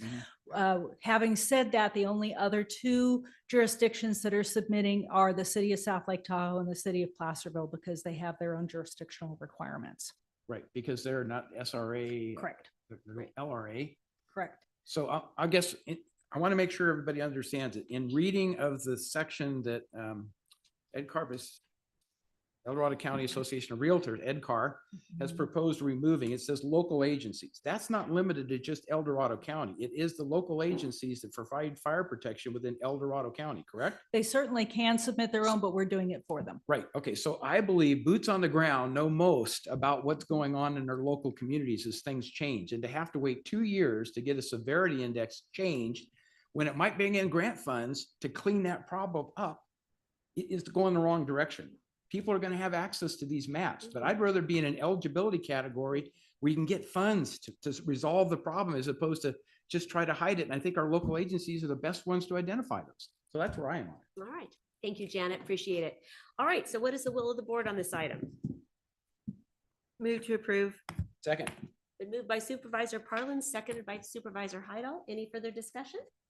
All those in favor say aye. Aye. Motion carries unanimously. All right. Thank you. And thank you to our WAPR team. And Yeah. Kind of confusing appreciate subject it. matter, but yes. Yeah, thank you for helping that us. clarification. It helped All a right.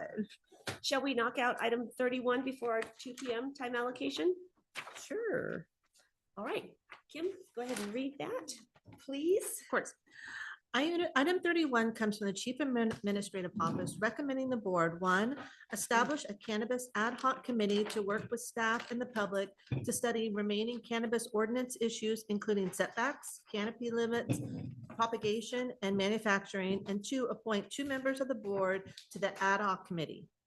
All right. And so there's no one to necessarily talk about this item. I'm going to, just for the sake of efficiency, recommend that since we are joining the Planning Commission Ad Hoc Committee, which is made up of Supervisor Parlin's representative and my representative, that for the sake of spreading a broad representation out on looking at these items that the board directed, that we consider Supervisor Lane and Supervisor Heidel on this ad hoc committee. That way we have 4 districts represented rather than just 2. And I believe that would build a balanced approach for bringing those recommendations and those items that the board is directed, recognizing that it's a complicated conversation anyway. I got a comment on that. The biggest thing is most of these grows are in District 2 and District 4. So there's a lot of concerns, especially when it comes to my district and her district. And being that we've already looked into a lot of the stuff that's going on in our districts and stuff, I think it would be more prevail if it was Lori or myself or you, Wendy, be on that ad hoc committee, because we've already, like I say, our districts are more impacted than District 5 and District 1. So I'm very, very concerned. And I think it fits the public needs if we appoint either Lori, myself, or you to that ad hoc committee. Any other comments for the board? Well, I mean, I'm just gonna, at our workshop that we had, the board had, I had asked if we could have come up with some ideas to send back to the planning commission. And that particular day, I know it was a really long day and we were just exhausted. But in my mind, I had some thoughts that I really wanted to explore before sending it down to the planning commission, because I felt that we shouldn't have another repeat of just whatever that just isn't constructive, because then it would have to go there, come back here again, who knows? And so at our meeting last week, I'm pretty sure I was the one that suggested the ad hoc so that we could make it more streamlined and efficient and thoughtful, instead of, you know, whatever out there and then bringing that here, and maybe we have to send it back and forth a lot. So, and I do hear a lot of things from my constituents about this issue. And so I would really like to be on it, regardless of what's at the planning commission. I don't think we should look at it that way. It's not about what the planning commission is doing so much. This is the board's decision. Quite honestly, we're the voted electeds. And so I feel that our participation and representation is critical on making this successful. Any other thoughts by my colleagues? Supervisor Lane. I have a thought. Thank you, Madam Chair. You know, I've only been down here for a year, and cannabis has been before us multiple times. And my impression of kind of being a newbie and coming from a very different area than the West Slope is that this item is very divisive here on the West Slope. And I think that from my perspective, that I'm not anxious to jump into cannabis. I helped write the ordinance that the city of South Lake Tahoe currently utilizes to this day on cannabis, and we started from scratch, similar to what the county is doing, but you already have something on the books. It just needs some tweaking. From my perspective, I think I could maybe just be a fresh set of eyes, offer some new perspectives, but more importantly, try to find a way to bring people together. And sometimes new people on the scene are kind of given that little bit of flexibility, and we're not placed in a corner. Well, your people want this, and I think I would be helpful to trying to bring back some changes that people can live with. May not be perfect, but that they can live with. So I'm happy to give my time to be on this ad hoc.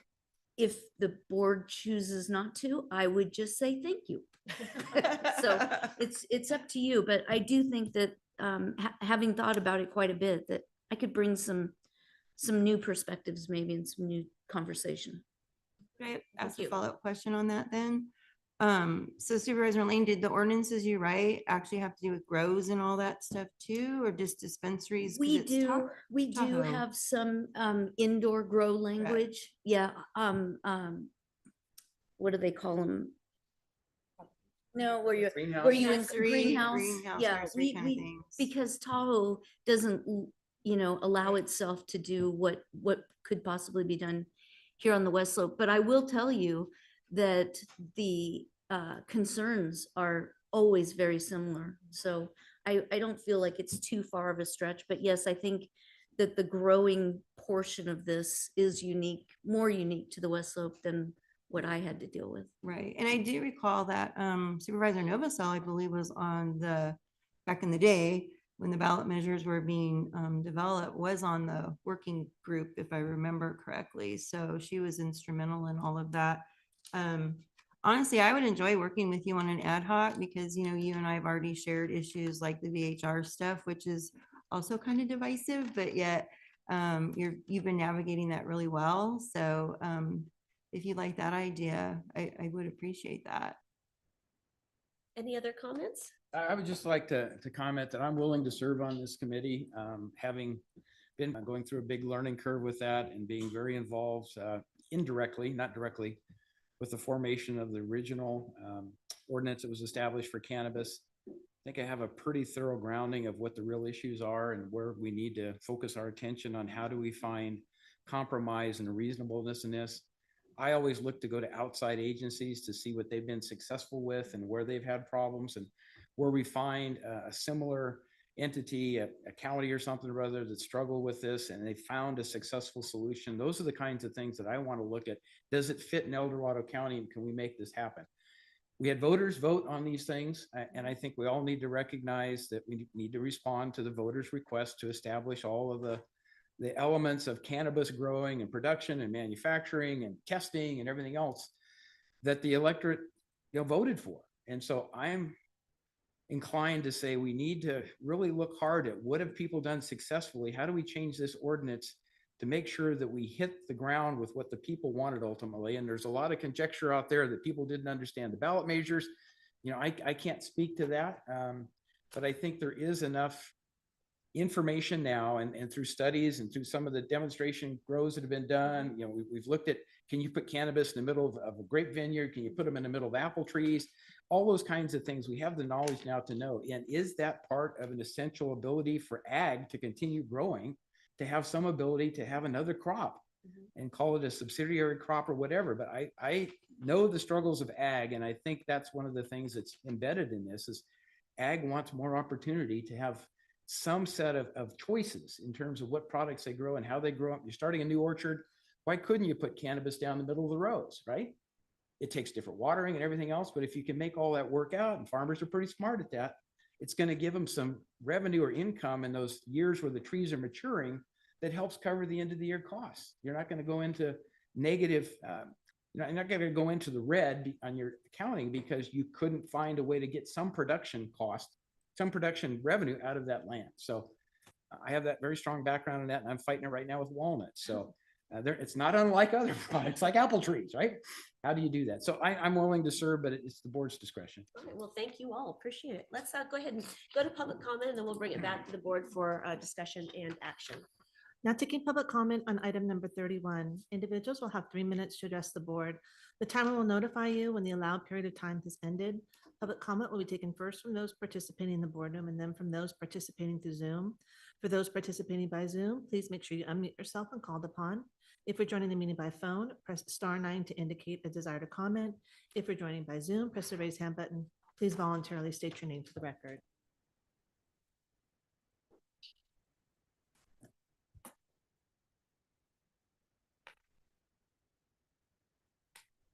Afternoon. Good afternoon, Carol Lewis, resident of El Dorado County. My background in business, chamber, and with the Taxpayers Association, I have to agree with Supervisor Heidel. Through the Taxpayers Association, we delved through your budget. We saw the deficits that are pending and the lack of stewardship toward making this county solvent in the long term. And having talked to many residents of El Dorado County who do not want to see more subdivisions, but you need money.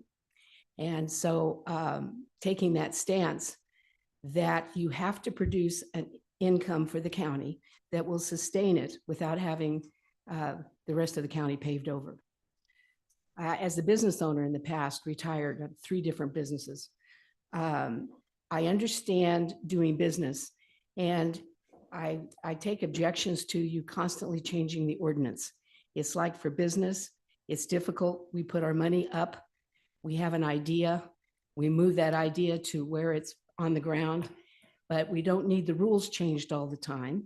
And the goalpost changed because we can't do business that way. So it'd be nice to have you hammer this down and get it to the point that you stop changing it and stop making it more difficult for business.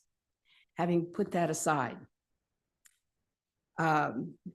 referring to the ad hoc committee, I would like to see 2 members that are not already biased against this crop. We know that the crop, from my investigation, is sustainable.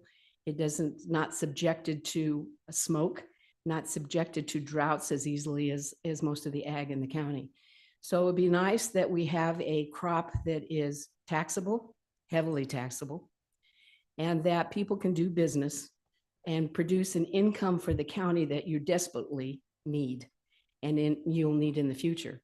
So as a resident, and with all the other things that I've done, I would like to see you move forward on this and help the people that are trying to do business, and make a revenue source that doesn't rely on brick and mortar. Thank you. Thanks for your comments. All right, let's go online, Kim. Oh, sure, no problem. Now taking public comment from Carolyn Clary. Good Hi, afternoon. my name is Carolyn Clary. I have a walnut ranch out in Somerset, and I'm actually, I've done an incredible amount of research on the 2 applications that have been approved thus far.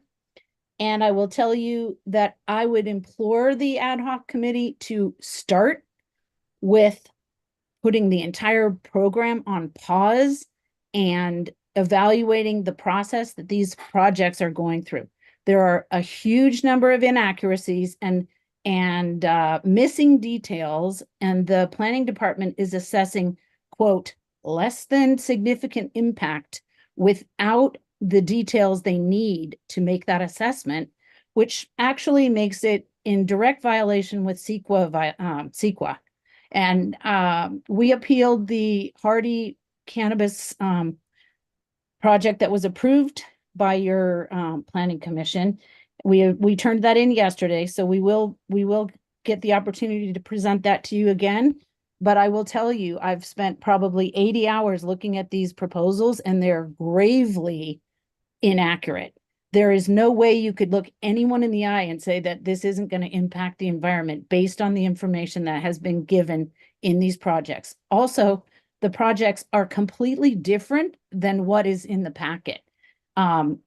So just beware that you've got a huge job on your hands, but I think you have to start from the very beginning.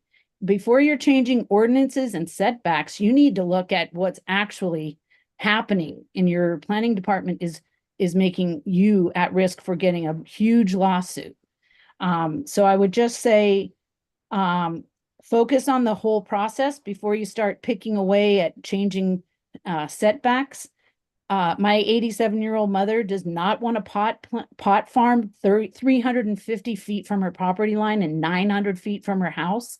The outdoor versus indoor, the gold standard is Tannenbaums. Well, they're all comparing that with these other projects that are outdoor. It's a totally different deal. And then proposing spraying a chemical in the air near my walnut trees and my mom to mitigate the odor is a ridiculous reason for providing a setback for someone, a variance. It's absurd.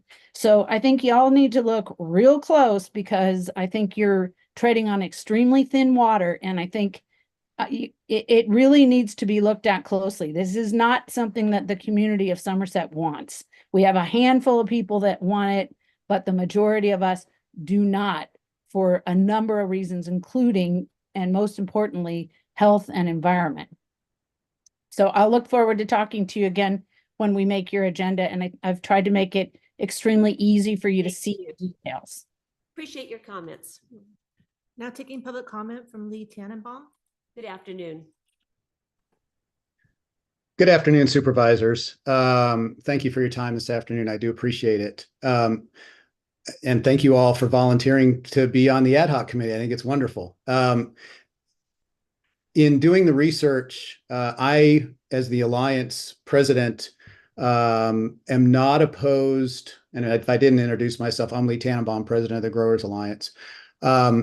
Most of the grows in El Dorado County do fall into Supervisor Turnbow's patch.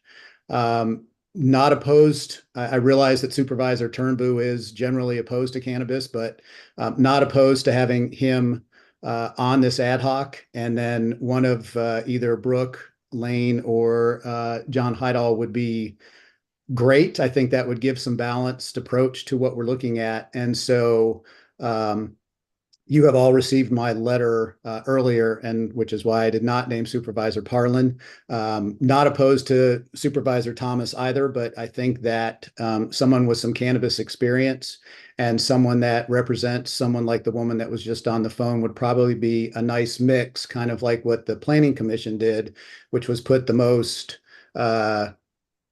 conservative person on the Planning Commission and one of the more liberal people, so that there was a good balance of ideas to get a good compromise for this. Thank you for your time. Thanks for calling in.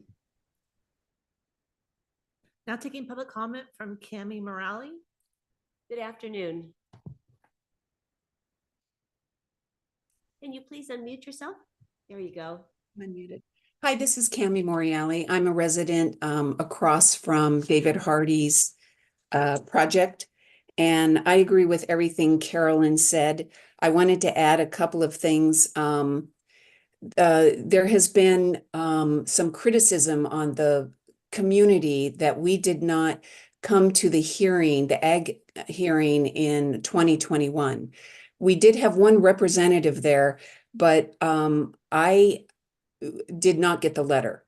And I have heard from the county that they send the letters out 1,000 feet from the project. So if that is true, I urge you to change that and make the net that you send these to much more broad, because I think if we had an opportunity to see Hardy's project 3 years ago, I think the outcome would have been different, and we may not have had to appeal anything. So I wanted to add that we did not have an opportunity to stop or comment on this project 3 years ago. We had 2 weeks to comment on this project. In January, we went to the hearing and we asked for a continuance, and that was denied. So that is why we are appealing tomorrow, and yesterday we appealed. So it is a large document, and I, just like Carolyn, have spent countless hours researching this. So I wanted to also add that it is critical that the county stop allowing these negative mitigated declarations and these initial studies. It is very important that the county require full EIRs.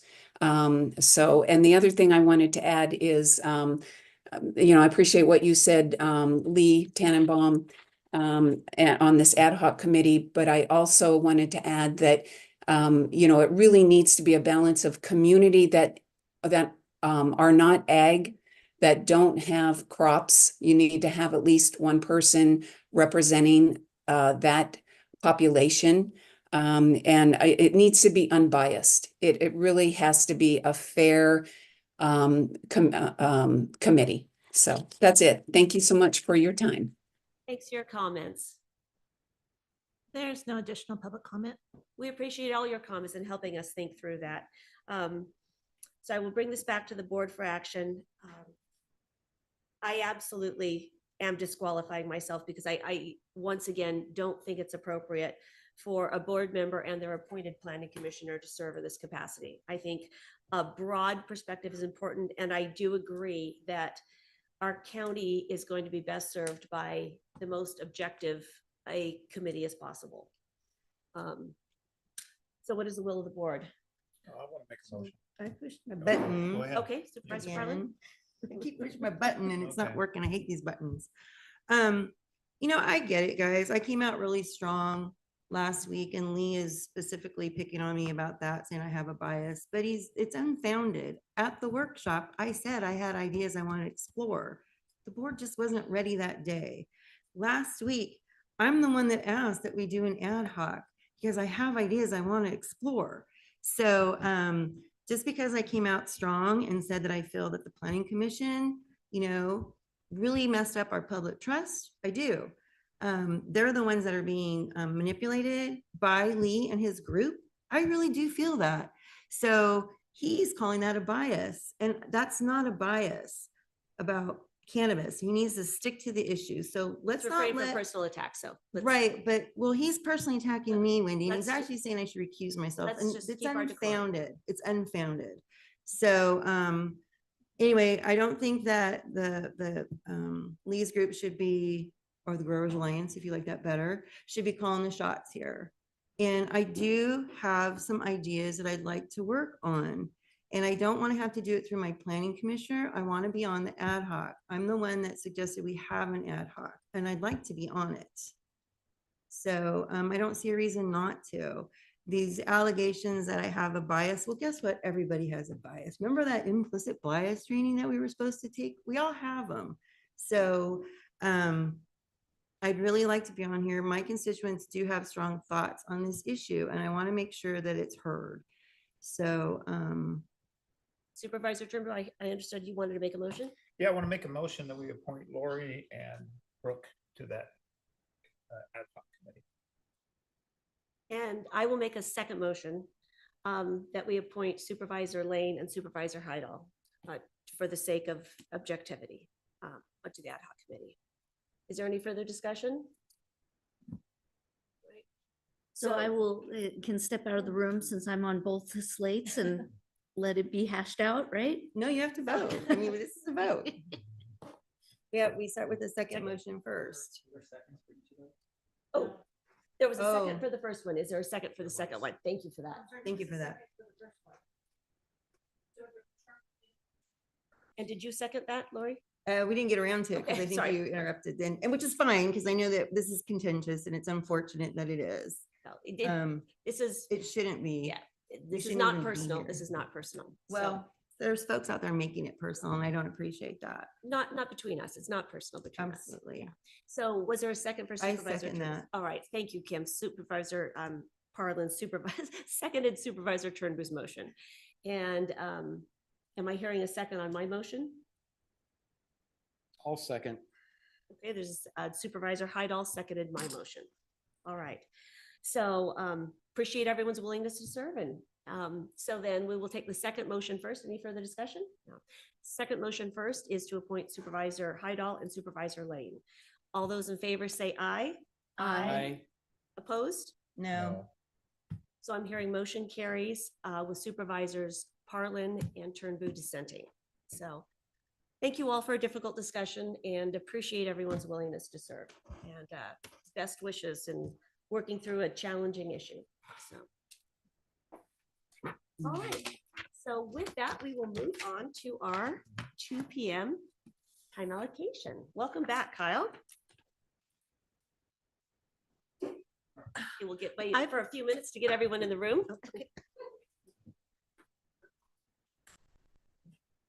Welcome, everyone. Come on in. We have an exciting presentation before us. We'll let everyone get settled for just a minute. So those of that you are watching online, just give us a few minutes to get settled. Sorry to keep you all waiting as we worked through our last agenda item. They could have joined us.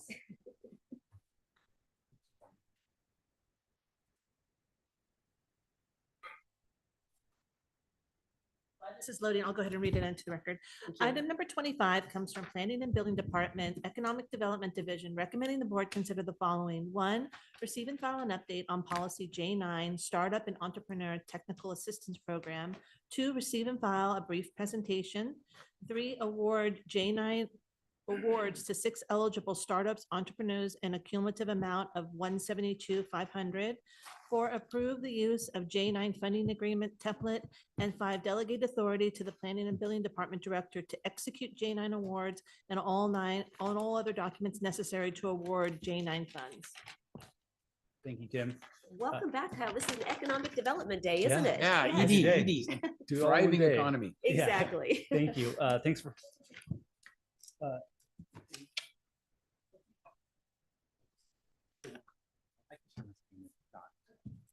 Thank you for having me, Kyle Zimmerman, Economic and Business Relations Manager. Excited to be here today. We've got an exciting group of folks here and entrepreneurs that you're going to hear from. But just I want to say thank you for your time today. We're here to discuss the future of our J9 policy. Excited to present our companies that align with our commitment to prosperity and progress in El Dorado County. Today, we bring before you a diverse and carefully selected group of startup companies based in our county. These businesses represent various fields and embody the spirit of entrepreneurship. These companies have been interviewed several times, as they can attest to, and are on the brink of being accepted into the Growth Factory Accelerator program. These ventures have the potential to contribute significantly to our local economy. They not only represent innovation, but also drive job creation and community growth right here in our own backyard. By considering our J9 funding, these companies from different industries, we have the opportunity to support visionary individuals and strengthen our economic ecosystem in El Dorado County. We invite you to explore these opportunities and invest in the prosperity of our region through strategic support for these startups. Each company brings its own strengths, and which together form a vibrant and resilient economic tapestry for El Dorado County's future. I'd like to thank those people who have participated in the process up to this point. We've had several community members and business experts interview these companies and really dig into the potential of the companies. So I just want to make a shout out to all of them. I don't think I can mention them all by name, but there's been a lot of community effort, so this wasn't done in a silo. So next, we're going to have brief presentations from each company, just to get a high-level overview of what they do and what they're all about. But I'd first like to introduce Monique Brown with the Growth Factory to tee up this item and kind of explain the plans going forward. So thank you. Thank you, Kyle. And Monique, lovely to see you. Welcome back. Nice to see you. Well, thank you so much for your time this afternoon. And we are really excited to be here today and at the precipice, hopefully, of moving forward with the companies that we've selected. As Kyle said, it's been approximately, just under a year of gathering applications, reviewing opportunities, and really digging in with these founders on the work that they're doing here and in the region. We're excited to present today some funding opportunities that include milestone-based funding. And so what that means is that they've identified use of funds and key milestones that they're trying to achieve, and we've connected funding to achieving those milestones. And so some of the dollars will be staged based on their progress, which I think is a great way to step into the work that we're all doing together. I think the other two things I want to highlight, one is Kyle did a great job of talking about the economic impact that these companies can have in the community, but I think you'll hear from them that they're bringing solutions to the table that can also have a really positive impact on the lives of your citizens. So beyond just job creation and revenue creation, innovative solutions that help the county serve citizens better. So I think that's exciting to me. And then the last thing I'll say is we took to heart Supervisor Lane, some of the comments from the last round about making sure that we're geographically engaging, the entire county. We've had some really great discussions with the group at the Tahoe Prosperity Center, super aligned with the work that they're doing in galvanizing the ecosystem. We're partnering with them and pulling them into an effort for a snow day, a snow pitch day that we're doing, but also just looking for deeper partnerships and the opportunity to visit and get to know the entire county ecosystem as we think about how we can best support you all in developing this work here. So I'm just excited for you to hear from these guys because they're rock stars. So I'm happy to take questions at the end, but what we thought we would do is have each one of them present for just a couple minutes, and then collectively at the end, if that works, we can take any questions you have. Sounds perfect. All right. Thank you. So who's up first? Yeah. Welcome. Thank you. Dear Board of Supervisors, hello and good afternoon.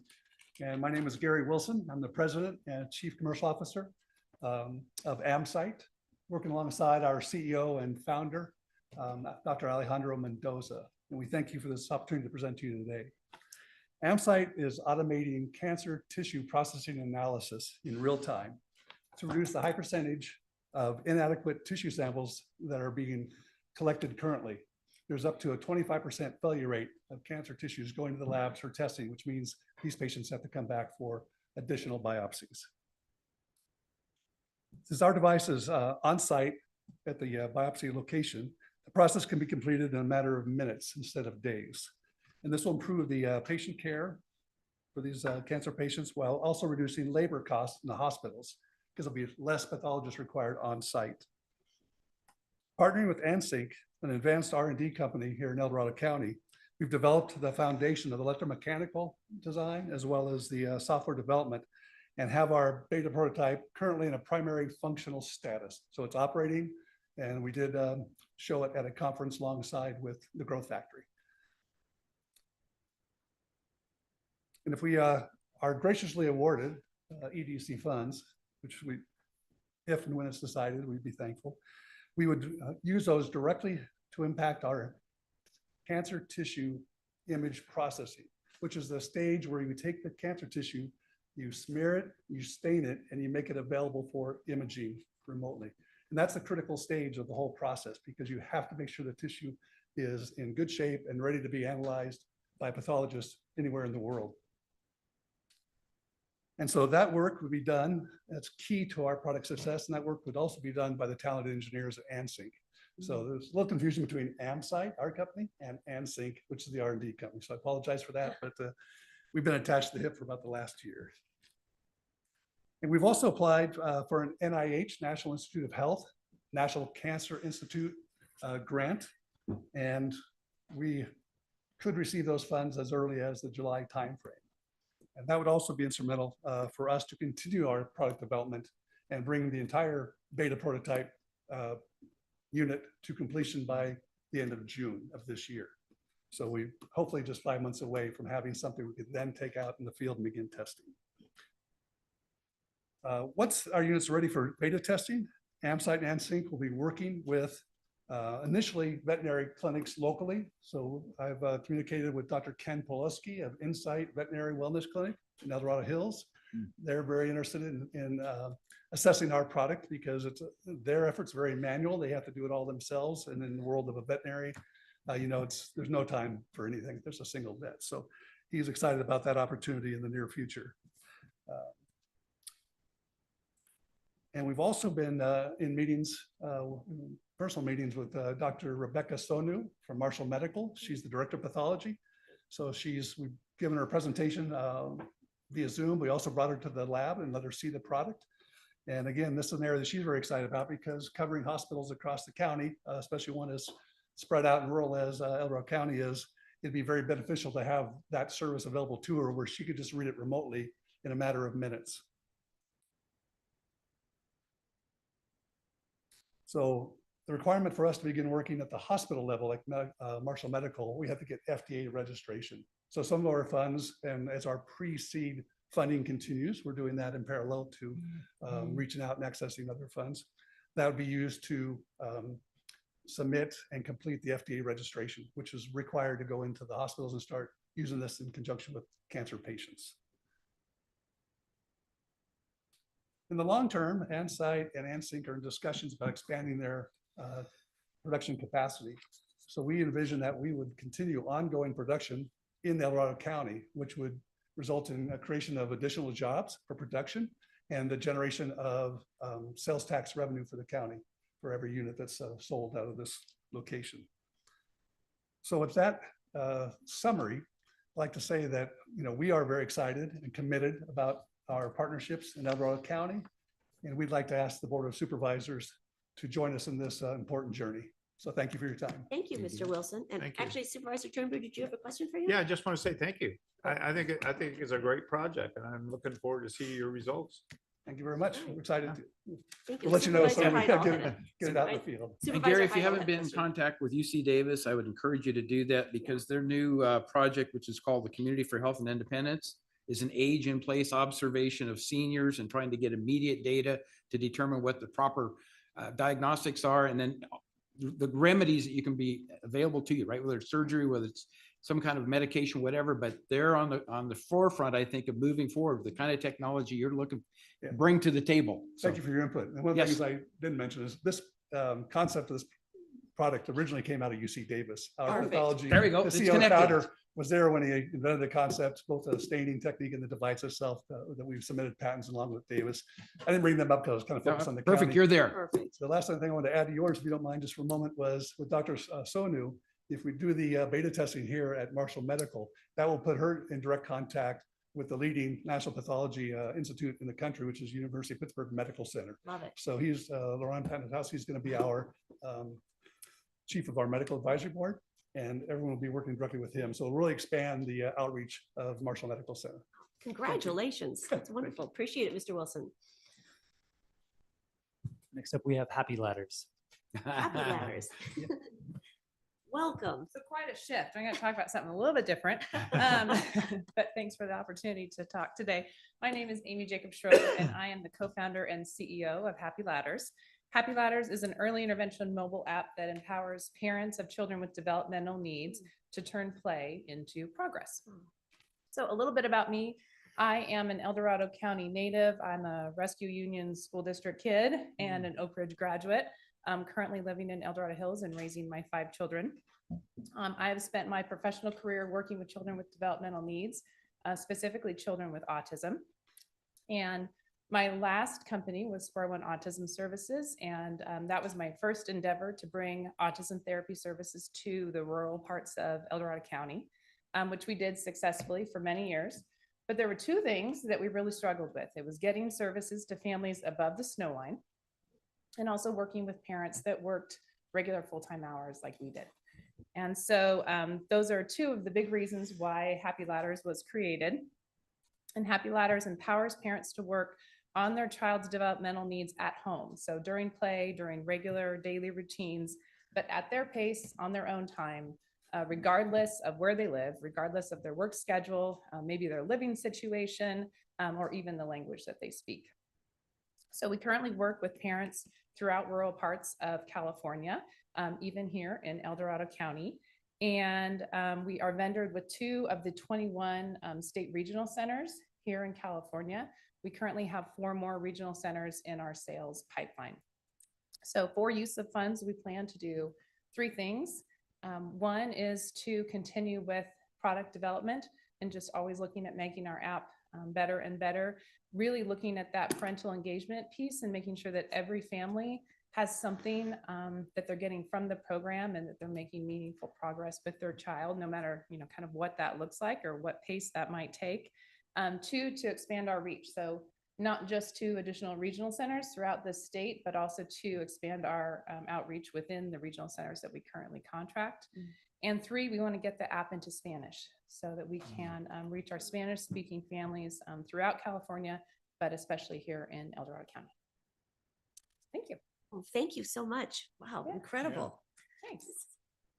So this is primarily an app-based support for families. Am I Yes. understanding that correct? Yeah, it's an app-based developmental assessments and curriculum that parents can do at home. It's a parent-led approach, so very parent-friendly. So parents have the tools they need to support their children, which can be, I have a developmentally disabled sister, and that can be a hard thing to navigate. So yeah, that's incredible. Yeah. So technology has really helped with that, but I think still, there aren't a lot of early intervention tools for parents. And so that's really our goal. And to give parents things that they can do right within their capacity, because that varies. Yes. Every parent knows what that looks like, That's especially incredible. parents of, children with special needs. Yeah. Wow. Yeah. Any other comments or questions? This So the term mobile therapy, you're not running a unit around to address different people, right? It's really the platform It that's is, the yes, emphasis. the app. Yeah. It's a mobile app. Yeah. Okay, got it. I did the mobile therapy for years. Ah. I've driven every inch of the county. Yes. You've done both then, all right. Yes. Let technology do the driving this time. Yes. This is the next step. Yeah. Wonderful. Yeah, Thank you great. so much. Wonderful. Thank you. Wonderful support. Thanks, Amy. And next up, we have Clapself. Welcome. Thank you. You guys joining? The team with you. There's three of us, the co-founding team. So hello, thank you guys for taking the time. Obviously, this is the county that I currently live and love. I live in El Dorado Hills, raising our two beautiful daughters with my wife. And we're fortunate to call El Dorado Hills Town Center as our home. That's where our office is located. We're excited to be right in the middle of what we think is continuing to grow and expand. So I'll let my co-founders introduce themselves as well, but I'm Brian Verduzco. I'm the Chief Growth Officer here at Clapsol. My name is Ramna Sharma, and I'm the president and co-founder of Clapsol. My name is Anuj Ganesh, and I'm the co-founder and chief operating officer. Yeah, so we're honored. First of all, I mean, so cool to be in a room full of entrepreneurs in our backyard. So lots of great companies that are looking to do things that hopefully are going to have a multiplier effect here in El Dorado County. And that's first and foremost what we're focusing on. So Clapsol, we are building an AI-powered talent platform to revolutionize how organizations find, attract, and retain talent across the globe. And obviously, hopefully, a lot of them here in El Dorado Hills. So that multiplier effect I mentioned earlier, I think they say on average, every one technology position that you bring to the local community that you're living turns 4.3 new opportunities, new positions. And so for us, obviously we're biased, but we think we're going to be growing rapidly here. And so we're looking forward to being able to expand, not just with the technology talent we're going to bring, but the goods and services we're going to be able to hopefully expand on as well. I can have each one maybe talk briefly about what we're going to be contributing, but my focus is on client development and building relationships with organizations. So we've been fortunate to work with companies like you mentioned earlier, Mr. Heidel, UC Davis Health Systems, Intel, Delta Dental, just to name a few, but looking forward to continue that growth and bring the talent. I look at my neighbors across the street. We've got somebody at Salesforce. We've got somebody at Workday. We've got somebody at Google, but they all live here. Why don't we get them with these local organizations and help them thrive in the new era of work with being able to be remote? So it's a little bit about what I'm focusing on. But one of the key Move drivers. in front of the microphone so we can capture Towards the your, middle, yes. yeah, Thank you, perfect. Anuj. Thank you. So one of the key drivers for our platform is the new era of work, where now we have a lot of options for talent to work remotely or work in a hybrid model. So we will be able to attract a lot of talent here, which was not possible maybe before the COVID happened, where a lot of people still were limited to the Bay Area. Our goal is to, as far as our specific the proceeds of funds are concerned, we are focused on three things. So one is, how do we outreach to these talent and bring them to this local region and tell them that there will be opportunities for them either to work for local companies or to work for the remotely to all the companies in Bay Area, Seattle, or anywhere in this region. Second is to train and upskill the talent, and bring them up to speed to the new technology, especially AI will be one of our key focus areas. So a lot of people who are trained in the old technologies or old skill set, we want to transform them into AI powered technologies where they can find those opportunities with the new growth that's happening in the AI space. And the third is, how do we attract, which Brian mentioned, how do we attract more employees to this region so that they can, we can become their a kind of partner in attracting talent for their needs? Because one of the key factors for a lot of these employers is, where do we find the talent? If we are going to move our business from Bay Area to this region, how do we get that talent? And we want to be partnering with those employers to bring that talent to their needs. So with that, I would like Ramna to share something. Sure.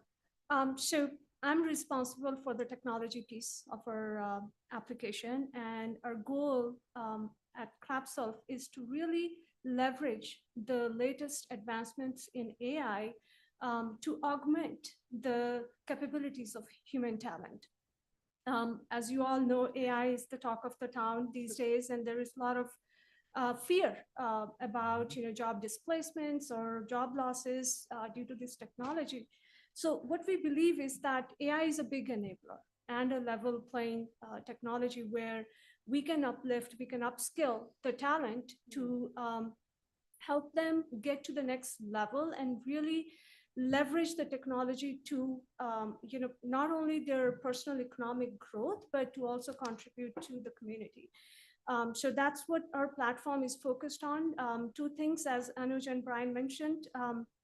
we are essentially connecting talent to the businesses who are seeking talent, but we are also helping the talent to upskill and leverage the latest and greatest technologies to their advantage. So that's what I'm focused on. And thanks again for having us. It's great to be in this room with fellow entrepreneurs and learning about how they're making an impact. And as Brian mentioned, we are confident that we'll be a big player in this local economy. And we have been here in this region for over 20 years in El Dorado County. And one of my goals is to see more businesses coming to the business park in El Dorado Hills, because we have been driving on this road for many years. And we want to see more and more buildings there, the high-rise buildings here coming from Bay Area or from Seattle area. Thanks again for having me. Thank you. Thank you. Thank you. Wonderful. Any questions? Any questions? Nope. I'll just say, I love the AI thing because the county right now is wrestling with how do we apply AI internally to reduce our costs, get better efficiencies. IT is taking a huge step in that direction, trying to organize and orchestrate us. We're going to have rules, et cetera, et cetera. So I'd very much like to learn from your experience and be able to bring that on board in the county. So thank you. I also love your concept of uplifting and upscaling, not only the talents that here, but also anyone else that you are recruiting to this area to add additional benefit and to raise our, the level of our educated workforce and their capabilities. I love that concept. So yeah, best Thank you. wishes. Sure. Thank you, team. Next up, we have Biosense.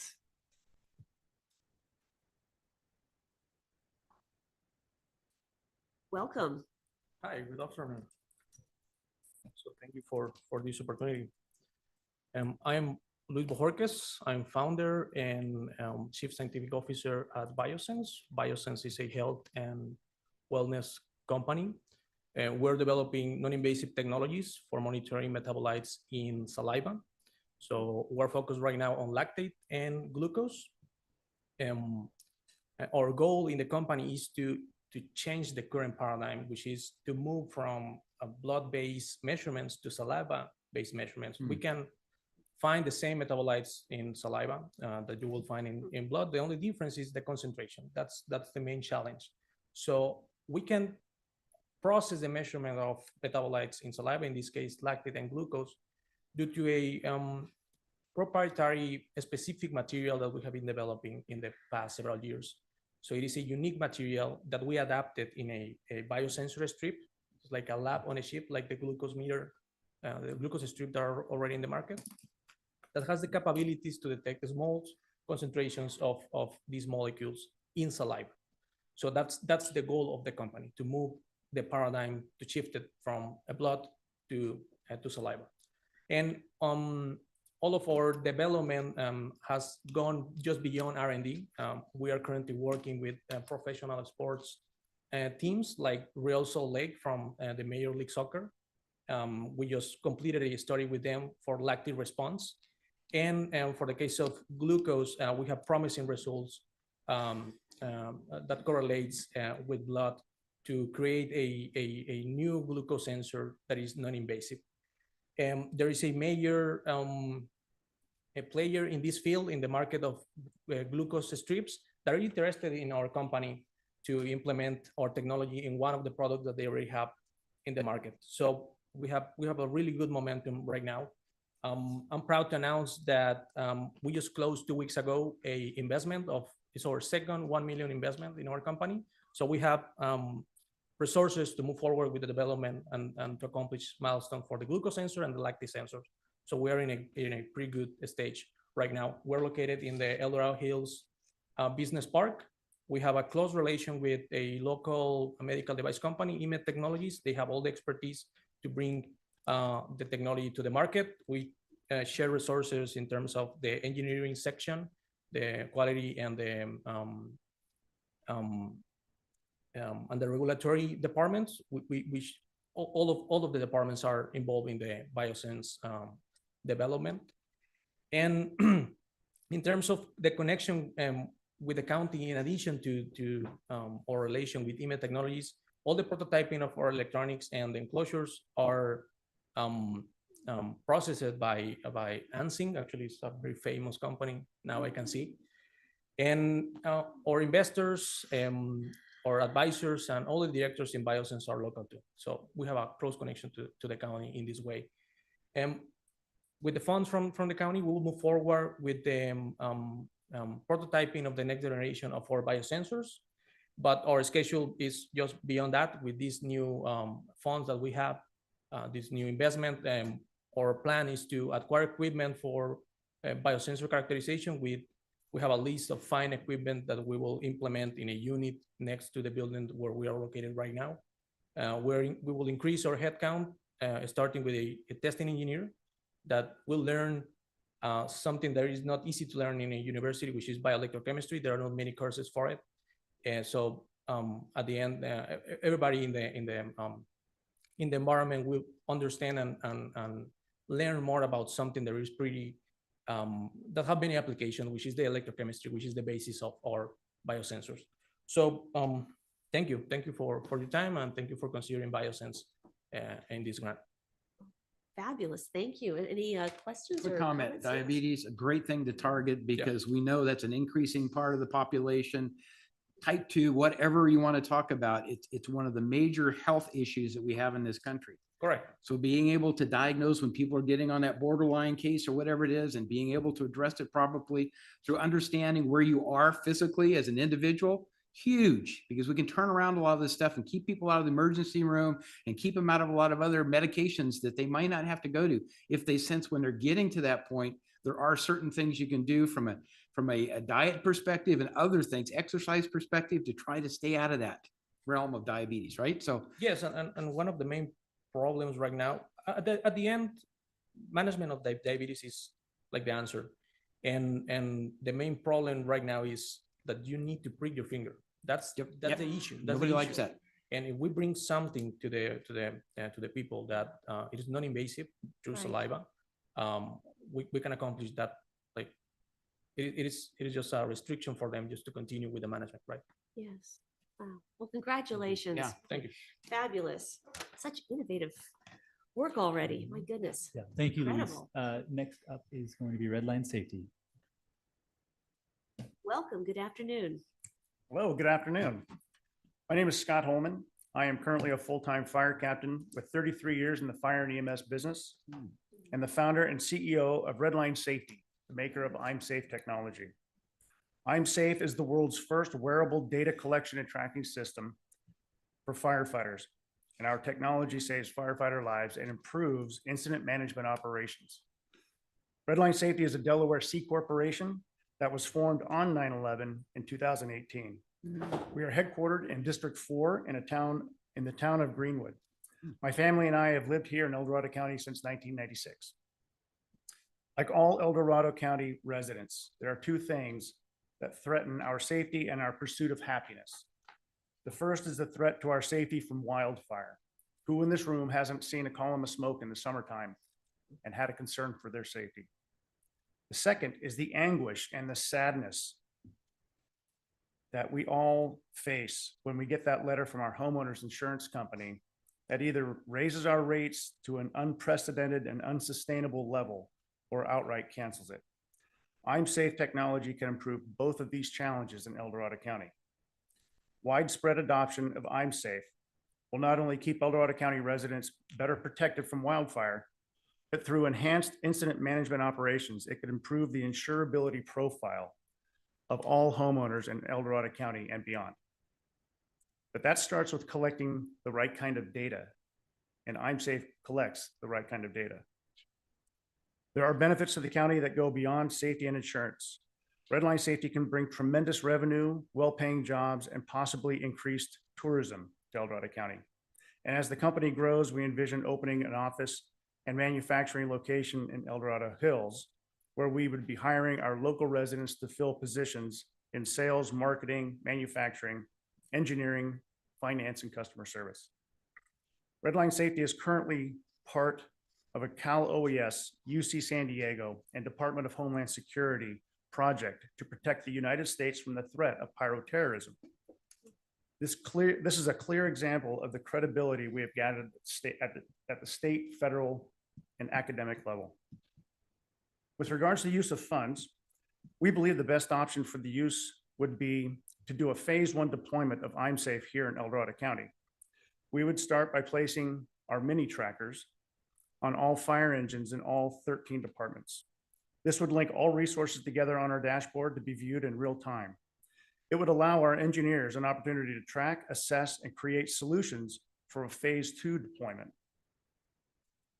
We would also be able to have El Dorado County fire personnel provide valuable feedback and help our engineers fine-tune I'm Safe for wider deployment. I'm Safe is expected to be deployed on a national and possibly global scale, and El Dorado County could be ground zero for this transformational moment of public safety. Thank you. My goodness. That's quite impressive. And Kyle had. I was gonna Yes. ask, Scott, can you just explain what data points it tracks as far as geolocation and the toxic environment. Yeah, it's Yes. So this is what we call our mini tracker. This is designed to be worn by all personnel, all firefighters. And the value to this is right now, this one's just a scaled down version of our normal tracker, but this does GPS, it does carbon monoxide, it does air temperature, humidity, barometric pressure, and it has a communication platform of Bluetooth, Wi-Fi, cellular, and LoRaWAN, LoRaWAN is a long-range, low-power frequency in the 900 megahertz range that works exceptionally well in the wildland environment. It's got about a 5-kilometer distance. We're engineering it for 3, but we'll hope for 5. So the idea is behind this is that it tracks where all the firefighters are and monitors their atmospheric conditions. We have another one that has a gyroscope, accelerometer, thermal camera. It's a little bit bigger, but it's designed for more interior structure firefighting. The program that we're working on with Cal OES and the Department of Homeland Security is wildfire based. So we've kind of taken a little bit of a pivot and kind of focused on the wildfire environment primarily. So we have other sensors. The rest of our technology, it's a multi-platform technology. We have gateways that magnetically mount to vehicles that provide enhanced weather information as far as air quality, and 2 and actually 3-dimensional wind measurements, which until I started working on this, I didn't even know there was such a thing as a 3-dimensional wind measurement, but there is. And so when you get on campus and you start talking to scientists and researchers and you really start digging into fire weather, fire behavior, it's fascinating at the scientific level. Again, I'm a 33-year veteran of the fire and EMS business, and I'm still learning so many things about being a corporate CEO, but also where science is taking us in fire management. So this is just, they loved the idea is because those that are doing fire modeling, which is another avenue, and I'm going past my 3 minutes. I'm sorry. You're okay. This was 2 You're minutes, okay. 45 seconds. The fire modeling, fire behavior modeling is a big thing in the industry. And what they liked about what we're doing is Cal OES was notified by DHS and said, hey, we have this national threat. We need your help. They go, UC San Diego has a program called Wi-Fi, and they even fly out of Mather during wildfires. They take pictures of the wildfire and they send it to their supercomputer on campus at UC San Diego. And it predicts where this fire is going to be in a day, an hour, or in a timeline, and tells you which direction it's going. They just tested. So that was where DHS was interested. And so with that information, they said, if we can make every firefighter a little portable weather station, that would enhance their modeling capacity. We didn't start out in that position to do weather data. My son, who was the one that started this as a college kid, said, we could put sensors on it. And I thought, well, like what? So we started saying, how about air temperature? And I went, wow, this is exciting. That was years ago. So the weather data that comes off of this is what their primary focus was. But as we started collaborating with the state, federal, and college, we have scaled this into a whole new level of weather collection and data processing on site. NASA has reached out to us and said, how much time do I have? I will stop anytime because but I think some of this is kind of important because it kind of shows the scale at which I have found myself dealing with people, NOAA, the National Oceanic Atmospheric Administration, has reached out to us because what we're providing is on-site measurements of important weather data. So we started going one direction and we had to pivot and go another direction. Now we're kind of doing even more. And That's quite remarkable. So is this patented technology? yes, Fantastic. we've got 2 patents and they're international because there's an international collective of 15 countries called IFAFRI, the International Forum for the Advancement of First Responder Innovation, that has also reached out to us and said, we have 7.5 million firefighters in 15 countries, and we have a list of 10 things that we need solved, and this does 9. That's amazing. It's been tested down in Corona recently. We just did a presentation to Homeland Security, Science and Technology, who have told me personally that they're in the business of always trying to think of the next best thing. And they go, not only have we not even thought of this, we haven't even put any money or resources into it. So there's a lot of attention. There's a lot of movement on this. But to me, I bring it back home. Like I said, you know, we're at risk with wildfire on an unprecedented level. I go back to Washington once a year to testify before Congress and the Senate about rural EMS and fire resources and the status. And the public safety sector in that space is in crisis. A lot of people don't know about it, but it really is. We're rather short on resources. And so what this does for many is that it helps take what few resources we have and deploy them in a very smart manner. Incredible. Supervisor Heidel had a. Yeah, I mean, the ability to know that a firefighter is down in a burning building and where they're located, that is huge because there's standard rules. Unless one in, what is it, 2 out, 2 in, one in, 2 out, something, right? I think that's what it is, right? Yeah. 1 in, 2 out. If you're going to try to it's do a actually- rescue, somebody's got to be there to help. But knowing where they are and being able to pinpoint that, yes, to go in and drag a fellow firefighter out, that's huge. That's never been available. So Yeah. kudos for what you're doing.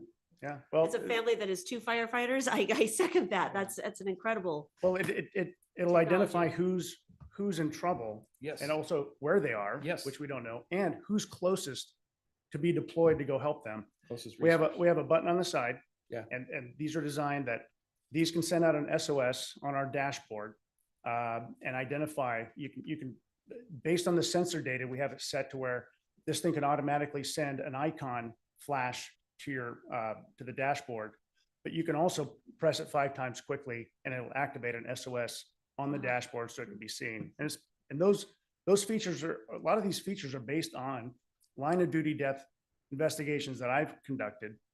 And we've looked at those and we thought, could technology have made a difference? And we found many applications where public safety would be, and of course it's scalable. You can add it to vehicles, aircraft, utility workers, hard Amazing. equipment operators. So Supervisor Turnbull, you had a question? Yeah, it's just amazing, you know, all the technology and stuff we have today. Too bad we didn't have it but way back when, especially when you're talking about the Pollock Pines fire that was in existence where my dad had to doze a trail in there to save those firefighters. And it was Poho Ridge is what it is. And you know, there was no cell phones or none of that stuff at that particular time. So I'm glad that we have this technology, especially when it comes to public safety and protecting our firefighters. Incredible. Thank you so much for sharing Thank this. you. That's quite Thank amazing. you. And with respect to what you said about the fire, we all remember the Caldor fire that was just too. Oh, yes, definitely. So that had 33 cooperating agencies that came. And I think there were more because I didn't see anybody from my department there on the list that I saw. But imagine being able to run these. That was almost a quarter million acres. But imagine being able to see in real time where every one of those cooperating agencies were and the status of the environment that they're working in. So, because there's times that people will get on the radio and say, hey, we got to wire down, or we have something. It's kind of like, okay, where are you? Next to these 3 tall trees. And any agency can see. Right. That's So amazing. It's like I said, it's transformational. It's an exciting time. And I'm happy to be Congratulations. here. Thank you for your time. Quite remarkable. Thank you. Thank you. Thanks, Scott. Scott. And last but not least, we have Renetta with Foodum. Well, welcome back. Lovely to Hey. see you again, Renetta. Very good to see you Yeah, it's good all, seeing you. again here. Thank you. So for those who don't know me, I'm Renetta Janik, and I'm an ex-AI executive from Intel. I left Intel to build Foodum. And Foodum is a platform where you can order personalized home-cooked meals prepared by local chefs, and they're helping busy families. And we're also now preparing medically tailored meals for people with chronic conditions. And we're focusing on diabetes, especially type 2, heart conditions, number one killer. And actually now we're starting and pivoting into also cancer and other sorts of chronic conditions. So I'm very excited to share with you that we've been in touch with Anthem for some time.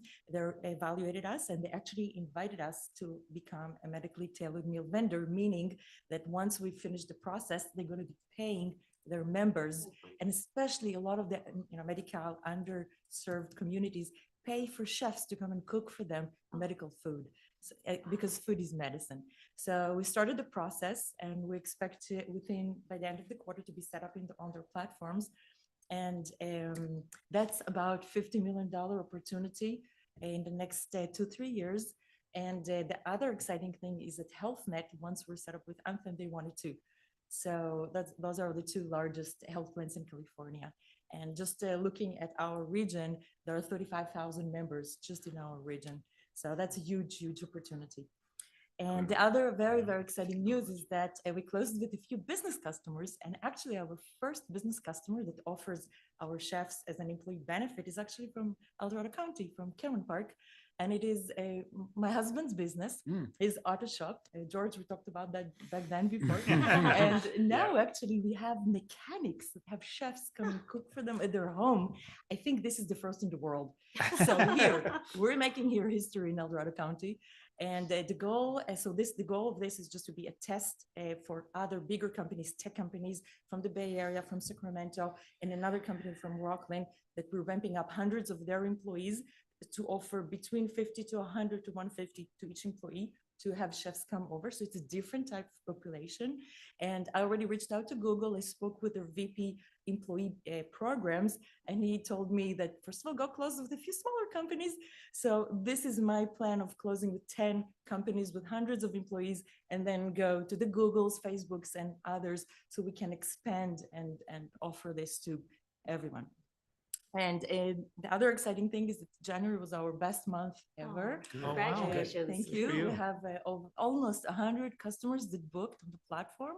And as we ramp up Anthem and the other business customers, think about this, that by the end of the year, we're estimating that we can get our capacity to 3,000. And this is just in our region. Our services are available also in LA and the Bay Area. So this is just Sacramento region. So this could be like exponential growth. And what does that mean for our county? So first of all, I live here. I raised my kids here in the last 7 years since Intel relocated me from the Bay Area.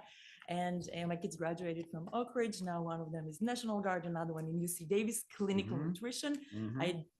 She rebelled against me. I wanted her to be software developer. She went to be clinical nutritionist. Awesome. So I live here and I built Foodum in the county, and Foodum, of course, will create new jobs for chefs and also for the employees that will join Foodum in the future. But it's not just that. We also help the residents of this county to become healthier. And this is across the board, also the people that are underserved. And I'm putting a lot of effort in working locally here with vendors like Branded, all the aprons and stickers and everything. So now we're starting small with a few, like 100 aprons. Hopefully we'll get to 100,000 aprons. I told Drew, get ready. And of course, working with Marshall, our registered dietitian that works on our team. She's working as a full-time registered dietitian in Marshall, getting ready once we're approved in Anthem to start helping patients here. And of course, local companies like Cherokee Automotive, hopefully, your shop can become a customer too, and other businesses in our area here that we can offer this to their employees. And the way we're going to be using the grant, this will help us get ready for Anthem, because there are a few big things that we need to prepare.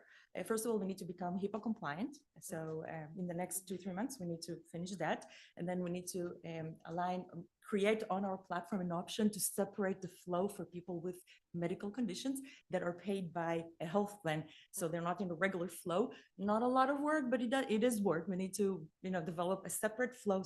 We already have a menu. We just need to separate it from the regular menu because we want the credit cards there. It's going to be with billing, claim and billing, and then also connect to the billing and claim platform to be able to work with Anthem. And then the third thing is, as we ramp up from 100 customers to 3,000, we'll need at least one more person to help us with customer support.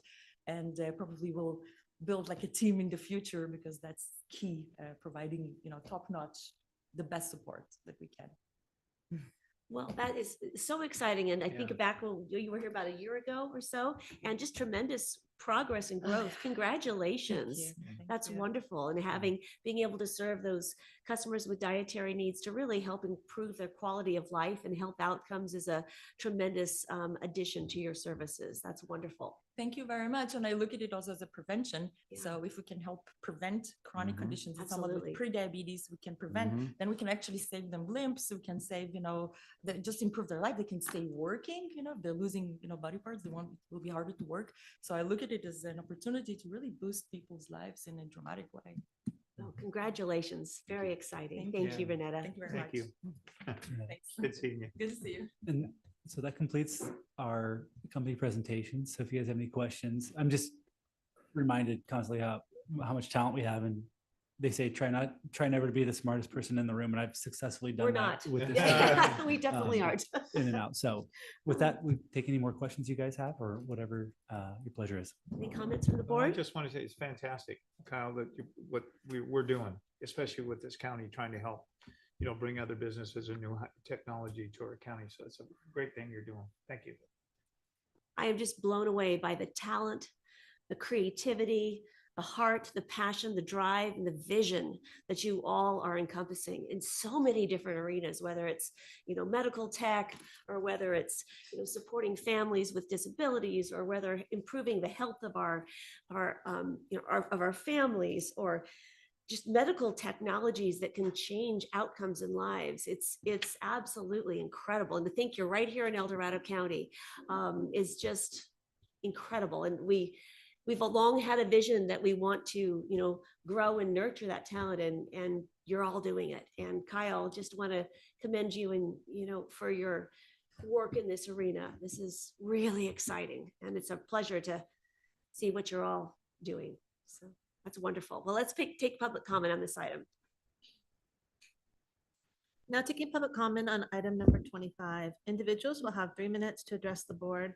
The timer will notify you when the allowed period of time has ended. Public comment will be taken first from those participating in the boardroom and then from those participating through Zoom.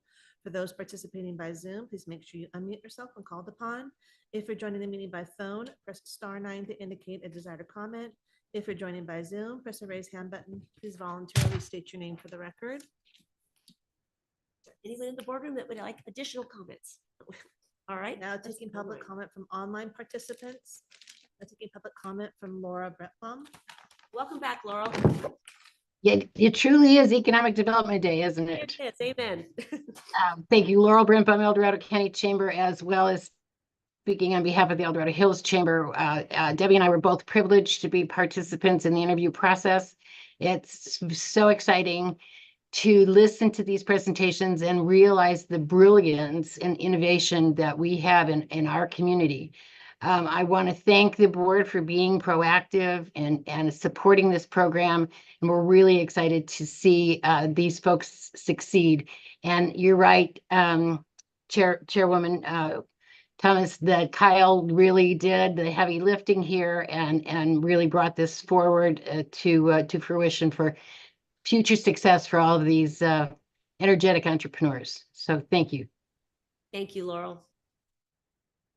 There's no additional public comment. All right, I will bring this back to the board, and the action before us is to receive an update. We've done that, fabulous presentations, and also to award J9 awards to 6 eligible startups and entrepreneurs, approve the use of J9 funding agreement template, and to delegate authority to the Building and Planning Director to execute the J9 awards and all other documents necessary. Can I make one quick comment? Absolutely. Kudos to the Growth Factory We wouldn't be in this position if it wasn't for the great work of the Right. Growth Factory. And if you haven't had a chance to attend one of their events, please do, because it's incredible what they're doing. But that all ties to the Greater Sacramento Economic Council, who brought us the Growth Factory, who got us to this point. So you kind of understand, you have to understand the food chain. Without GSEC doing what they're doing, I'm not sure we'd be sitting here today. So there's a whole series of activities going on that really build the economy in this region, which then takes it to Growth Factory in terms of the entrepreneurial, where do we do the startups and stuff, which then brings us our opportunity to do it local within El Dorado County in competition with a lot of other agencies and cities and everything else out there. But we're now starting to come on board with our efforts to make these things happen and bring them to fruition. So kudos to everybody involved. Thank you for bringing that home. Yeah, Yeah. if you don't, And if you John don't mind, and I I want to attended a shout lot out of them, Monique, so.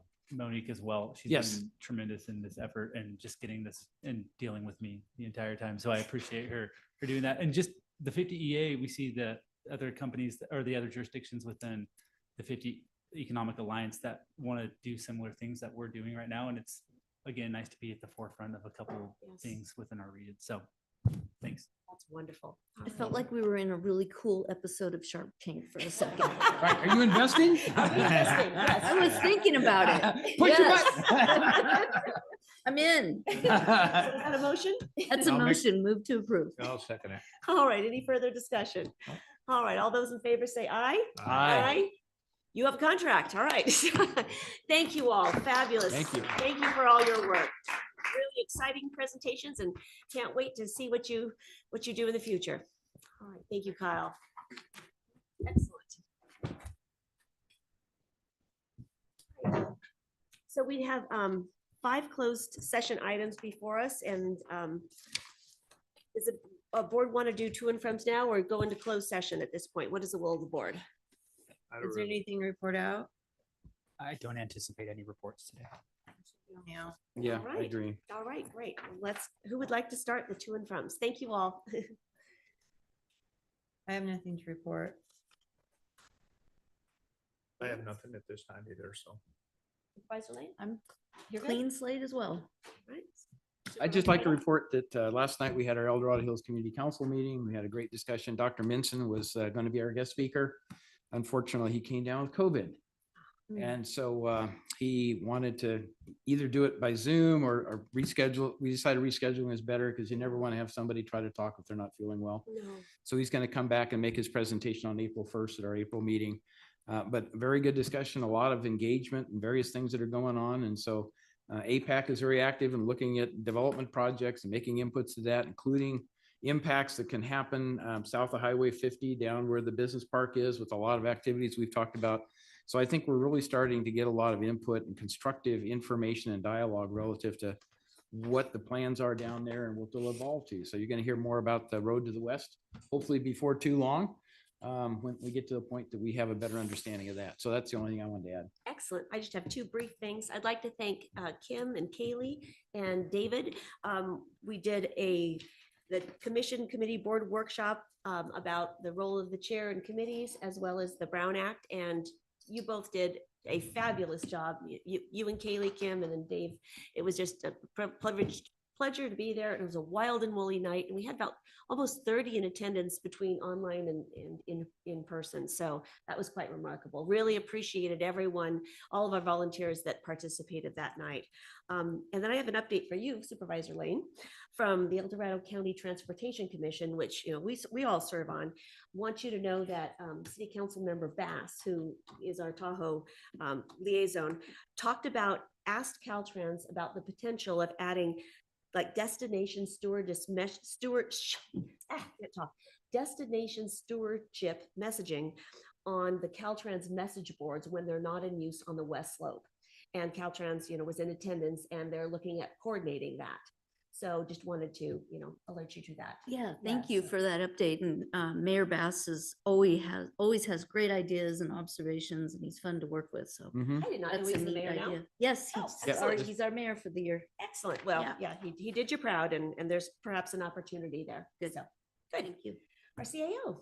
Just real quickly, we will be dark for 2 weeks. So this was after a 4-meeting run because we had that special department presentation meeting. So a couple weeks to rest. Sounds good. Well, thank you. We'll be And I'm back sure on the February 27th. Sure there'll be a lot of budget development those next couple of weeks. I won't be here on the 27th, just a That's right. reminder. That's right. Thank you for representing the water agency on that.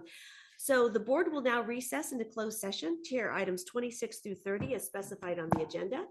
Anyone who wishes to provide comments concerning those matters may do so at this time. Now taking public comment on closed session items. Individuals will have 3 minutes to address the board. The timer will notify you when the allowed period of time has ended. Public comment will be taken first from those participating in the boardroom and then from those participating through Zoom. For those participating by Zoom, please make sure you unmute yourself when called upon. If you're joining the meeting by phone, press the *9 to indicate a desire to comment. If you're joining by Zoom, press the raise hand button. Please voluntarily state your name for the record. Any comment on closed session items? No, just on the closed session items right now. All right, thank you. Seeing no public comment on closed session items in the boardroom, not taking public comment from online participants. There's no public comment. All right, and we're not expecting any report out, so we will just note when we adjourn at that time in the minutes. Correct. Thank you. Excellent. Well, thank you all for being with us today.